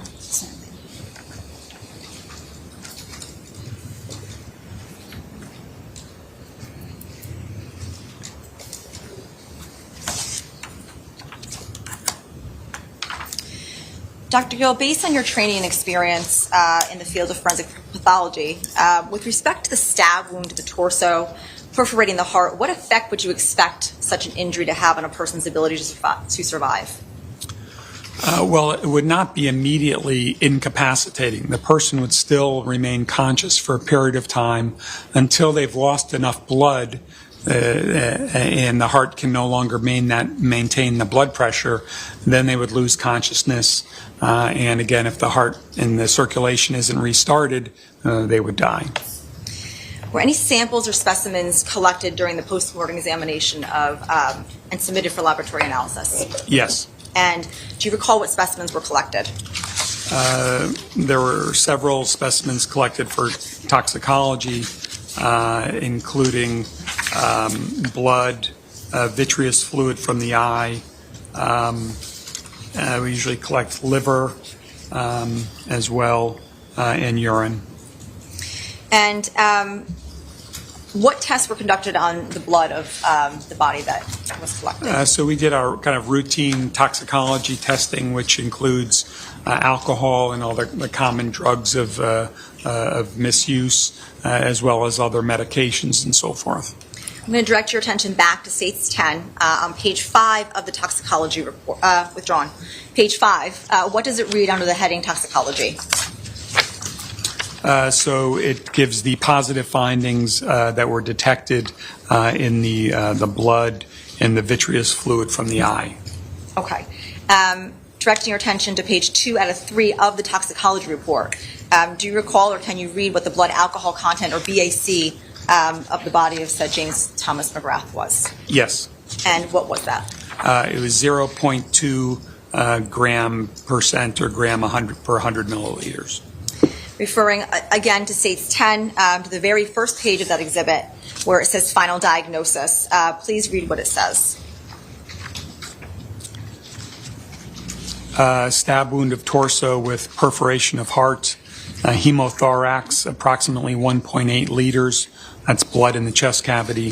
And then hemopericardium, that's blood in the pericardial sac, approximately 75 milliliters. And then superficial blunt impact injuries of the trunk and the extremities, the bruises. Based upon your review of the postmortem examination of James Thomas McGrath, what was the cause of death in this case, Dr. Gill? The stab wound of the torso. And what was the manner of death? Homicide. And if you could please explain your reasoning to the jury as to why it was a homicide. Homicide for a medical examiner is death at the hand of another person. So this stab wound was caused by another person, so it's a homicide. I just have one moment, Your Honor. Yes. I have no further questions for Dr. Gill. Thank you. Attorney Smith? Thank you, Your Honor. Thank you.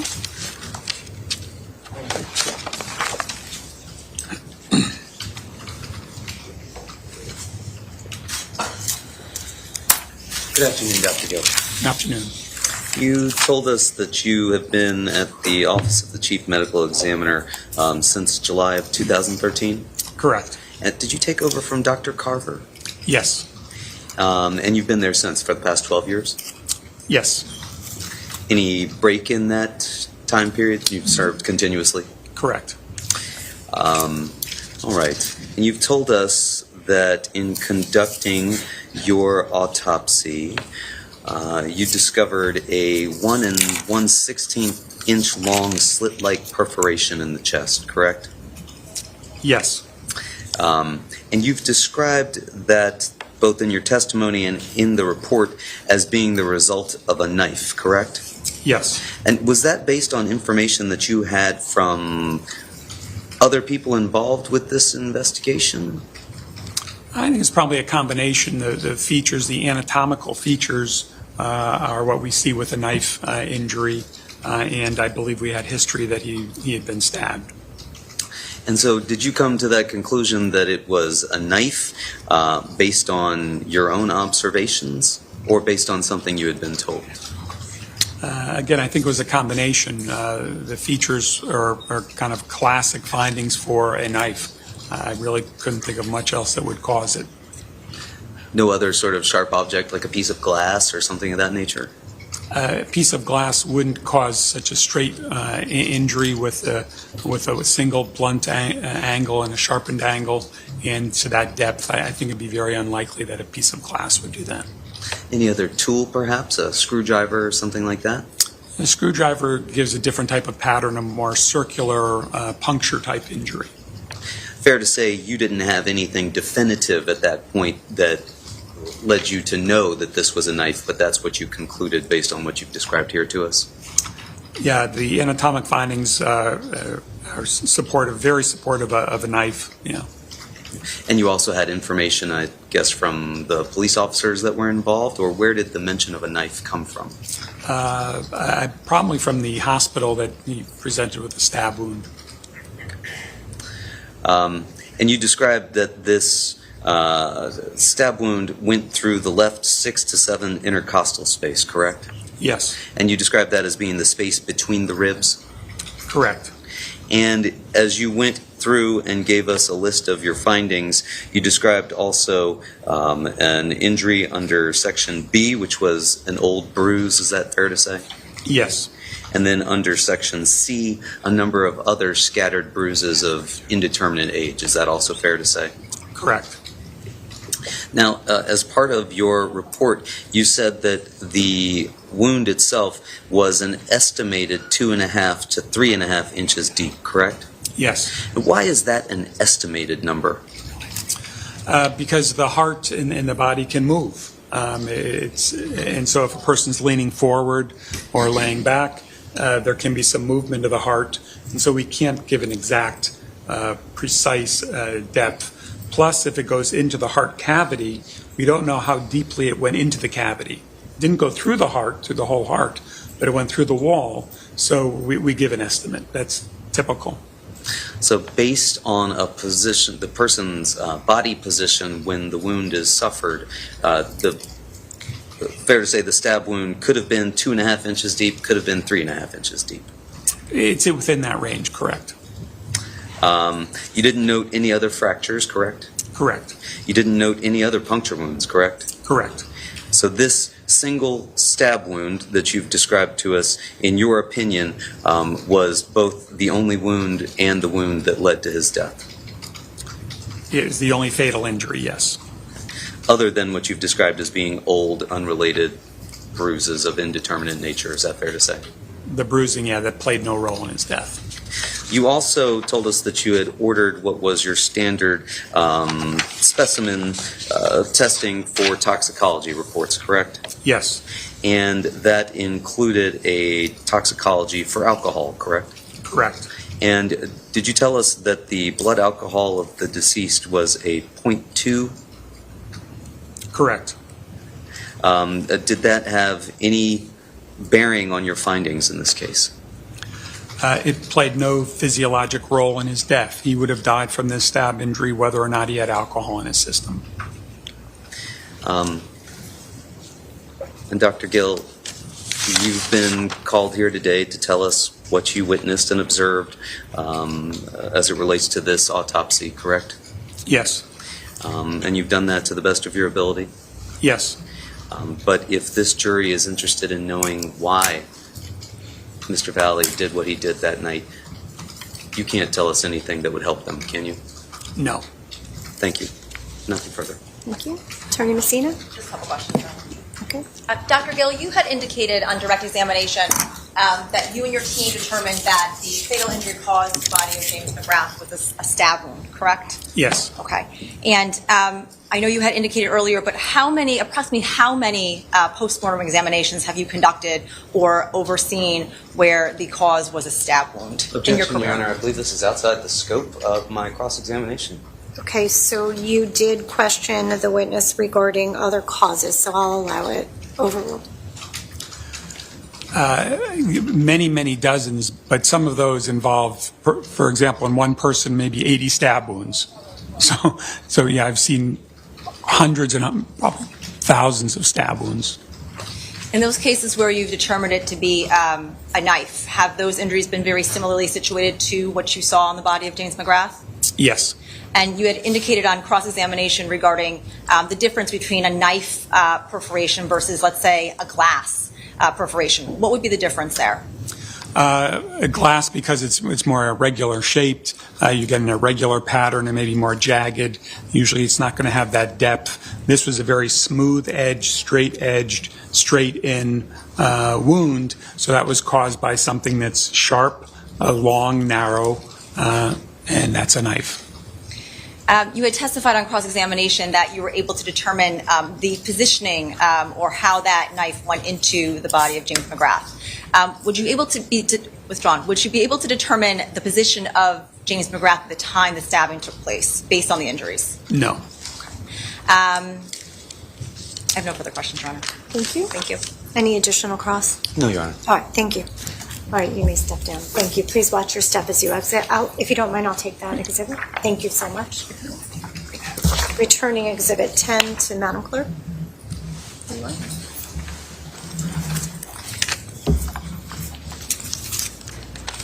Council, this appears to be a good time to move into our lunch break. Yes, Your Honor. All right. So, ladies and gentlemen of the jury, we're now going to take the luncheon recess. We will be back in session at 2 p.m., and you should report back to the jury deliberations room so that we can start promptly. Please remember the rules of juror conduct that I told you about in the beginning of the case. As you're coming back into the building, if you leave for lunch, if you have to wait in line for a security check, please be careful not to position yourself near anyone who you've observed to be involved in this case, including the attorneys and other court staff members. They are instructed that they should not speak to you or make any comment to you about this case.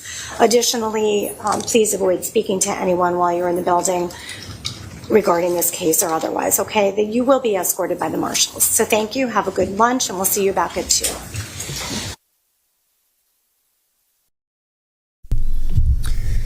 All right, I'm going to skip my recap because Paulie's in the middle of moving her kittens, and I hear a lot of meowing and chaos coming from the other room. I'm going to go help Aaron.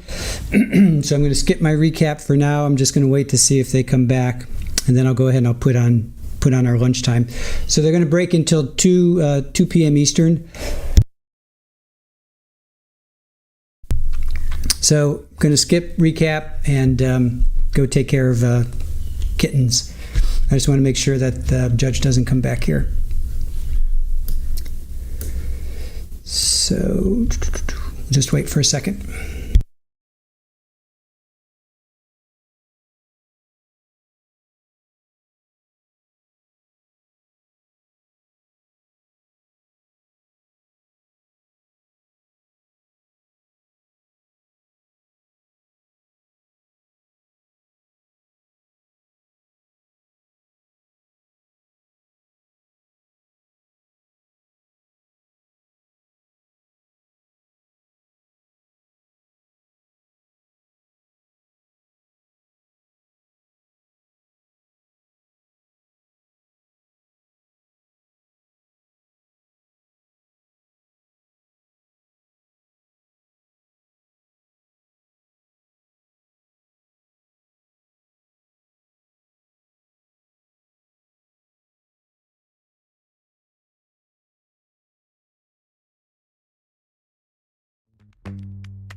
Oh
glizzy bang bang.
Hello, and welcome back from your lunch, dinner, breakfast, break, whatever you want to call it, tea. Court will be starting soon. Court's at lunch until 2. How's everybody doing out there? Hope we're all doing well. Let's see. Irish Amy, JWD, how are you doing? You're sorry you could not come on before. Just finished work not long ago. Had to run to get groceries. Been up since 2. All right, well, that's only 12 hours. That's only 12 hours.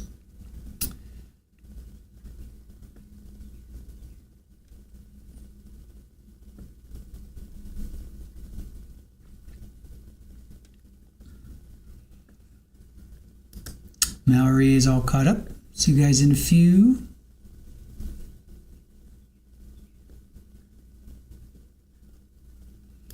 You're exhausted? Yep. I can imagine.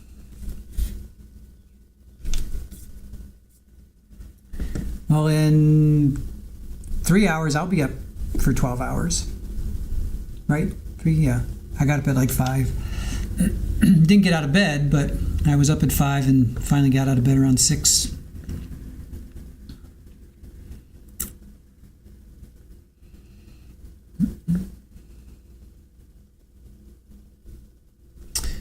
What did you guys think of the music? Tell me what you thought of the music for those that heard it. What did you think of the music?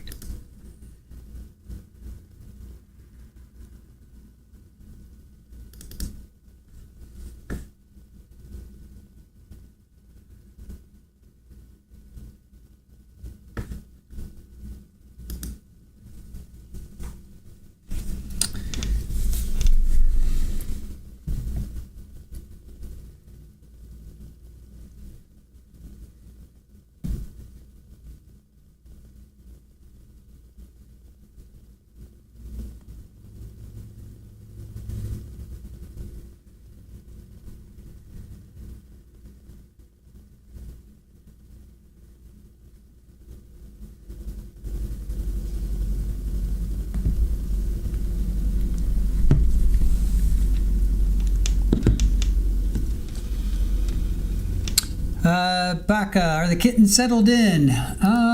Yeah. I mean, for now, we discovered that, so every 6 days, it seems like Polly's moving the kitten. She moved them 6 days after they were born, and now 6 days after she moved them. So, interestingly enough, I'm trying to keep track of that. Well, she moved them every 6 days. I got her back in the box and got her settled. And Erin set up like 3 spots in the living room, so we don't want her in the living room because Superball can get in there. She has access, and Superball is mean to everybody, so we're not quite sure how that's all going to sort out. We prefer her to be in a room where we can close the door. So we're hoping that she, meaning Polly, gets settled in there again. So we'll see. To be determined if she's actually settled in or not.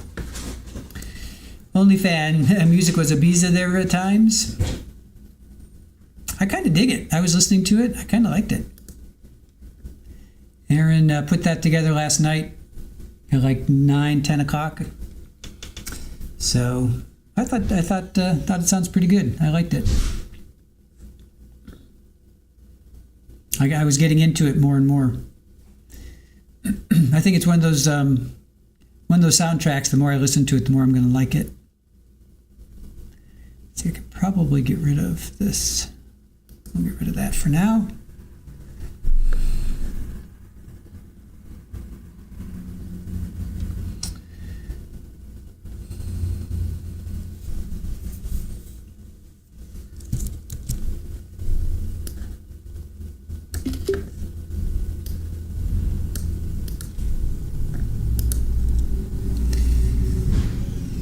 Let's see.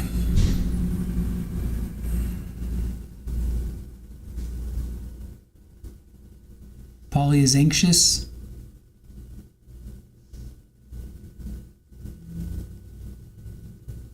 okay there, JWD?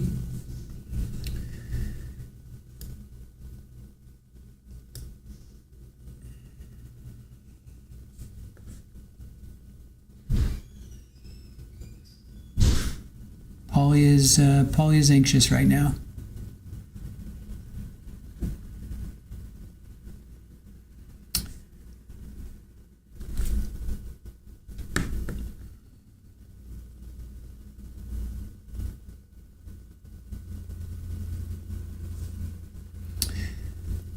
Julie K asks, are we going to continue with this trial through the 2 weeks? Yes, Julie, we will continue. We are going to continue, and we will also cover Carlos, so it'll be some long days for us. But we'll stream this during the day, and then we'll stream whatever we missed from Carlos at night. Any delay in the stream? No. JWD, just overwhelmed with everything? I know. Sorry. Seems to be a lot of that going around right now. So, all right, court's coming back in, guys.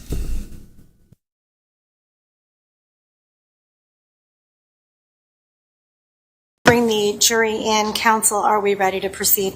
Yes, Your Honor. All right. Very good. Madam Clerk, will please retrieve the jury? Thank you.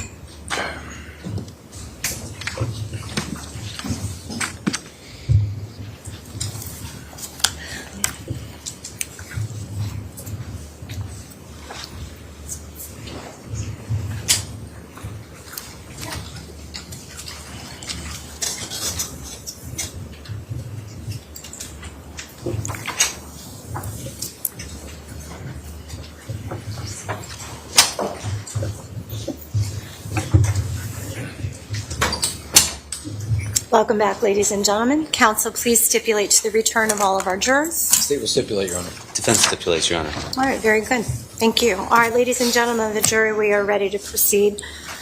I'll ask the state to call its next witness. Thank you, Your Honor. The state would call Sergeant Richard Bango to the stand. Thank you.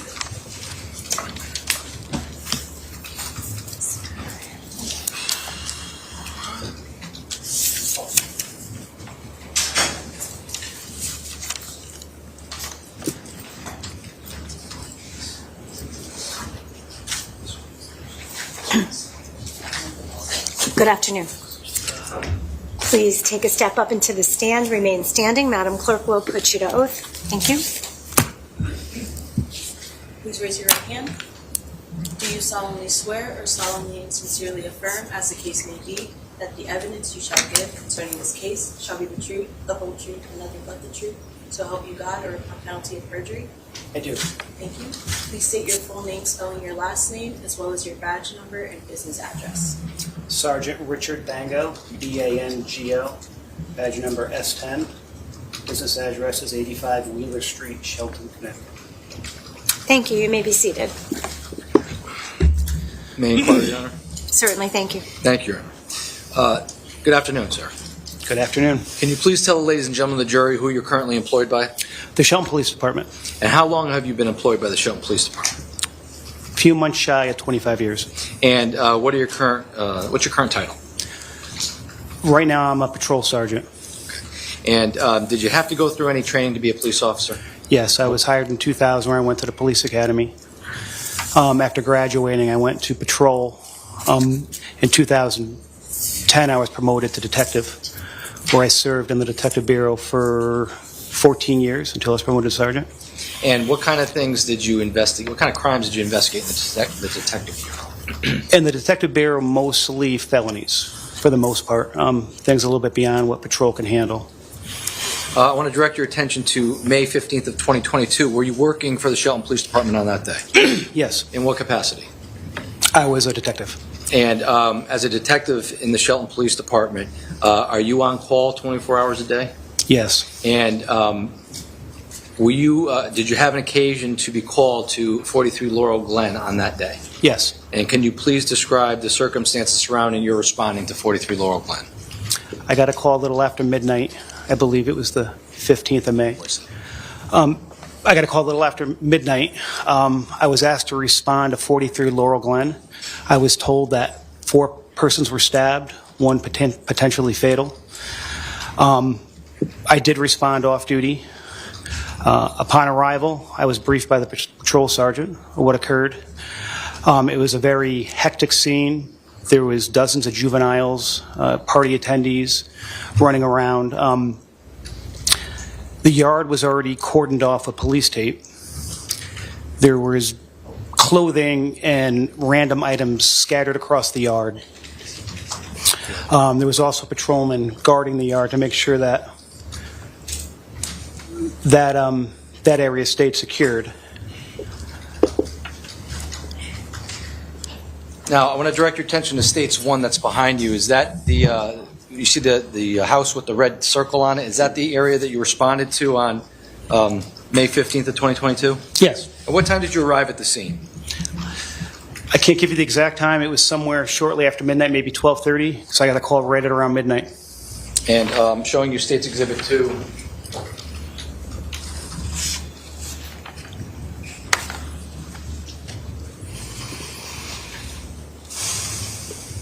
Is that the home that you responded to on May 15th of 2022? Yes. And what were the lighting conditions like that night? It was dark. It was dark in the yard. The most of the light that we had was illuminated through what we illuminated. Was it pitch black, though? Not pitch black. Could you see? Yes. Yeah. Yes. Show you States Exhibit 5. You had mentioned just now in your testimony that when you arrived, there was some debris in the yard. Yes. Is this the debris you were referring to? Yes. Okay. And who taped off the yard? That was cordoned off before I arrived. Okay. Why would the Shelton Police Department tape off a certain section of an area? What would be the purpose of that? Well, those items there is potential evidence. So to cordon it off, we don't want all the witnesses or the attendees to walk through it and trample the evidence. And when you got to the scene, what was your main purpose when you got to the scene initially? After finding out what occurred, or what the other Shelton Police Department members found out, I was trying to locate witnesses of what occurred. Now, with regards to the items of, when you determined those to be evidentiary value potentially? Yes. Do you know if those items were seized from the lawn? Yes, they were. So the night of photographs were taken where they lied in the dark. They stayed that way till morning until Detective Nugent arrived to assist me. He took daytime photos, and after taking the daytime photos, he seized everything in the yard. Here, may I have a moment, please? Sorry.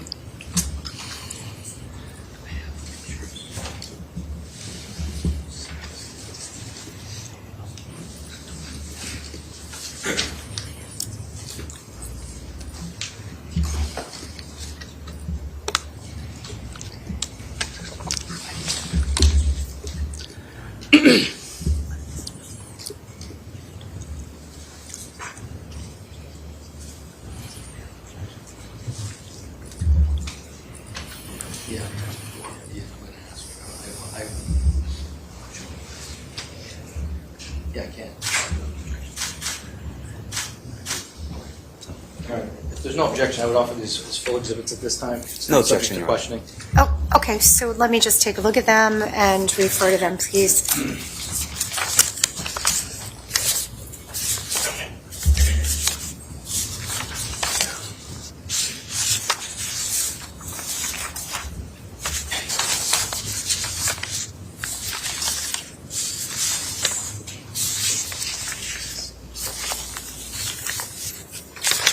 I have 21. Is that what number is this?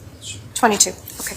So I'll just note for the record that States Exhibits 21 through 29 have been shown to defense counsel. Defense counsel has no objection at this time to these particular exhibits being marked as evidence as for ID only, counsel, or for full? No, Your Honor, it's full. Well, all right. Court will take the exhibits in as full exhibits at this time then. Thank you. Are they marked appropriately? I believe they're marked full. All right. So let's get them marked as full and then we'll move forward. Thank you.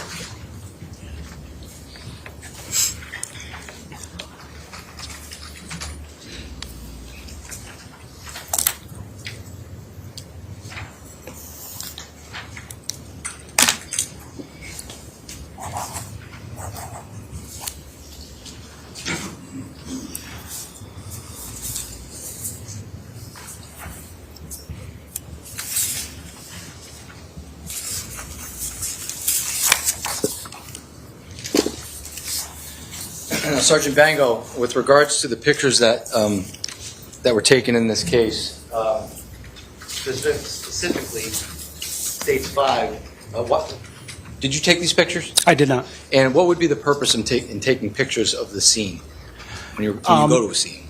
Illustrate where everything was before it was seized. Okay. And do you have information as to whether or not the items that were on the front lawn were in fact subsequently seized, subsequently to this picture being taken? It was seized that morning. Okay. So the pictures were taken, then it was seized? Yes, pictures were taken first. And when items of evidentiary value are seized by the Shelton Police Department, can you just speak to what is done to, I guess, establish some type of chain of custody and how you take it into evidence? So we would first take a photograph of where it lies undisturbed. Like I said, it was protected all night. After they're photographed, they would be, you'd put gloves on and you would put them in an evidence bag and seal it. You would date and time, exactly what time you seized it, and then you would enter it into evidence at the police department.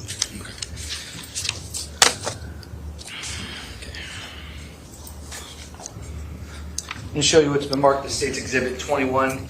It's been marked as a full exhibit. Do you recognize this? Yes, I do. And what is State's 21? That's a shirt that was seized in the yard that morning. Okay. And obviously, this is a picture of what was seized, not at the yard. This picture wasn't taken at the yard, right? That picture was not, no, I'm sorry. That was taken after the fact at the police department. Okay. May I approach, Your Honor? Sorry. Showing you States 22. Do you recognize States 22? I do. And what is States 22? That's the shirt that's illustrated in the picture. And this was the shirt that was seized from the front yard of 43 Laurel Glen on May 15th of 2022? Yes, it was. Your Honor, I would ask if it's appropriate, if Your Honor would allow the witness to open the bag and reveal its contents. All right, sir, you can open the bag, reveal the contents. I do see that you have gloves available for your use, so that's fine. If you feel comfortable, go right ahead.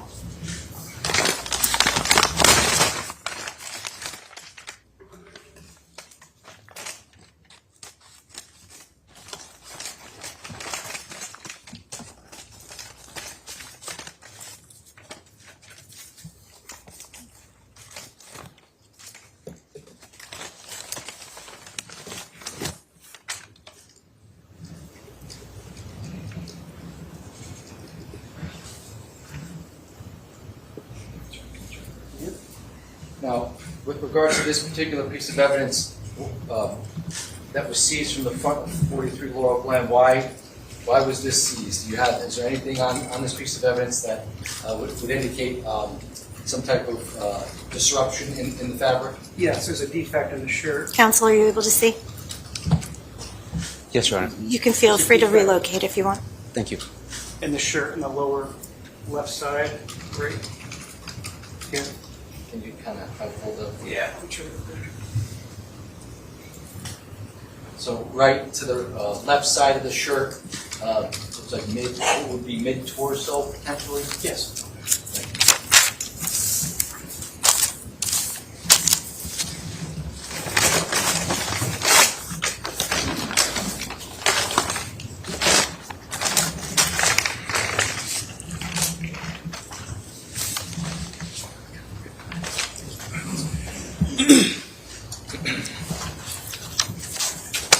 show you what's been marked as State's Exhibit 23. That's been marked as a full exhibit. Again, is this a T-shirt that was seized from the front yard of 43 Laurel Glen? Yes, it was. Okay.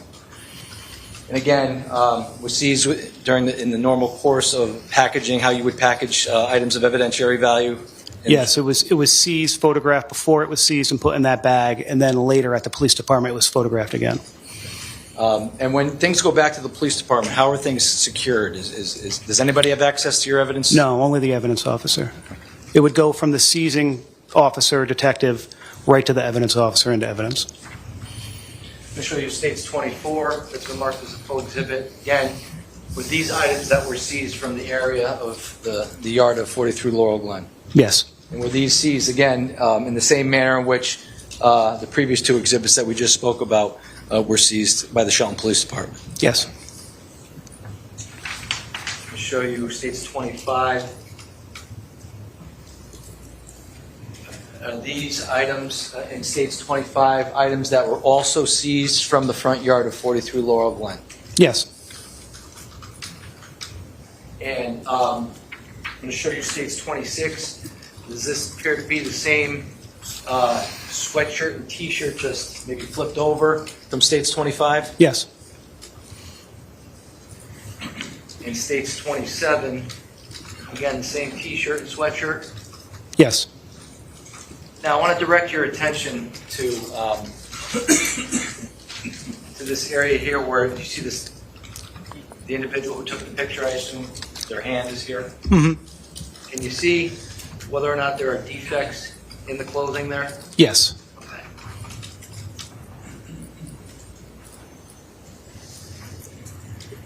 And again, that would be, for the record, I'm pointing to what appears to be a defect in a black shirt where the individual who has a black glove on's middle finger, just north of the middle finger there. And there's also a defect on the green fabric just north of the index finger of the person's gloved hand in the picture. Court will let the record reflect same. State's 28. That would be a picture of the same black T-shirt that was in State's 27. Yes. And that's just an up-close picture of the defect in that T-shirt. Yes. And State's 29. Again, up-close picture of the green sweatshirt that was in State's 26, I believe. Again, the defect in the shirt. Yes.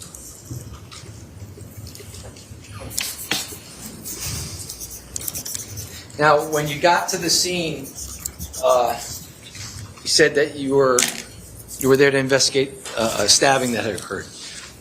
What things did you do that night when you got there? So that night, myself and other members of the Shelton Police Department interviewed witnesses, attendees of that party. Now, when you interviewed these witnesses, let me take you back. When you got there, what was the scene like? It was very hectic. There was dozens of kids running around, their parents showing up looking for them. Hard to keep everybody, kind of trying to keep them off the yard, trying to ascertain who saw what, who was at the party, if anyone arrived afterwards. So we did our best to try to speak with everybody there.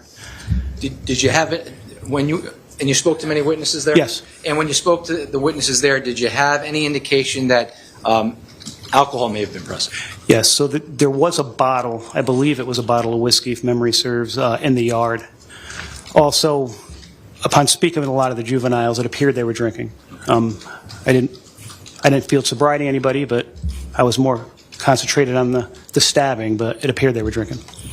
And prior to you interviewing any witnesses at the scene, did the Shelton Police Department have a body-worn camera at that one time? So this was right at the time just before the body-worn cameras was mandated by the state, and they were just coming into our department. So even though we had them, they weren't issued to all the members of the department. They were equipped in a few cars, and a few of the administration had them, where we can use them if we needed an interview or something like that. And did you in fact use any body-worn camera when you interviewed witnesses in connection to this case? In this case, yes. That night, no. I didn't have one assigned to me at that point, so I would have to use only audio. Okay. So how many interviews would you say that you conducted that night when you got to the scene? Me personally or all of us? You personally first. Me personally, that night, 2. And collectively, how many of these interviews did you say you? Dozens. Me personally. And based on your interviews of those witnesses, what, if anything, did you do next? So I interviewed a witness at the scene. I believe his name was Enrico Fiola. After interviewing him and his mother, we ascertained that just prior to the incident, a Honda Pilot arrived on scene with a group of St. Joe's kids. Also, after the incident, they fled in that car, so we were able to get the occupants of that car. From that point, we went and interviewed Mackenzie Trefficante, who was also an occupant in the car. After members of the police department spoke with everybody else there, and I spoke with those 2 witnesses, we developed Raul Valle as a suspect. And is Mr. Valle in court today? He is. And what is he wearing? He's wearing a blue jacket. And can you point him out for the court, please? I can. He's sitting right there. Your Honor, may the record reflect the witnesses identified the defendant in this case? Court will let the record reflect that the witnesses identified Mr. Raul Valle as the defendant. Thank you. Now, based on your interviews and your development of suspect and identified a suspect vehicle, what efforts did you take at the scene prior to leaving the scene?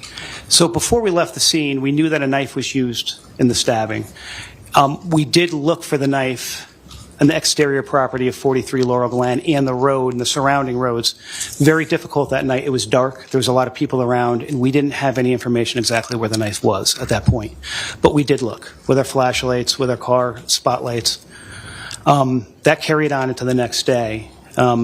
Moving fast forward, we had 2 state police cadaver dogs arrive in the daylight, and they searched the entire area, the surrounding streets, the property, with members of the police department looking for the knife. And if I direct your attention to States 1, can you indicate on States 1 where the general area you conducted the initial search for the knife you just described? Sure. So here's the property with the front yard. We started here, but we actually looked all up and down the roads.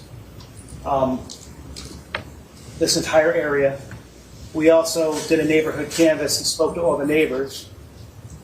1, did you see a knife? And number 2, if you do find a knife, please not touch it and call us. Okay. Now, Your Honor, if the record can reflect, the witness has indicated on States 1 the area including all of Adams Drive, all of Laurel Glen to Farmhouse Lane, and up Farmhouse Lane in that general area. Any dispute with that summary, Attorney Smith? No, Your Honor, no All right. objection. Court will allow the record to reflect. Thank you. Now, after you did the initial search that night and the next day for a knife, what did you do next? So after we did our interviews that night, the sun was coming up. I interviewed Tom and Charlie Connery at their residence with their parents present. After that interview, we were able to develop probable cause for an arrest warrant for Raul Valle. And was an arrest warrant applied for and signed? It was. It was applied for that following Monday. And contemporaneous with the signing of the arrest warrant, were you able to locate the Honda Pilot that was the subject of your interviews? So we were. So that night, if I can back up a few of the steps we took, after we knew who the occupants of the Pilot were, we went to Milford and we attempted to speak with Mr. Valle, but nobody was home. No one answered the door. So then we went to another occupant's residence, Tyler Da Silva. When we arrived there, we were unable to speak with him also. We reached out to the driver of the Pilot, Jack Schneider. We were unable to speak with him. So then we went back to Mr. Valle's house, and still no answer. I obtained his cell phone number, and I called him numerous times. I wasn't able to get a hold of him. So we moved on with the investigation. The next day, we sent Norwalk Police Department out to Jack Schneider's residence and asked if they can locate the car. When they arrived, it was there, so we requested that they tow it, and they towed it back to our secured sally port at the Shelton Police Department.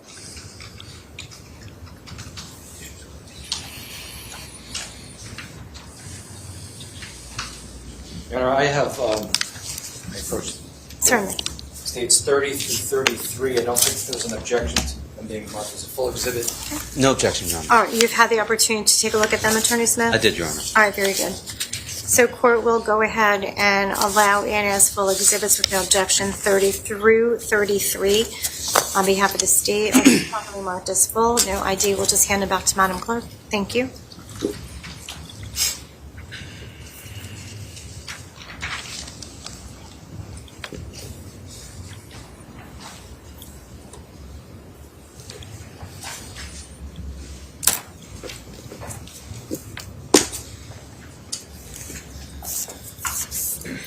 Now, when you were able to secure the Honda Pilot that was the subject of the investigation, you said you secured it in the sally port? Yes. And do you know if pictures were taken? Yes. Well, we applied for a search warrant first when it was granted.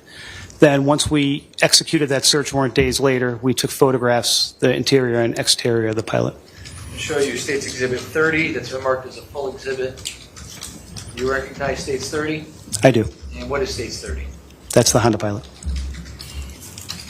And what is the purpose of taking pictures of the exterior and interior of a motor vehicle that's seized? Well, to show the condition it was in when we seized it. And Showing you States 31. Again, what is States 31? that's a picture of the windshield of the Pilot. Showing the defect in the windshield. Yes. States 32. Picture of, what is this picture showing? It's the interior of the Pilot. What would be the purpose of showing, taking pictures of the interior of the pilot? Well, the state of it was when we took it, and if we were going to seize any evidence, the state of the evidence it would be in. This would have been taken prior to any seizure of any evidence? Yes.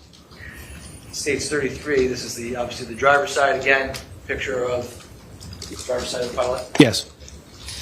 Now, once you were able to seize the pilot and apply for a search warrant and execute a search warrant, you indicated prior in your testimony that you were able to secure an arrest warrant for the defendant. Yes. Can you tell the ladies and gentlemen of the jury what steps that you took after that arrest warrant was signed, what steps you took to execute that warrant? After we secured the arrest warrant, I believe it was the Tuesday of the 18th, we spent the day into the night searching for Mr. Valle.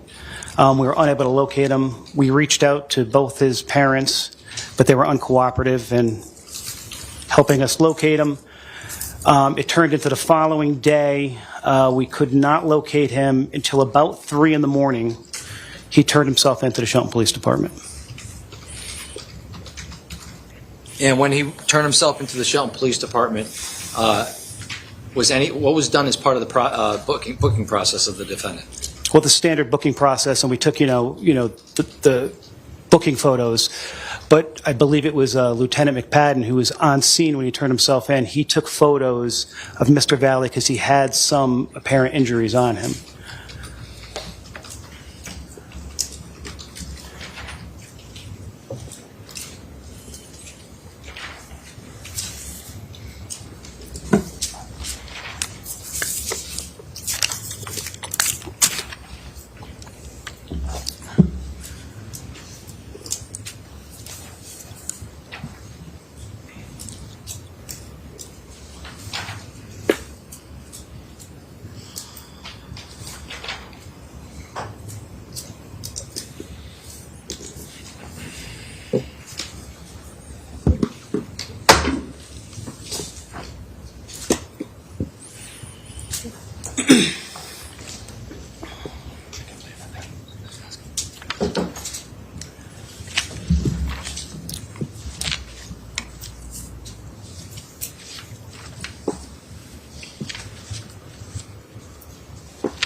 No objection, Your Honor. All right. Court will let the record reflect that defense counsel was shown exhibits 34, 35, 36, 37, 38, 39, 40, 41, 42, and 43, all of which are photographs, indicated no objection. And again, that's no objection to those exhibits coming in as full exhibits, counsel. Correct, Your Honor. All right, court will receive into evidence 34 through 43 on behalf of the state. Thank you.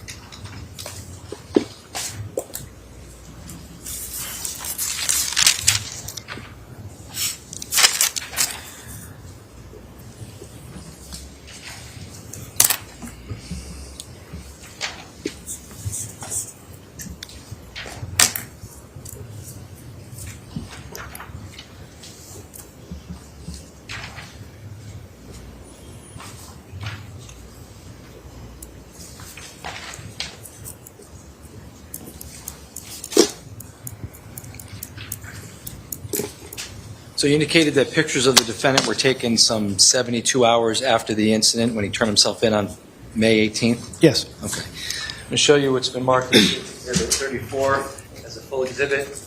Do you recognize 34? I do.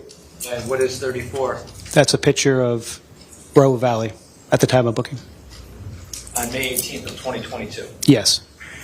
States 35. Again, what does States 35 show? A picture of Raul Valle on that date. States 36. Same. A little closer. You can see some marks up there near his forehead, light marks. States 37. That's the back of Raul Valle's head. Raul Valle's head. Does there appear to be any injuries to the back of his head? I can't see anything from here. States 38.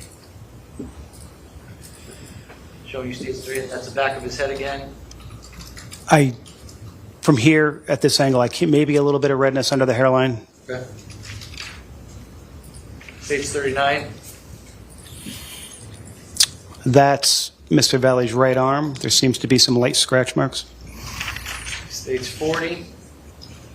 Seems to be a older wound. It does appear that that's his right hand. It appears that it looks like it's scabbed over a little bit. States 41. Left hand. That's his left hand, a scrape on his palm. States 42. Any markings on his hand there? Some light marks on his outer wrist. That's really all I can see there. In States 43, again, this is his left hand. Any markings there? I can't see any.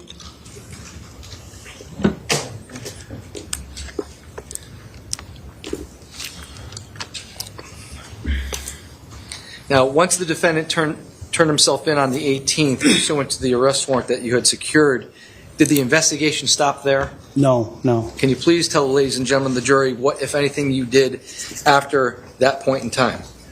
So myself and members of the Detective Bureau located every attendee to that party and the party that was connected to this at Lazy Brook, interviewed all of them, some of them multiple times. At this point, I did have a body-worn camera, so most of them were interviewed on video.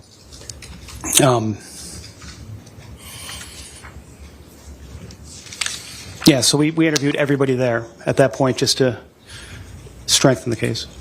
And what, if anything, did you glean, not what people said, but what, if anything, did you glean from those interviews with regards to the connection to Lazy Brook Road and maybe the entire street of Laurel Glen?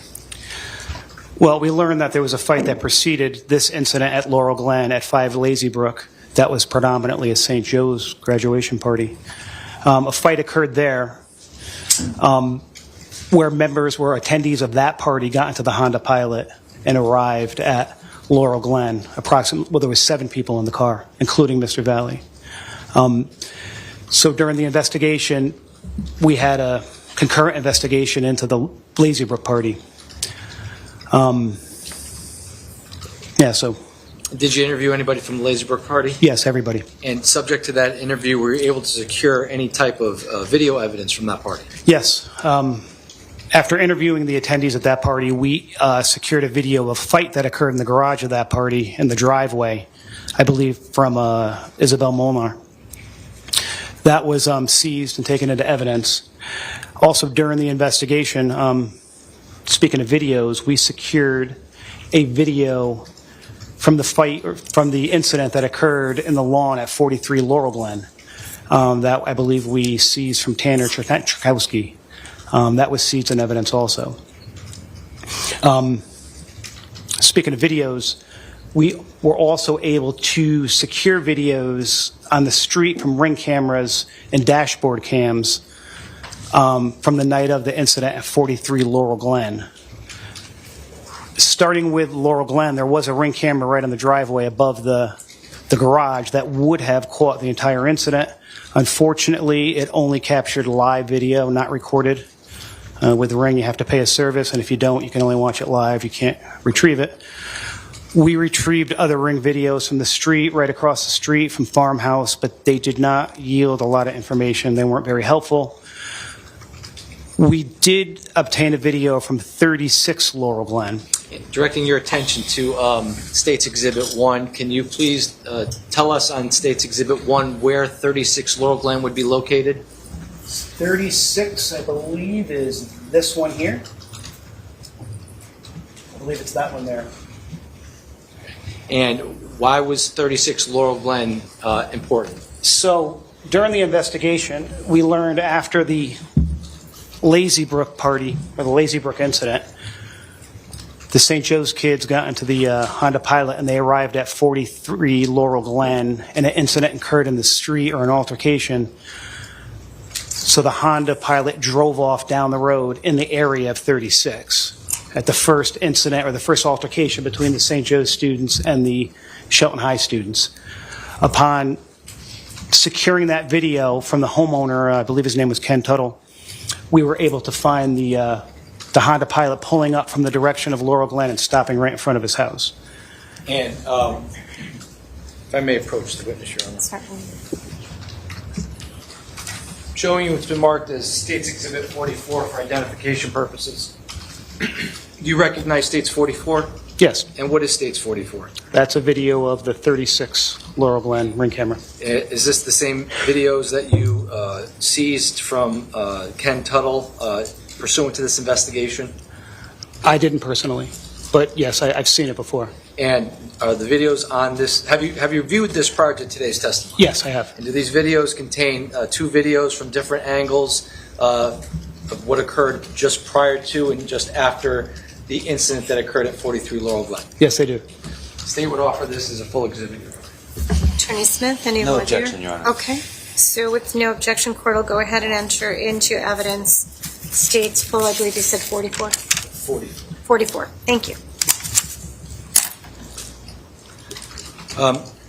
You viewed this prior to today's testimony? I have. Could you briefly tell the ladies and gentlemen of the jury, and I want to publish this with the permission of the court, but what we're about to watch, if you can.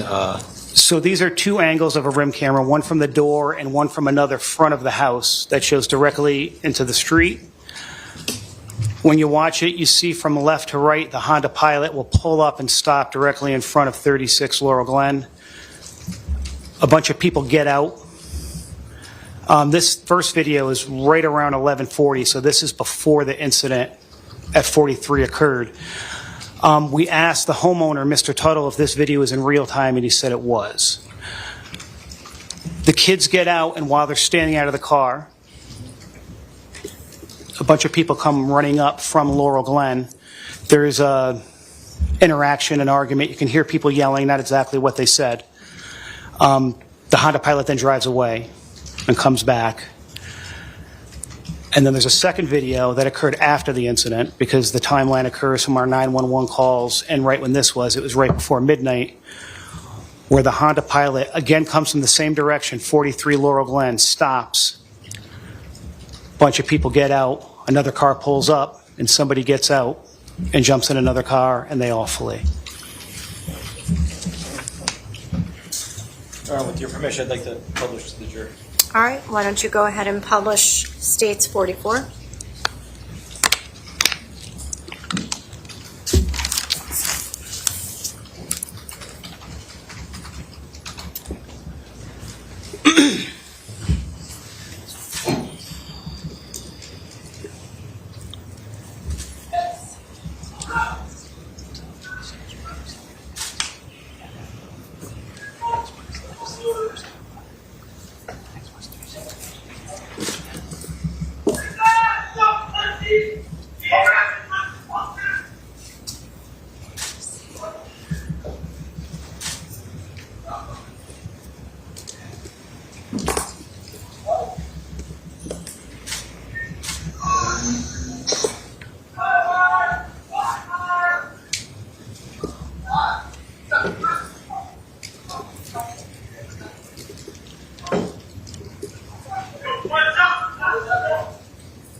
This next video is this different angle of the same video, It's the same video, just a different angle.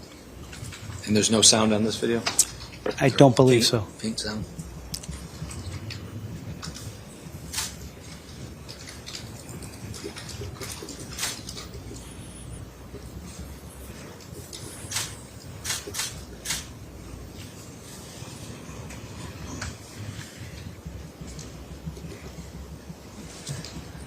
Can you pause it?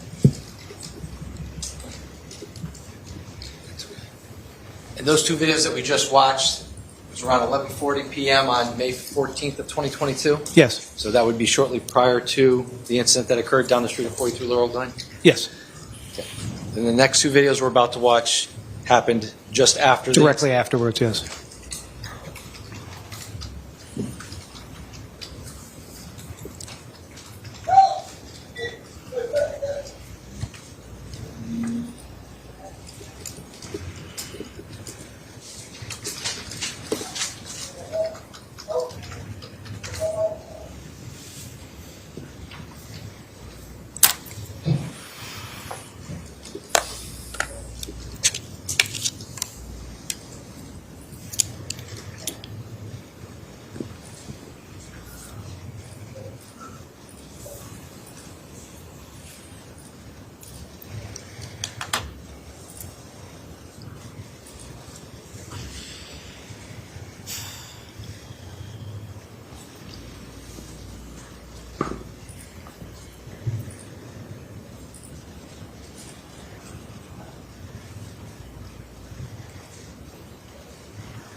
And this last video is the different angle of the same.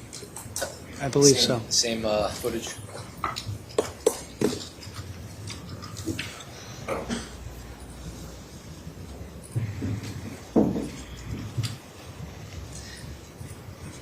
Again, the time on this is 11:55. Yes. I believe our 911 call came in at about 23:58 or something close to there, so that would corroborate the time in the video.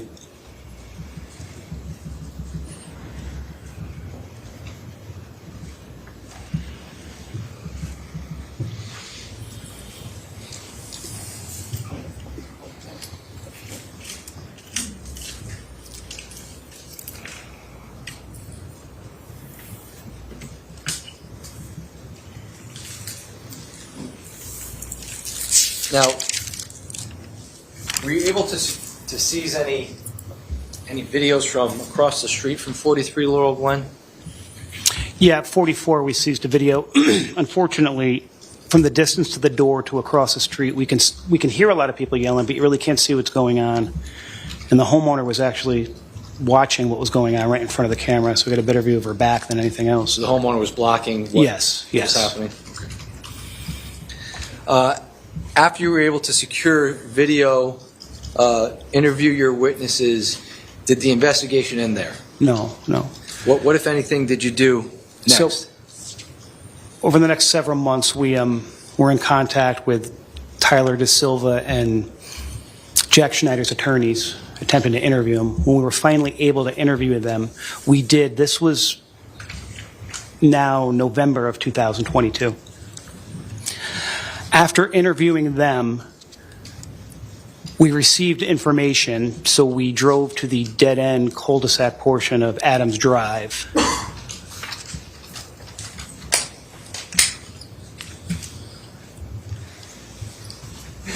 And what was your purpose in driving to the dead end of Adams Drive? To locate the knife that was used in that incident on the 14th.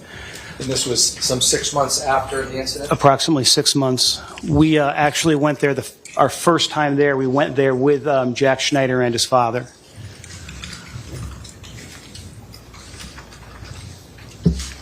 Let me approach the witness, Your Honor. Sure. Showing you it's been marked as State's Exhibit 45 for identification purposes. Do you recognize 45? I do. And what is 45? This is the cul-de-sac portion of Adams Drive. Showing you, is this picture accurately reflect what the cul-de-sac of Adams Drive looked like at or near the time of the incident? No, this was 6 months later. 6 months later? Yes. Okay. Showing you 46. Do you recognize 46? I do. And what is 46? That's a picture of the wood line that separates Valley Road from Adams Drive. And does this picture indicate what the cul-de-sac area of Adams Drive looked like on or around the time you went back to Adams Drive 6 months later? No. What does this show? This shows a lot of the leaves are on the ground. The ground is covered where, it's November at this point, so you... So this is 6 months after the incident? Yes, yes. And showing you State's Exhibit 47. You recognize 47? Yes. And what is 47? So this is the stream that runs in the wooded area just behind there, in between Valley Drive and the end of Adams Drive. I would offer these as full exhibits, Your Honor. No objection, Your Honor. All right, no objection. Court will go ahead and take into evidence dates 45, 46, and 47. Thank you.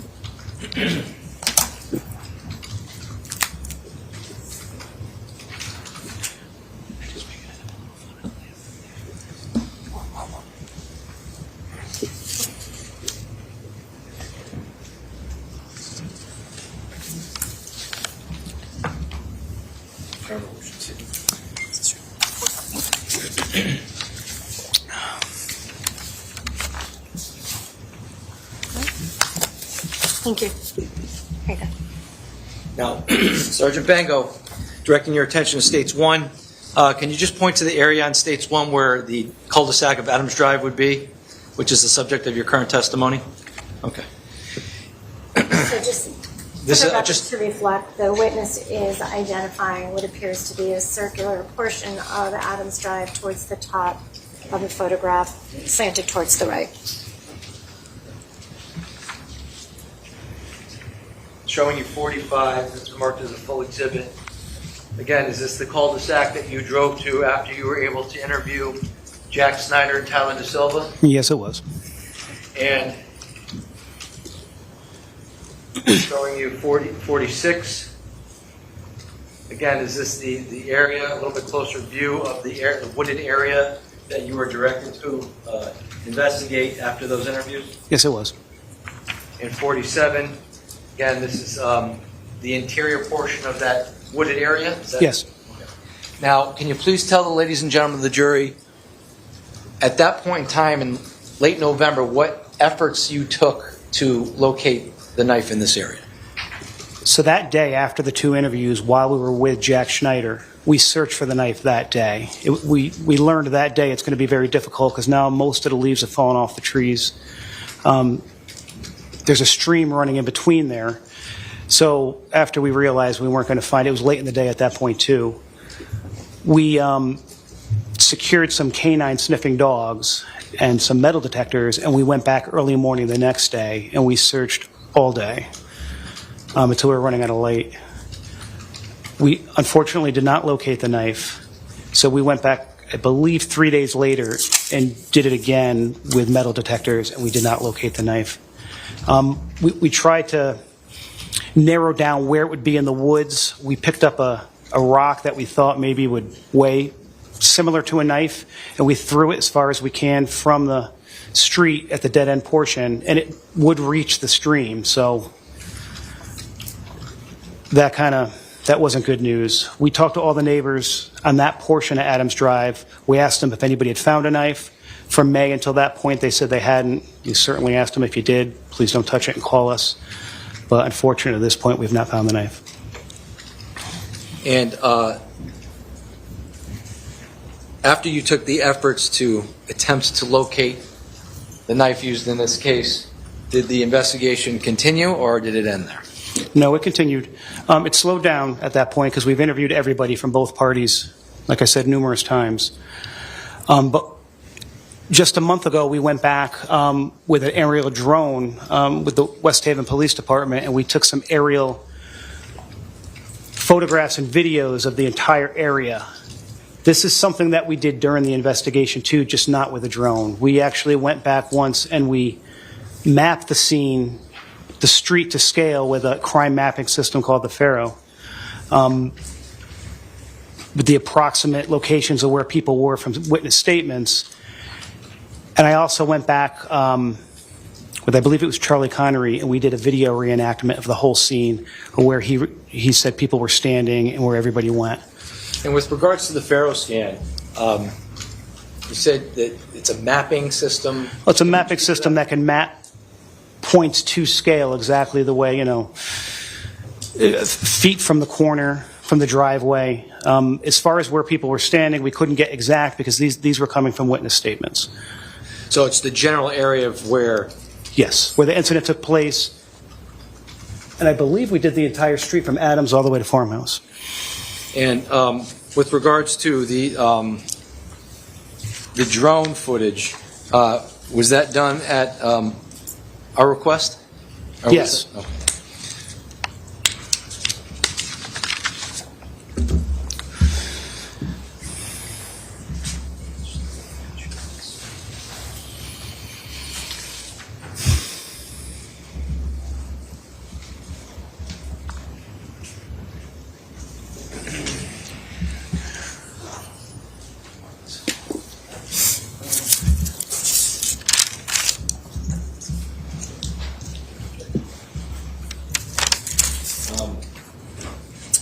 I don't think there's an objection to any of this, but if counsel right. wishes me to lay an objection. No objection to these, Your Honor. I've reviewed them already. All right, let me just document the exhibit numbers on the record then, so we have a clear record. So with respect to State's Exhibit 48, there was no objection. I'll accept into evidence full. It appears to be a disc or CD. And then additionally, we have State's Exhibits 49, 50, and 51, which are photographs. And is that 52 there in your hand? 52, Your Honor. And 52, which appears to be a larger exhibit of depicting scenery. Thank you. Thank you, Your Honor. I'll just have Madam Clerk mark them as full before we use them. I'm sorry. Sorry, it's okay. Thank you.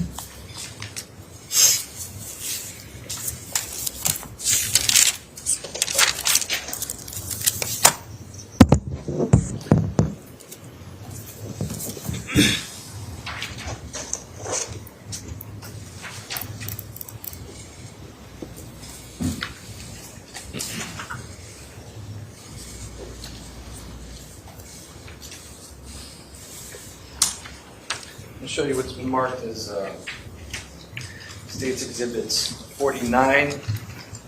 You recognize 49?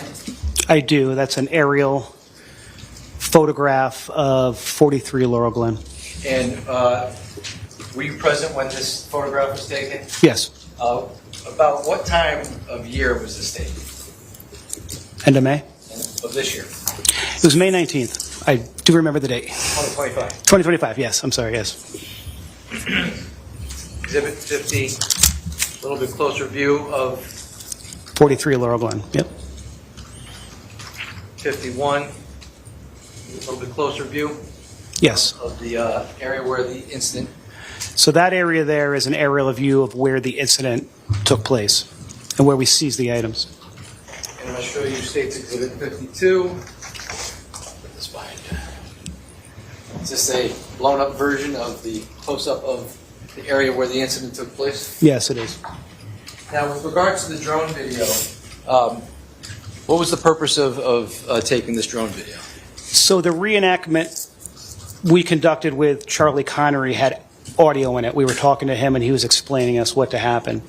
With discussions with the state's attorney, they decided they wanted a video and photographs with no audio in it, so we went and redid it there. And what we're about to see in this drone video, does this span the entire or the portion of Laurel Glen that was the subject of 36 Laurel Glen, the video that we saw down low? Does this encompass Farmhouse Road and up and down Laurel Glen from Adams to Farmhouse? Yes.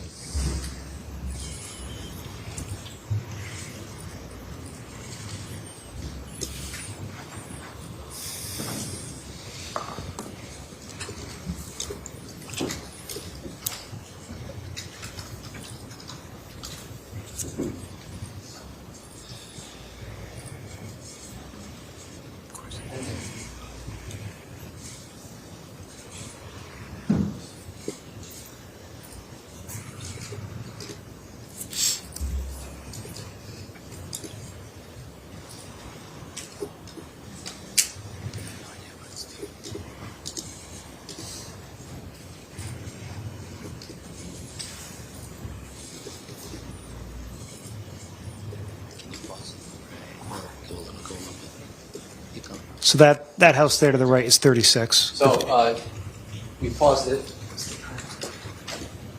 Counsel, before you move on, let me just let the record reflect that we're publishing Exhibit 48. 48, correct, I'm sorry. So at 24 seconds, just for the record, this house right here that I'm pointing to there, what would that be? That's 36 Laurel Glen. So that is the house that's the subject of State's Exhibit 44. Yes. Okay. If we could just identify which house it was. There were two houses in the video. The gray house? So let it play. I just want to make a clear record, Counsel. Go back. Thank you. So I'm now pointing, it's 24 seconds into the video, Your Honor. It's the gray house on the right portion of State's 48. With the red walkway that goes out to Laurel Glen and the driveway to the far left side of the gray house. All right, thank you. Thank you.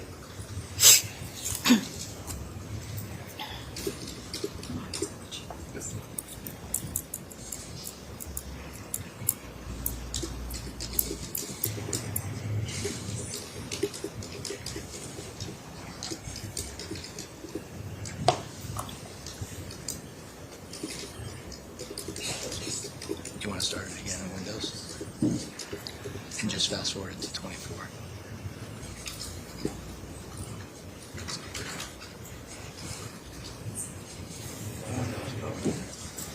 How is it not loading? Play it Windows.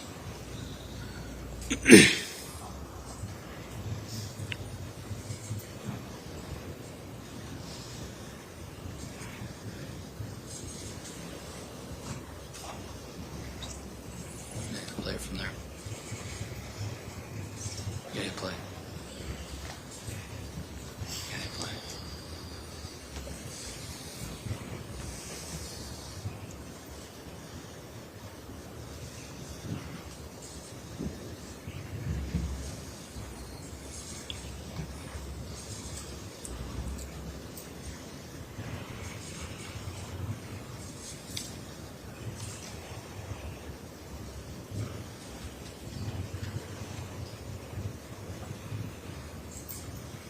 And that road that we're looking at now at 52 seconds would be Farmhouse Road.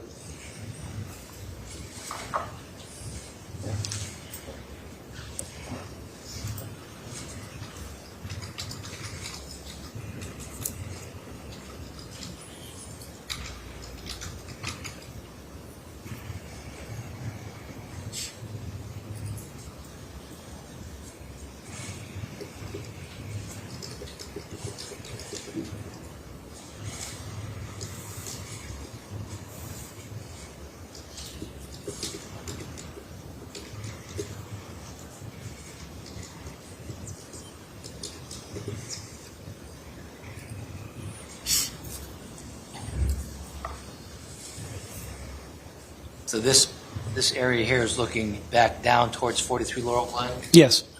and the house to the left here, that gray house again, is 36 Laurel Glen. Yes, it is.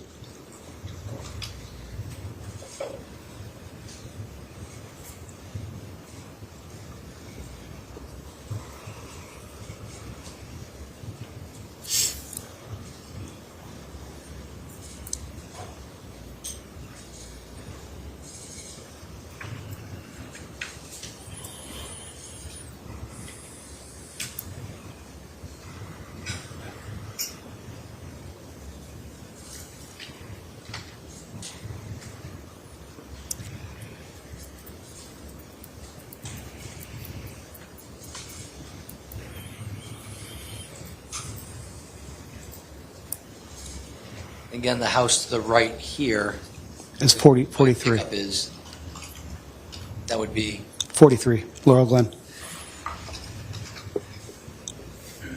Now, when you went out there on May 19th of 2025, were you asked by myself to do any measurements? Yes. To where 43 Laurel Glen is in connection to 36 Laurel Glen in Farmhouse Road? Yes.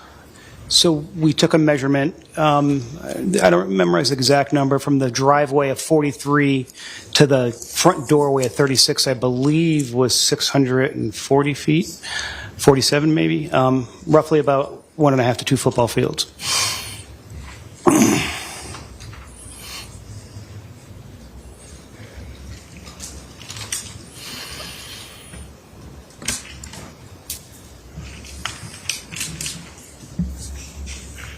So with regards to the front of the driveway of 43 Laurel Glen, if you were to walk down towards 36 Laurel Glen, it's about 1.5 to 2 football fields Yes. down the road? No? Yes. I just may have a moment here.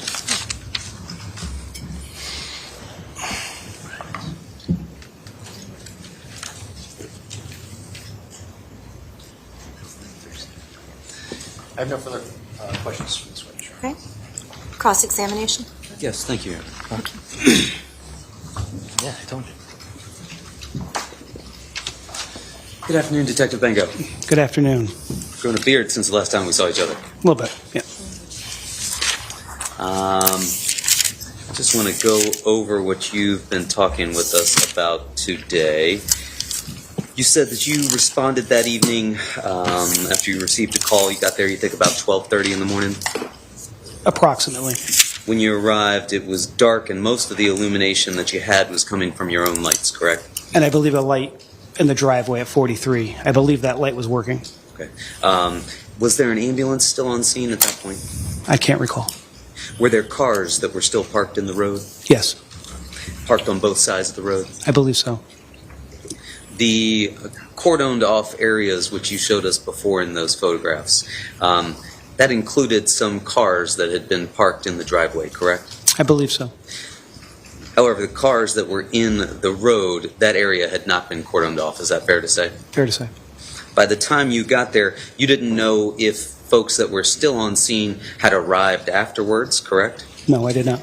You didn't know who might have left before you arrived. Is that fair to say? At that point, no.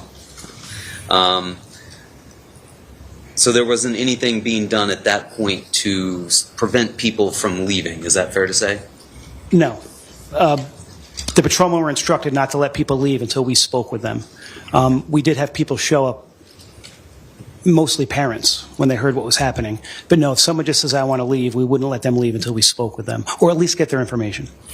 But is it fair to say that you didn't have any ability to keep track of everybody that was on that scene and make sure that nobody leaked out?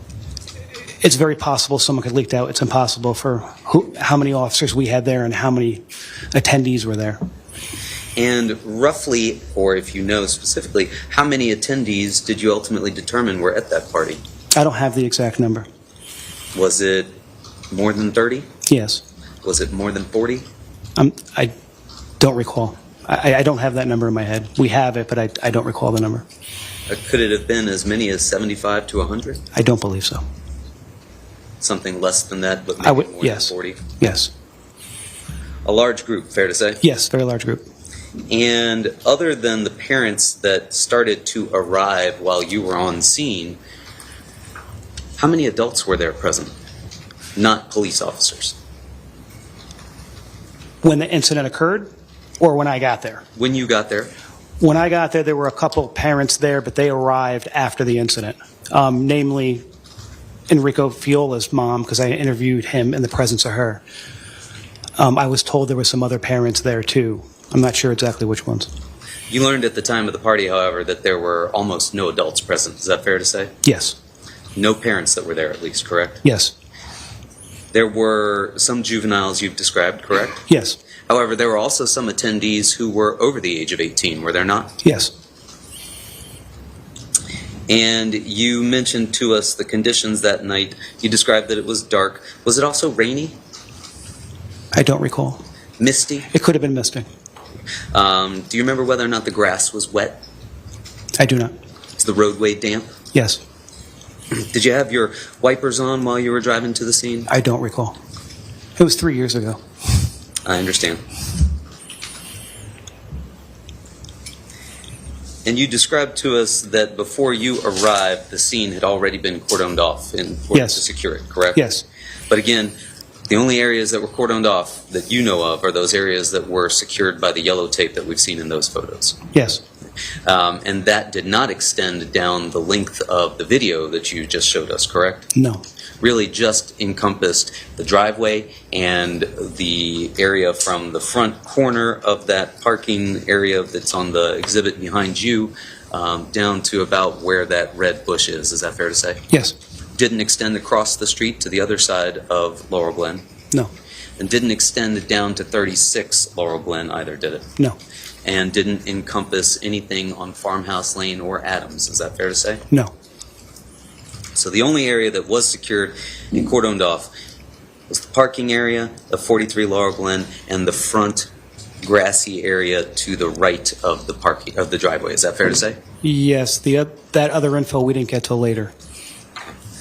And you said that was secured throughout the night? Yes. Do you know who secured that area throughout the night?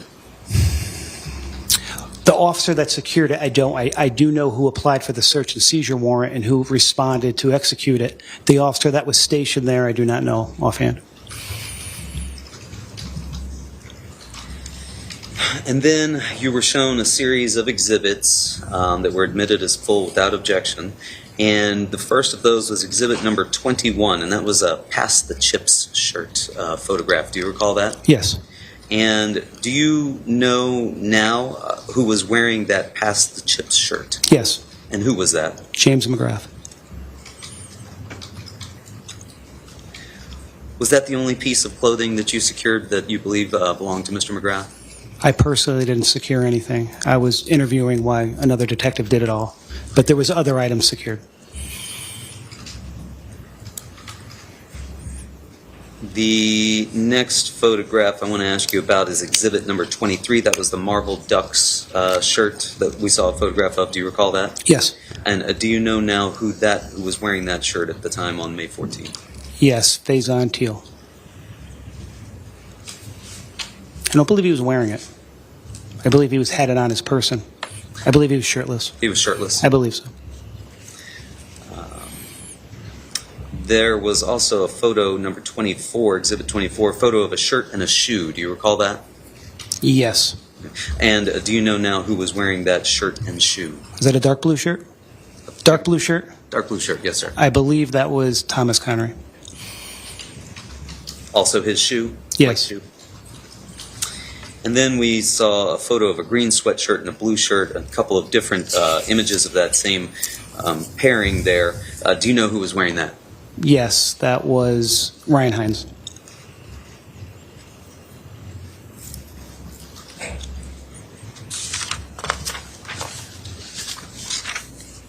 And then you told us that on this particular evening, it had not yet become the policy of the Shelton Police Department to have body-worn cameras issued to everybody that was on duty. Is that correct?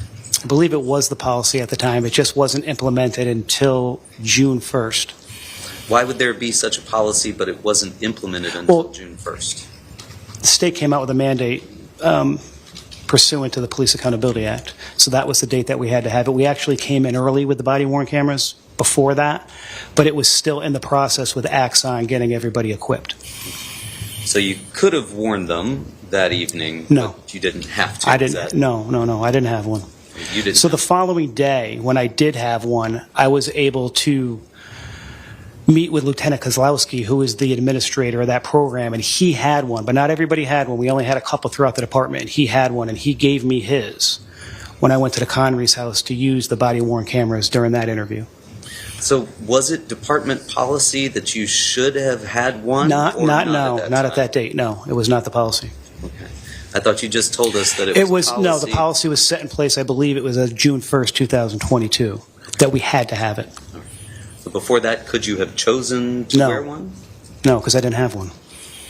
I wasn't issued Who one. would have issued those? Lieutenant Kozlowski. Could you have gone to Lieutenant Kozlowski and asked for one? Not that night. I was coming from my house at midnight. You mentioned that you arrived on scene and started interviewing witnesses, and that there were dozens of kids running around and parents showing up, correct? You were asked about whether or not there was any sign of any alcohol having been at this party. Do you recall that? Yes. And you told us that there was maybe one bottle of whiskey in the yard? I do remember seeing a bottle of whiskey. And that was the only indication that you had that there was drinking going on at this party? There wasn't alcohol cans all over the street or anything like that. There was alcohol in the house, but it's hard to differentiate what the parents own or where the kids were drinking it. No one had alcohol in their hands at that time. And that was about a half an hour to 40 minutes after the initial call came in at 11. Maybe a little bit more at that point, after everything settled down. So there was at least a bottle of whiskey in the yard. Yes. And then you say there was other alcohol that was in the house, but that was hard to determine who that belonged to exactly? Yes. And what was the other alcohol that you found in the house? I don't recall. Was there a lot of evidence of alcohol in the house? I don't recall. You got to remember the focus was the stabbing that occurred, not alcohol by minors at that point. Because that wouldn't be pertinent to trying to understand. It would, and I do believe there are photographs in the interior of the house. I just didn't take them. Did you see those photographs? I don't recall. And do you recall whether or not you ever saw evidence of large piles of Solo cups or any other indication that there was in fact a large amount of drinking going on at this unsupervised party? I do not recall a large pile of Solo cups. Do you recall any evidence of a large amount of drinking going on? People's actions, the way they were talking to me, that was probably my biggest indicator. And what were those actions that indicated that to You you? could tell people are slurring their words. Their eyes are a little glossy. Just my training experience, I could tell someone's been drinking, especially a juvenile. But that would be my biggest. Like I said, I wasn't hunting for the underage drinking at that point because I had so much going on with the witnesses and the stabbing. Did you see any evidence that, or any indication that evidence of drinking had been cleaned up or that there was some attempt to shield you from seeing that? I did not.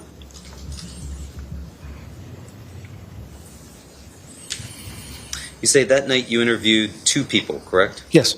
And one of those was Enrico Fiola. Yes. And the other one, who was that again? Mackenzie Traficante. And that you later interviewed Tom and Charlie Connery, correct? Yes. And what was the date of the interviews with Tom and Charlie Connery, if you recall? So it was the same day. It was just late morning, early afternoon. So the 15th? Yes. And at that point, when you interviewed, so just want to make sure I understand this. So as of the morning of May 15th, when you went to interview Tom and Charlie Connery, you'd only also interviewed Enrico and Mackenzie. A lot of people were interviewed. Me personally, who I interviewed, yes, those two. And at that point, when you went to interview Tom and Charlie Connery, had you learned of any cell phone videos that had been taken of the incident? At that point, I don't believe so, or I don't recall. I believe that was later on. So when you interviewed Enrico Fiola, you didn't learn of any videos that had been made. When you interviewed Mackenzie Traficante, you didn't learn of any interviews, videos that had been made. No. When you interviewed Tom and Charlie Connery, you didn't learn that any cell phone videos had been taken. No. Like I said, there were a lot of other people interviewed by other members of the police department. That information came into play with me also. And as of the 15th, you hadn't been given any information based on any of the other interviews done by other members of your department that there was a cell phone video of this event? I don't believe so.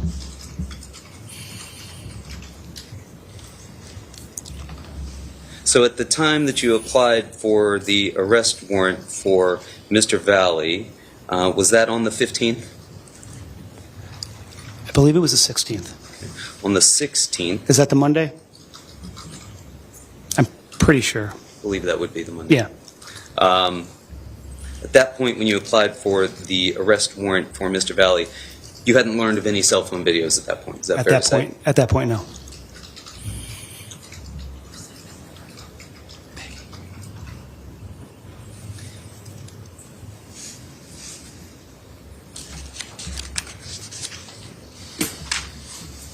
Now, you were shown some photographs of the Honda Pilot.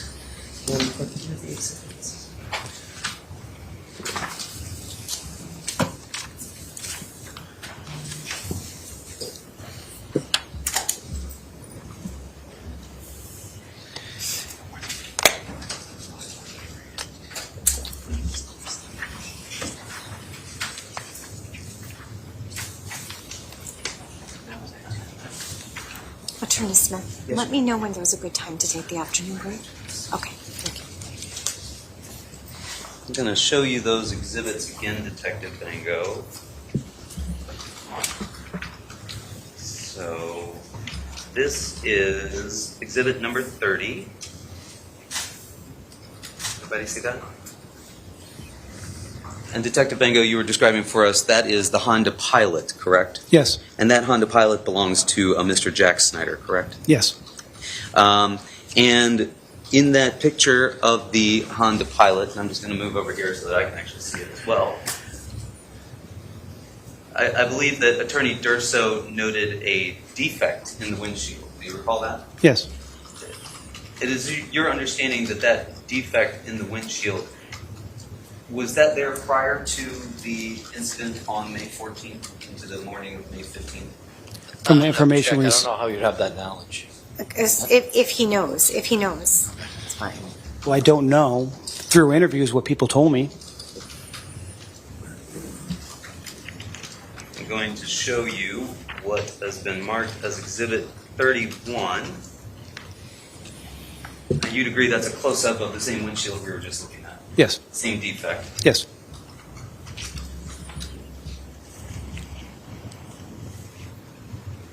Then I'm going to show you what is Exhibit 32, and that is the interior of the vehicle looking at it from the passenger's side, the front passenger side, correct? Yes.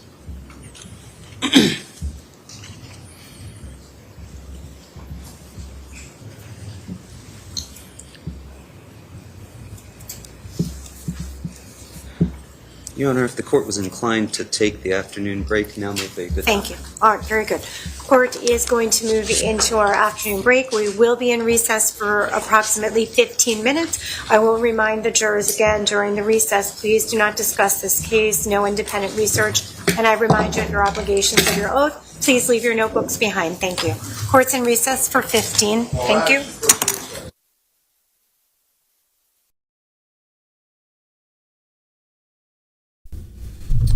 All right, while they take their recess, we can recap what we saw after lunch. Actually, I have to recap what we saw before lunch. Let's see, we heard from paramedics. We heard from two paramedics, Michael Egan. He got there. There was a large crowd screaming and yelling, possible 4 patients.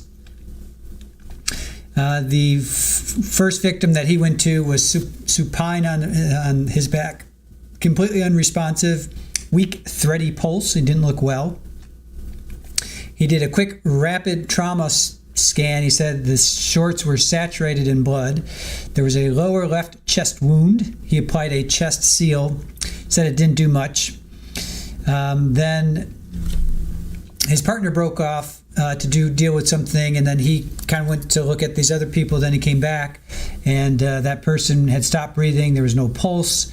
So he says you don't help the person that's not breathing, as cruel as that sounds, because I guess they figure they're already gone pretty much. He went into cardiac arrest, so he applied CPR.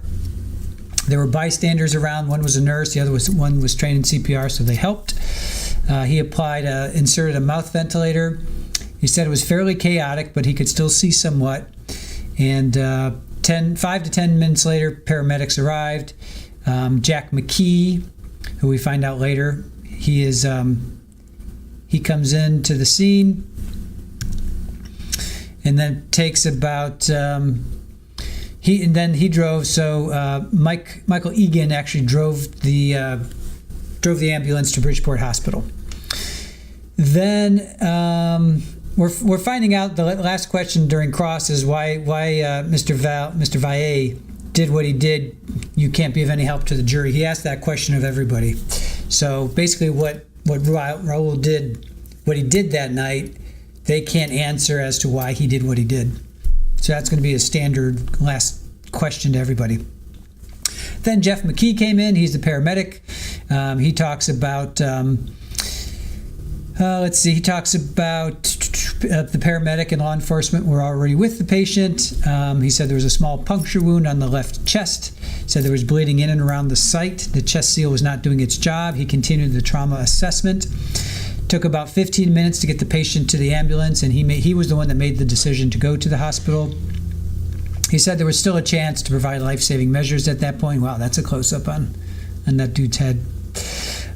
He said there was no pulse at the scene, but he was every 2 minutes he was checking for a pulse and heartbeat. Took about 15 to 20 minutes to transport, and we end up. This is Jimmy McGrath. It took about 10 to 15 minutes to get him over to Bridgeport Hospital, and he got him into the trauma center, and the doctors and staff took over. He didn't notice any alcohol drinking. He said the roads were misty and damp. The paramedic did not remember it being misty and damp. Then next up was the chief medical examiner. Let's see. He did a toxicology, and he found there was blood alcohol content of 0.2, and 0.08 is the legal limit to drive. So 0.2. So Jimmy McGrath was definitely not in the condition to drive. Not that he was doing it, but he was not in any condition to drive. They found the one stab wound right by his chest, left chest, front to back, left to right, slightly upwards, 2.5 to 3.5 inches deep. Punctured his left ventricle of his heart. There was liquids in his chest cavity. There was also a bruise on his right chest, but that didn't look fresh. So front to back, left to right, slightly upwards. So he definitely didn't come down on him. He was coming up at him. He was coming up. So he wasn't stabbing, or he could have been going like that, which is odd because that means he could have been on his knees. See, there's that self-defense. So if it's slightly upwards, left to right, if he was coming down on him like this, it would definitely be going down, but he's coming at him slightly up. So he's either kind of falling back, he's on his knees, or he's doing one of these, stabbing up like that. So that could support the self-defense. Let's see. Then we get Sergeant Richard Bango. He was a detective back at the time. He arrived around 12:30. Detective Nugent was there in the daytime, took daytime photos. This is where they showed the shirts. So they showed a bunch of clothing. They showed holes, puncture wounds in the clothing.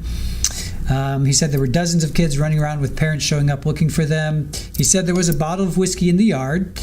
He said, but upon speaking with the juveniles, they had appeared to be drinking. He interviewed just 2 that night, but he interviewed dozens over time. This is where we find out about the Honda Pilot, and there's ring video. Now he said there was a ring right above the garage, or right on the garage or right above the garage, I guess.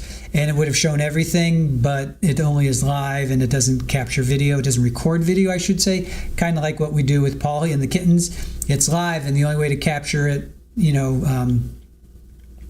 don't have it recorded. We can just watch it live. Actually, I think we can record it. Anyway, I guess for them, they could only watch it live. So it's only just live. You can't they didn't record it. Otherwise, we would have seen the entire thing. So that's kind of a bummer. But we did see Ring from across the street and down the street, and you see, the Honda pull up, or what appears to be the Honda. I don't know. I can't tell. Bunch of kids come running towards that. They're yelling, blah, blah, blah. That car drives away. Then there's another, about 20 minutes later, I guess, this car pulls up again. I didn't see the other car pull up and the kids get out. I thought that was he was basically just telling the jury what they should see. I was looking at it. I didn't see that. I didn't see another car pull up, a bunch of kids get out and jump in that other car. I personally did not see that, but that's what Sergeant Bango said that we were supposed to see, but I didn't see it. So under cross, possibly, let's see, there was more than 30, less than 75. There was a few parents there afterwards. Some attendees were over 18. He said it could have been misty. So I guess he's working this whole, it was raining misty. So maybe Raul was slipping while he was fighting. I don't know. I'm not sure. He said that he found out, or he figured these kids were drinking because, they were slurring their speech. They were just talking the way people that are drinking talk. But he said the focus was on the stabbing and not underage drinking at that point in time. He talks about this interview with Tom and Charlie Connery.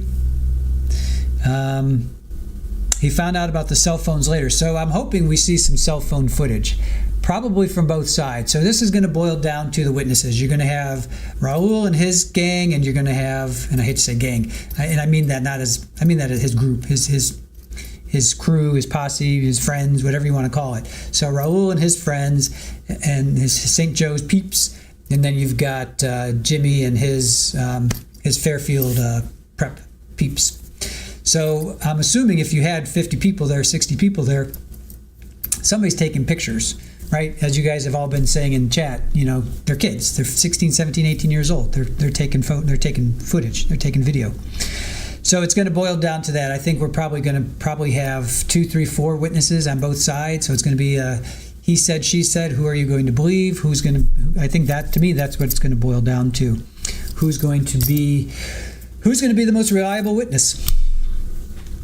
That's what it's going to boil down to. Oh, and then there was a defect in the window. That's right. They showed that the Honda Pilot, and that would look like a softball or a rock. Something was definitely thrown at that window. So we're going to find out probably from the driver, which was Jack Schneider. We're going to find out, did that happen that night? So that all goes to, was he in fear for his life? Was he in fear for his life? So we'll see.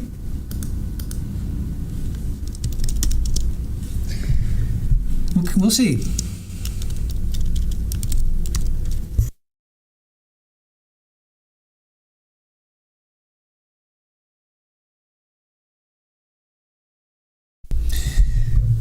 So, you can't see him being a good witness. Oh, the defendant? Yeah, I'm not so sure. Because remember, we go back to that Nicholas Mew.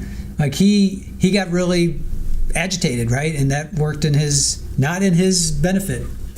So I think if they get Raul up on the stand, and he gets agitated and he gets angry, that's not going to work. Not going to work to his benefit. Hey, no problem, Ola. So, Julia, the upwards angle also depends on how tall James was in comparison to Raul. Absolutely. Looks like they're both about 6 foot, I would say. They both look like they're fairly, average build guys, average height. Baka, thank you for the squeak cap. He is claiming self-defense. That is his defense. Yes. He is claiming self-defense. He's not saying he didn't do it. he's claiming self-defense. But Baca, how many check marks do you have for conscious of guilt? He threw away the knife. Was hard to find for 2 or 3 days. What else? Baca, help me out. What was the other thing? Yeah, they found the knife a long time later, like November, 6 months. I think it was 6 months later. Most defendants choosing to testify is a disaster. Every once in a while it works. Brett, yep, I agree. Abe, he'll probably have to testify then. So he threw away the knife. It was hard to find for 2 or 3 days. Parents were hard to find too. Parents were hard to find, but that's really not on him. That's just the parents.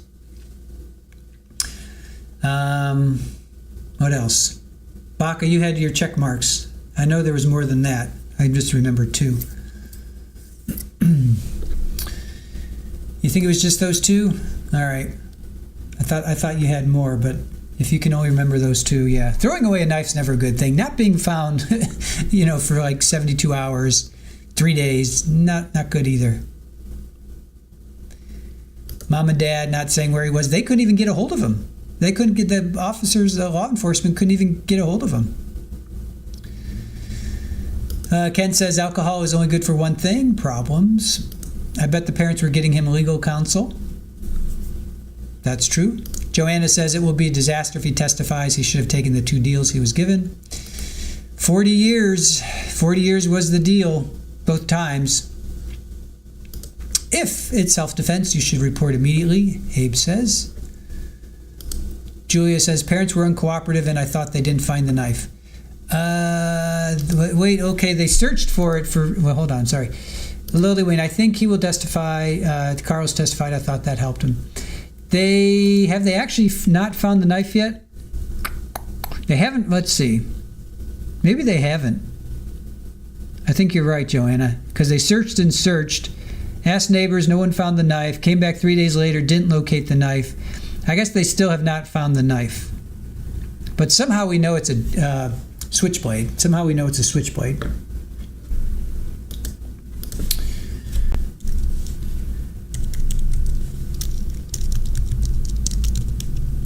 Somehow we found out it's a switchblade.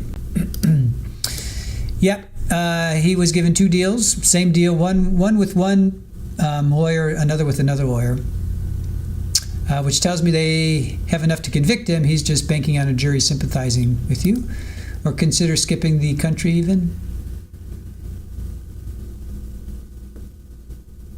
JWD, I heard about the haunted houses in Connecticut. No, I run from those. A friend of mine went to see one there and said it freaked him out. Yeah, there's a really interesting one going on. We're going to try and follow that case. When they did find mom and dad, they would speak to law enforcement. Okay. Knife not found yet. 6 months later, still didn't find the blade. All right, I'm going to go take a quick comfort break. I'll be back before they start.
Let's see. Sorry, my eyes floating. Not that bad, but take them while I can get them, right? Smoke them while you got them. Definitely going for a sympathy vote, Ruby says. Lily Wayne, other videos or kids could have said what kind of knife it was. That's true. Let's see. If we know it's a switchblade, it might be... Back to session, the Honorable Judge Murphy. Good afternoon, Your Honor. Good afternoon. Thank you. All right. Thank you. We'll bring the witness back in. Okay. Thank you. You may be seated.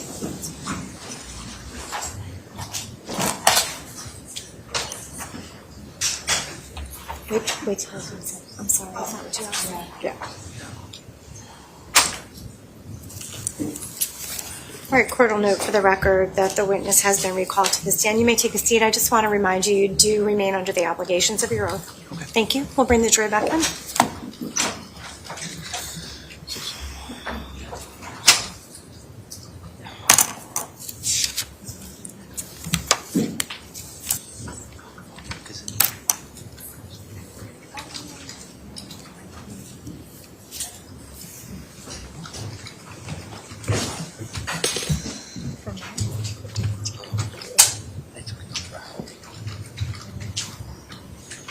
You're just like taking time off here.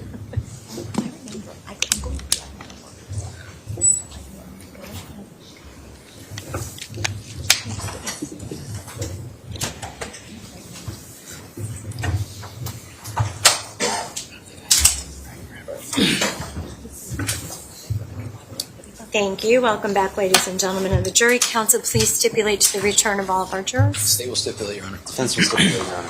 Thank you. Very good. Attorney Smith, you may proceed with your cross-examination. Thank you. Thank you.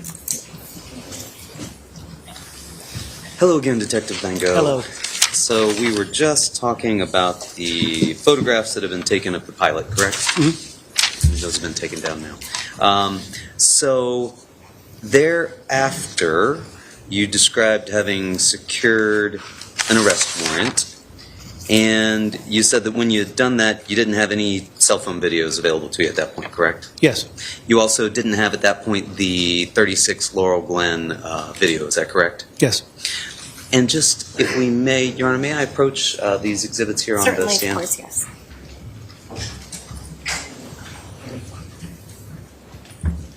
I'm just going to take this one down. I'm going to turn it around so it's not distracting us. Leave it right here. It's 52. This Exhibit 1. Earlier, I believe you had described this house as being 36 Laurel Glen, but if they're viewing the video... It could be that one, yes. You think it was this one? Yeah. All right, so just let the record reflect that the earlier house appears to be two houses from the left of the exhibit on Laurel Glen Drive, and the house to which Attorney Smith was indicating is the actual house appears to be three houses from the left of the exhibit on Laurel Glen Drive. Is that correct? That's correct. All right, very good. Thank you.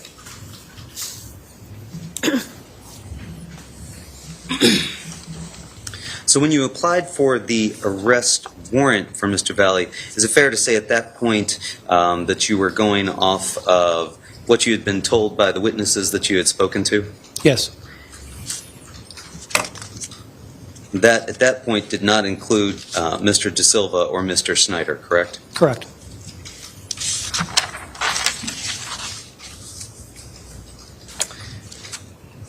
And at 3 in the morning on the 18th, I believe you described that Mr. Valle turned himself in for booking, correct? Correct. Yeah, I see.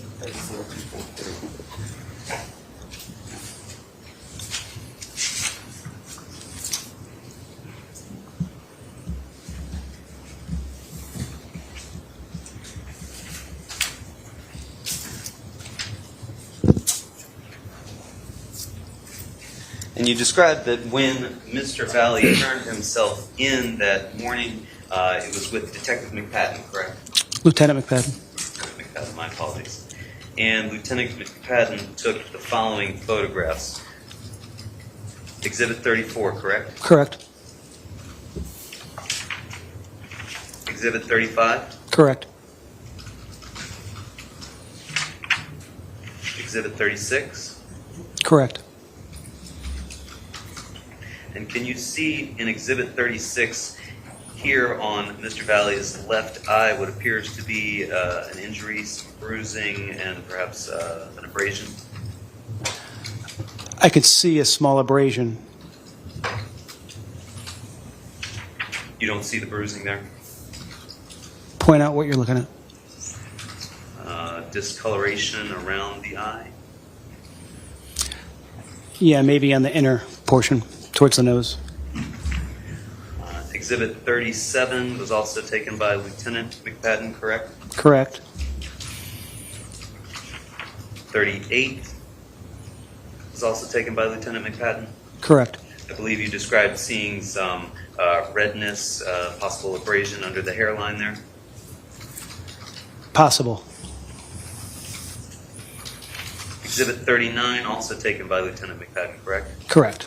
And there you described for us seeing the red scratch marks as well as some what appears to be bruising.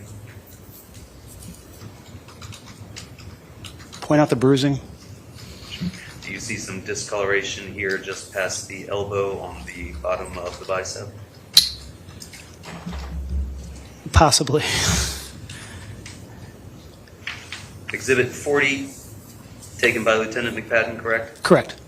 And that shows a wound on the heel of his right palm. Correct.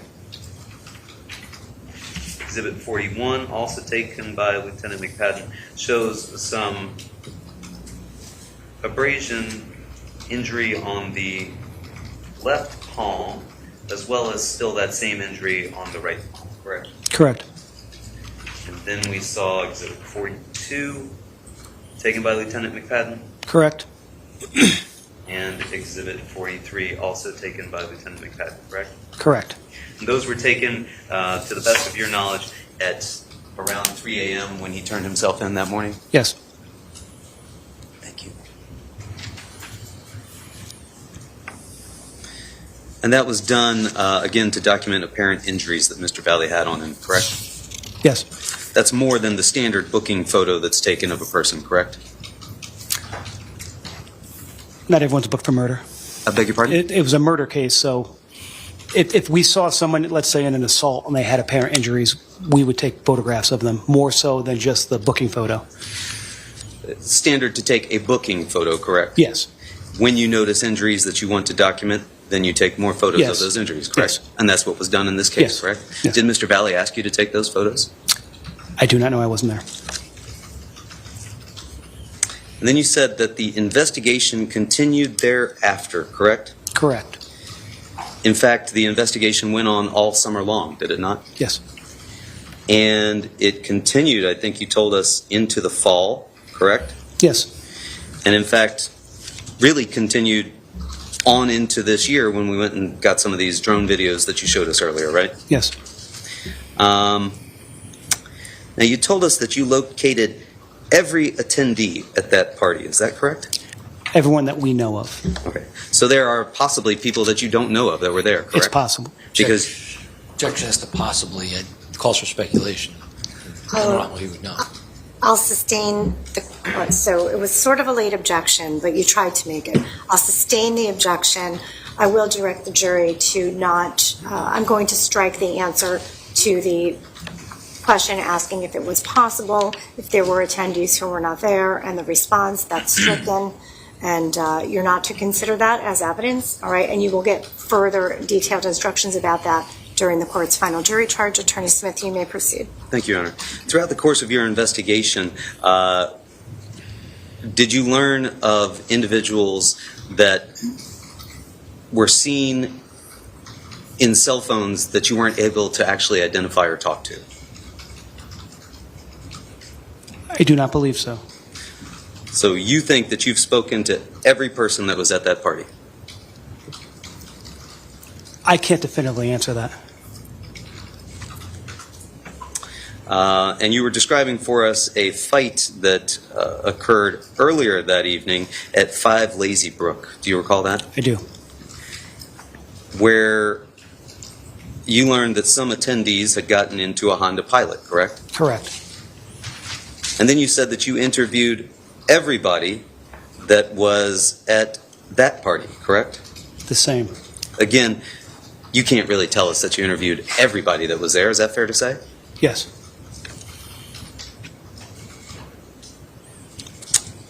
But you did secure some video of a fight that took place in or near the garage of 5 Lazy Brook, correct? Yes. When did you secure that video? I do not have the date. I don't have the date in my head. Was it before or after you got the arrest warrant? After.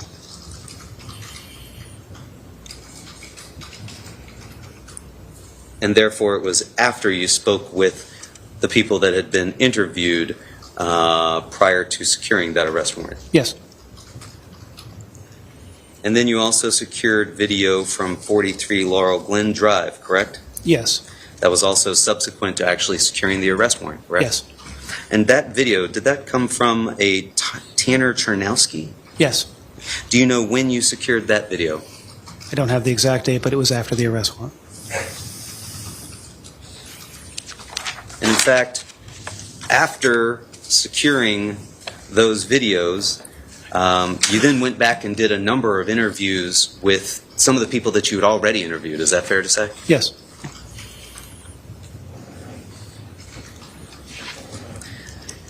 Now, we saw here before some dash cam or some ring videos that you had secured, one of those being from 36 Laurel Glen Drive, correct? Correct. Do you have 44 or does she have 44? What's that? The Laurel Glen? 44. She's getting it. Got it.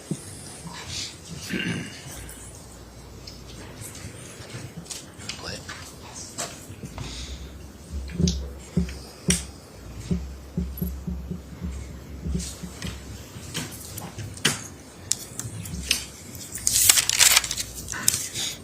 And you described Exhibit 44, which we're going to play for you in just a second here, as showing different angles. There's one angle that is from the door, correct? Yes. And there's one angle, and what is that different angle that we've seen?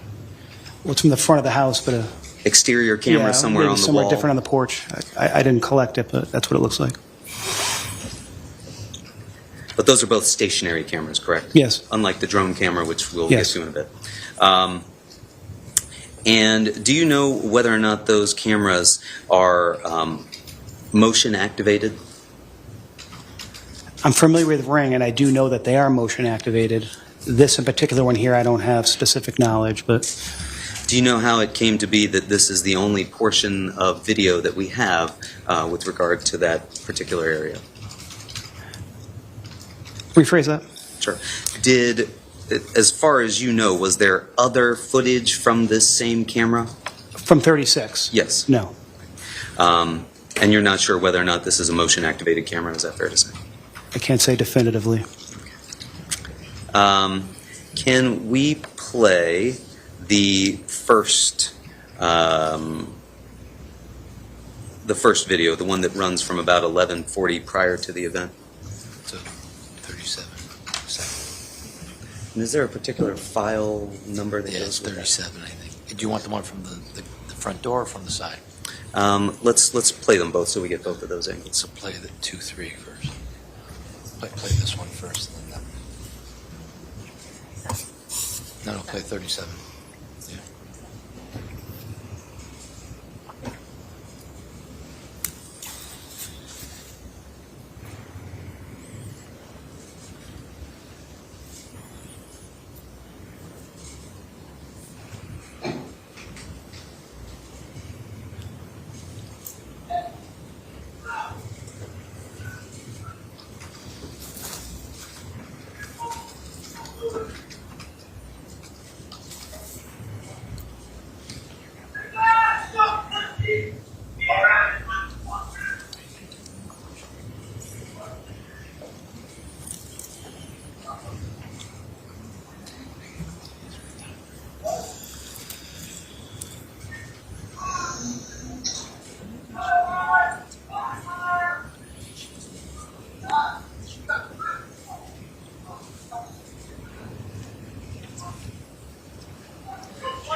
Detective Bango, in that video, when we see folks coming from the left of the screen, that's 43 Laurel Glen, the direction that they're coming from? Yes.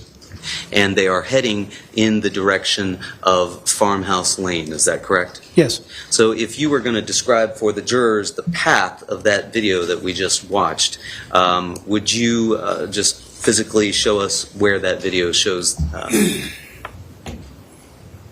Vehicle comes here, and they come to here. What else are you looking for? If you could just identify, could you just somehow use your words to identify what you're showing? So here's Laurel Glen. The vehicle comes from this direction and stops right here in front of 36 Laurel Glen. Okay. So, Your Honor, may the record reflect that the witness has indicated using Exhibit 1 that the vehicle on the video moves from the front of 43 Laurel Glen, which is marked with the red marker, and it goes to the left down towards Farmhouse Lane in front of what the witness has already indicated is 36 Laurel Glen Drive. Thank you, sir. So noted. Okay. And there's another video there that shows the same thing, but from a slightly different angle from the porch, correct? Yes. Were you able to identify any of the people seen in that video coming from 43 Laurel Glen and following the vehicle? From the video alone, no. It's not that good of a video. We had to corroborate through witness statements. And may we see now the video from after the incident? I believe it begins at 11:55 or so.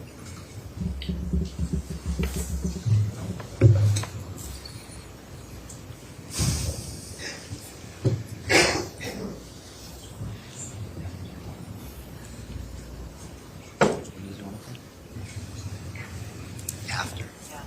So I think it's 36. Is it? Oh, it's this one? Yeah, you're right. Tatiana's right. So.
And Detective Bango, that second video it comes from after you believe the fight occurred in the front yard of 43 Laurel Glen, correct? Yes.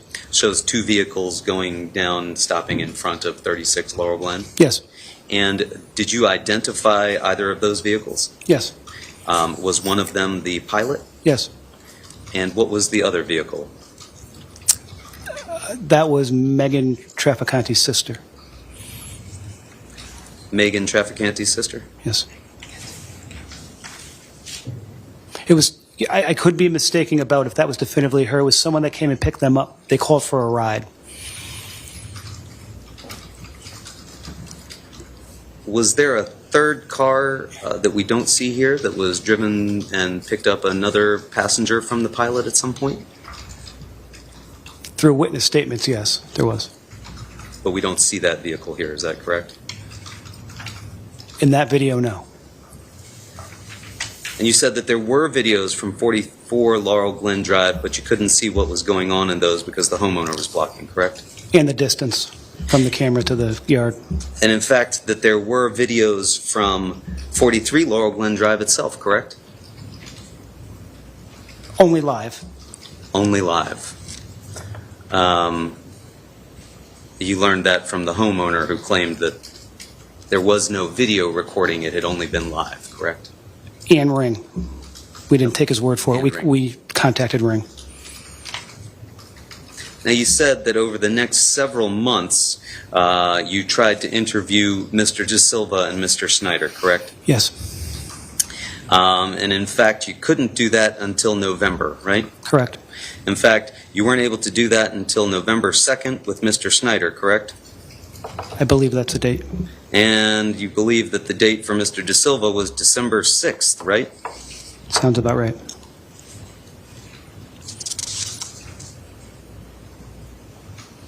And in fact, after your interview with Mr. Snyder, which one of them occurred on November 2nd, one of them occurred on November 28th, correct? I do believe we interviewed Mr. Snyder twice. And you indicated that after that day of the Snyder interview, you went to try and find the knife. Which day was that? Was it the second? The first one. The first one. First one.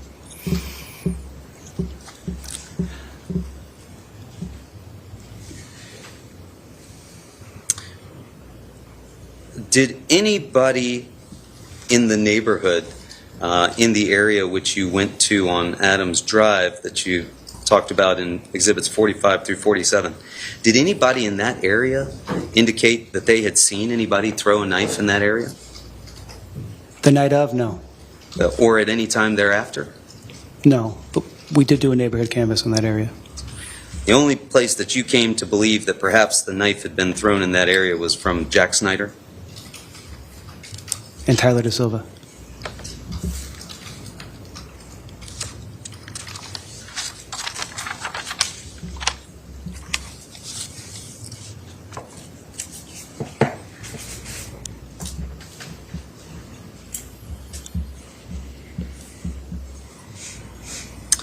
You described having taken some measurements, and one of those measurements was from the driveway of 43 Laurel Glen Drive to the pathway or walkway of 36 Laurel Glen Drive, correct? Correct. And that was about 647 feet, you thought? That number sounds about right. It's pretty accurate. You told us about 2 football fields, right? And were any other measurements taken as far as of the yard itself? On that day, no. But like I said, with the crime mapping system, yes. Okay. Do you recall any of those measurements? I don't recall them, no. I didn't memorize those. For instance, from the driveway where the cars are parked till the end of the yard where the red bush is, do you have any recollection of what that measurement is? I do not. Were you familiar with this neighborhood prior to having gone there to do your investigation? Somewhat, from working there 25 years, but... Would you agree that this neighborhood is comprised of a series of through roads and then a number of cul-de-sacs that lead off of those roads that go the whole way through? Yes. And you described it as being dark on this evening, correct? Yes. Is it also fairly wooded in that area? Well, not there, what we're looking at, but if you go to the cul-de-sac there, there's some woods. I do believe way on the other end there's some woods too. And there's a river that runs along the backside there just beyond these houses on Laurel Glen? There's a river that runs behind the end of Adams Drive. Is that also behind some of these houses on Laurel Glen Drive? Like, for instance, 36? I don't know how far that river goes.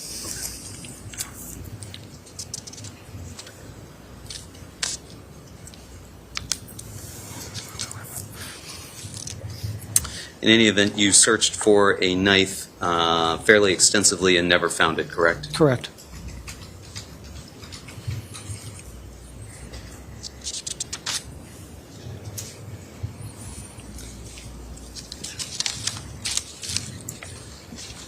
Now, you described for us having done 4 interviews on the night of into the early morning of the next day, correct? Yes. In fact, thereafter and after you made the arrest of Mr. Valle, you went and conducted a number of interviews, did you not? Correct. And in some instances, you went and interviewed the same people a number of times, correct? Correct.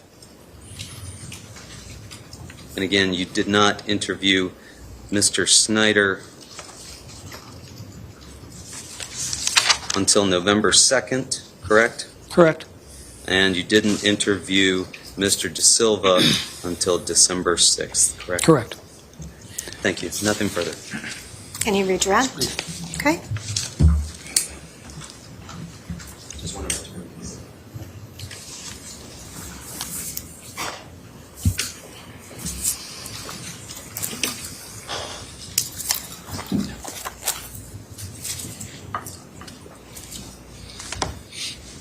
Counsel just asked you about your continuing investigation that occurred after the signing of the arrest warrant for the defendant. You spoke to Ricky Fiola, Mackenzie Traficante, Charlie, and Tommy Connery prior to the submission of the arrest warrant? Yes. And based on what you learned from those individuals, at that point, did you think you had enough for probable cause for the arrest warrant? Yes, I did. Now, when you spoke to, withdrawn, the investigation didn't end there, correct? No. So when you spoke to individuals connected to the party, or connected to the 43 Laurel Glen, excuse me, and other individuals connected to the Honda Pilot, during those interviews, did you learn anything from those interviews that would lead you to believe that you didn't have enough for the arrest warrant that was signed prior on May 16th of 2022? No, just the opposite. And counsel asked you about not talking to Tyler De Silva and Jack Snyder until almost 6 months later. Correct. What was the reason why you didn't talk to them sooner? Their lawyers wouldn't allow us. And did you in fact try to talk to Tyler De Silva on May 15th of 2022? Yes, at about... What efforts did you take to talk to Tyler De Silva on May 15th of 2022? We went to his house, knocked on his door. And when you knocked on his door, were you informed that you were not allowed to speak to him? Yes. Why? His father said that he won't speak with us without a lawyer, and his lawyer wasn't there. And how about Jack Snyder? Same thing? I didn't, but somebody called, and it was the same thing.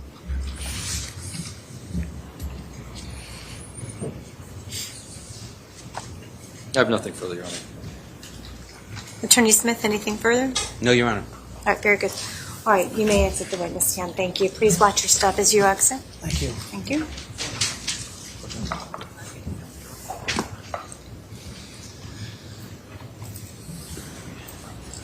May we approach, Your Honor? Certainly.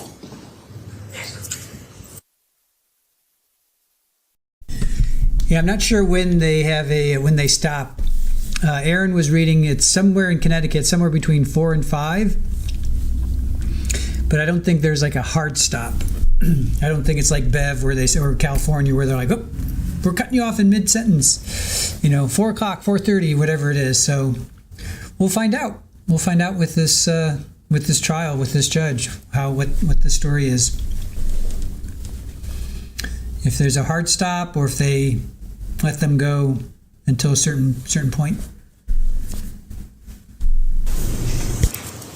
Your Honor, the state has further witnesses. We just don't have anybody left for today. All right, well, we are in line with the schedule that you provided, so I appreciate that. So at this point in time, we will be adjourning for the day. Before we do that, I am going to read an instruction, a standard instruction to the jury. I ask that you please listen carefully. We're going to adjourn the trial for the day. Remember, you must obey the rules of juror conduct. You will be going home to people who will be curious about the case and about the trial. Remember that you have taken an oath that obligates you not to talk to anyone about the trial or its issues until you have rendered a verdict. This means that you cannot talk to members of your family or friends about it. There are no exceptions. Though your oath should be reason enough to obey this instruction, let me suggest to you a further practical reason. If you were to violate your oath and discuss this case at home or with others, they might give you ideas or details about similar circumstances, and then you would have the problem when you start your deliberations of trying to sort out which information you heard in the courtroom and what you heard somewhere else. Jurors often find deciding issues to be difficult enough without having the added problem of trying to filter out information that they obtained improperly or that was not part of this trial. So do not talk to anyone about this case, nor let anyone talk to you about it. Honor the oath that you have taken. Likewise, you should not seek any information outside of the evidence being presented at trial. Do not visit any location that has been mentioned. Do not look anything up, do any research, or perform any investigation of any kind. Remember that your obligation will be to decide this case based solely on the evidence presented in this courtroom and only on that evidence. Now, it is likely, obviously, that there will be media coverage of this case. Likewise, you are not to read it or watch it or listen to it. If you happen to come across something in the media regarding this case, which I am going to ask you to avoid, but I can't control your actions. You're not sequestered jurors at this point, but I would ask for you to please do your best efforts to avoid any media attention. If you do, however, happen to come across something, you must turn your attention away from it immediately. And if you do happen to overhear something, please send a note through the clerk to my attention without disclosing the nature or substance of that note to any of your fellow jurors. So with that, I am going to once again ask you to please put your notebooks on the chair. Madam Clerk will collect them, keep them in a safe place. They are held confidential. And at this point in time, you will be placed in a room and then you will be escorted from the building by the marshals. Also, please note that our court staff, the attorneys, and anyone else involved in this case, they are not allowed to speak with you or have any communication with you. So please, if you attempt to communicate with them, which I would hope you wouldn't do, but if you do and they don't respond, please understand, no one's trying to be rude or avoid you, but they have been ordered by the court to not have any communication with you as jurors on this particular matter. So I thank you. Have a good evening. We'll see you back tomorrow morning for additional evidence. Have a good night. Same time tomorrow. Thank you. Court stands adjourned.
All right, I'm guessing that's it. Or is there anything? Stay here for a minute, just in case they have some after the jury leaves.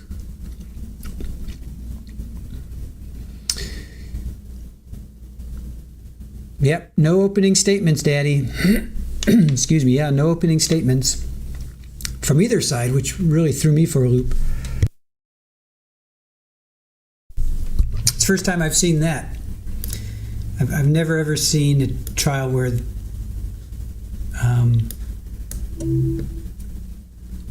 the state doesn't do an opening.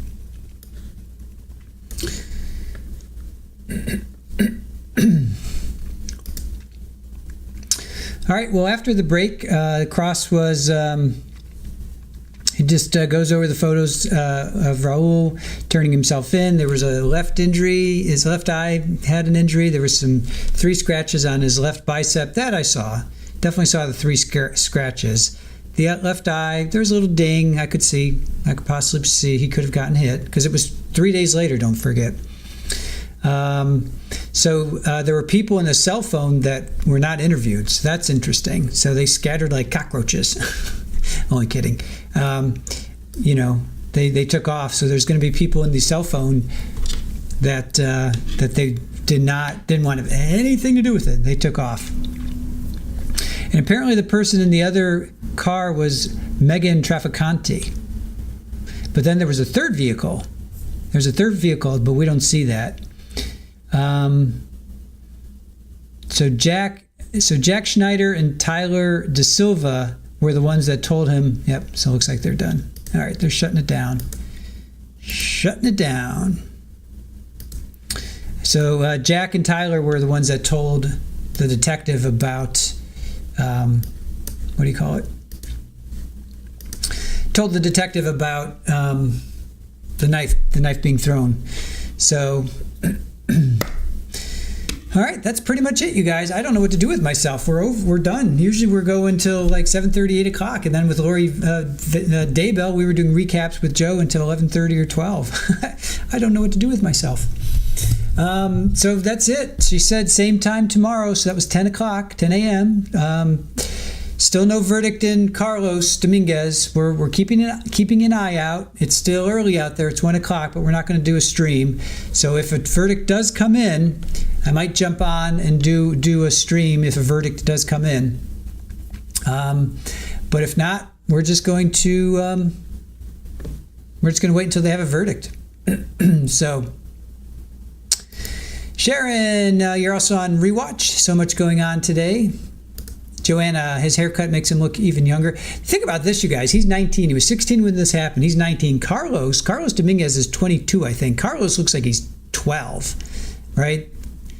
Raul looks like he could be 19 or 20. Carlos looks like a little boy. He truly looks like a little boy. Capri, dang, right when you get back. Yeah. We're going to, yes, OnlyFan. I'm going to rest up while I can, for sure. Because once Carlos kicks in for phase 2, we're going to be doing this in the daytime and then Carlos in the evening. So those are going to be some long days. I can tell you that much. So anyway, oh, you're welcome, Alice. 19 is also very young. Trust me, totally. Excited for you guys to have some chill time. Thank you, Drunky. Sherry, with his haircut, he looks like a young Pat Mahomes. Give us kitty cam, then jump in if needed. I know. Well, she's kind of unsettled right now. I'm just kind of leery. She's a little unsettled, so we're going to just chill for tonight for kitty cam. But, yeah, you know what? School's out early. Go enjoy yourselves. Go, like Tracy Ullman used to say, go leave. All right, no verdict for Carlos Sinbad. If one comes in, I'll jump in. I'll jump on a stream. We're ready to go. So if a verdict does come in, we'll jump in. But I don't want to have to monitor a stream. I'm kind of burnt. It's been one of those days. So, guys, have a good evening. We'll see you tomorrow at 9:45, and have a great night. And if Carlos' verdict does come in, I'll jump on a stream. But until then, have a great evening, and we'll see you tomorrow. Thank you to Aaron. Thank you to our mod squad. Thank you to our chats. Thank you to Super Ball, as always. Thank you to Paulie and the kittens and Rafa. And thank you, chat. Have a good night, guys. We'll see you tomorrow. Bye. Oops.